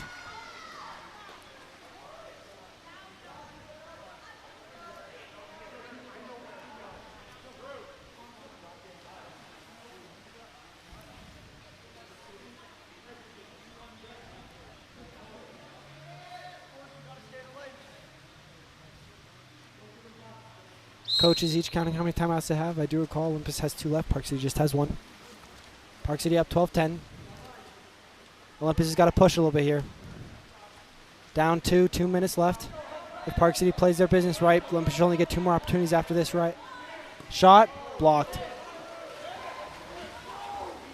Barrett Pettier covers, gets Coulter Bryson. 2:06 left. Carson Horton look, fakes middle, moves in, sees it, gives it to Tyler Peabody. Tyler Peabody moves right, looks right, gives it to Carson. Ordinary foul. Carson Horton looks across, gives it right into the hands of Barrett Petty. Barrett Petty puts it into Indigo Payne. Indigo Payne puts it, and he digs it right into that left-hand corner there. And Park City takes a 3-goal lead. And here goes Olympus's first timeout. probably deciding, coming up with a couple plays here, and save that last time out just in case they get a couple goals and they're just down 1. Park City up 13-10. This is Game On Live Studio.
All right, Olympus is coming back out of this timeout. Down 3. Park City's rattled off 3 in a row. 3 unanswered. Exactly on the mind of what's on the mind of Olympus right now is time. Got to get 2 quick goals here. With only a minute 40, they can have 2 possessions left, but there's no guaranteed for a third. Ethan Thunnell kicks it back out. And without Kai, that'll be a harder task. Moves it out right. Top passes it up. Number 4. Shot. Puts it away. Top left. And that's what Olympus needs. Minute 21. They still have time for probably 2 possessions. Tick, tick, tick. Park City's got to drain time off that clock. Olympus has got to hope that they have enough time to make this comeback. Crazier things have happened. A quick turnover, counterattack, goal. Easy comeback. If they Tyler Peabody tosses it back to Coulter Bryson. Coulter Bryson throws it up left to Zach Zibnik. Zach Zibnik puts it into Nick Obradovic. Nick Obradovic sweep shots. Outside left of the cage. Used only 12 seconds at that shot clock there.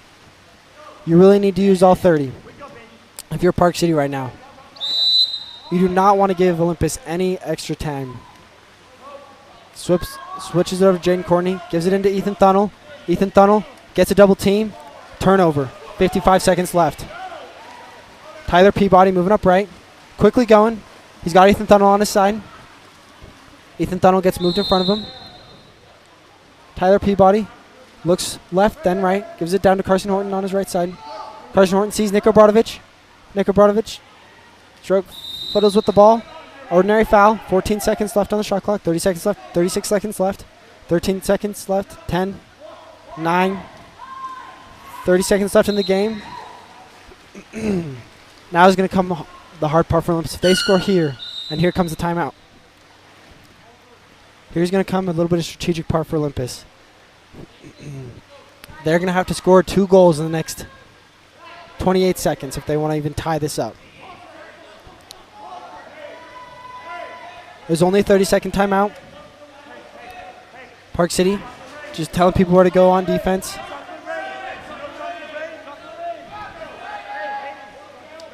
.28 seconds.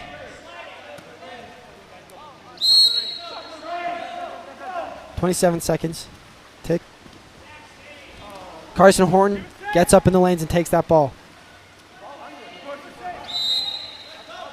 Carson gets the ordinary foul. 18 seconds left. Carson pops the ball. Moves out. Gets the ordinary again. Zach Zibnik moving down. Would not be shocked if moved over to Tyler Peabody on the left side. Tyler Peabody, 10 seconds left. 9. Carson, Tyler Peabody. Holds on to it. 5.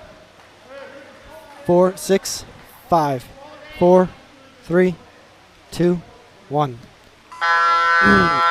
What a great day to end today. Park City ends up winning 13-11. rattles off 3 goals in the end of the fourth quarter to win 13-11. Great game.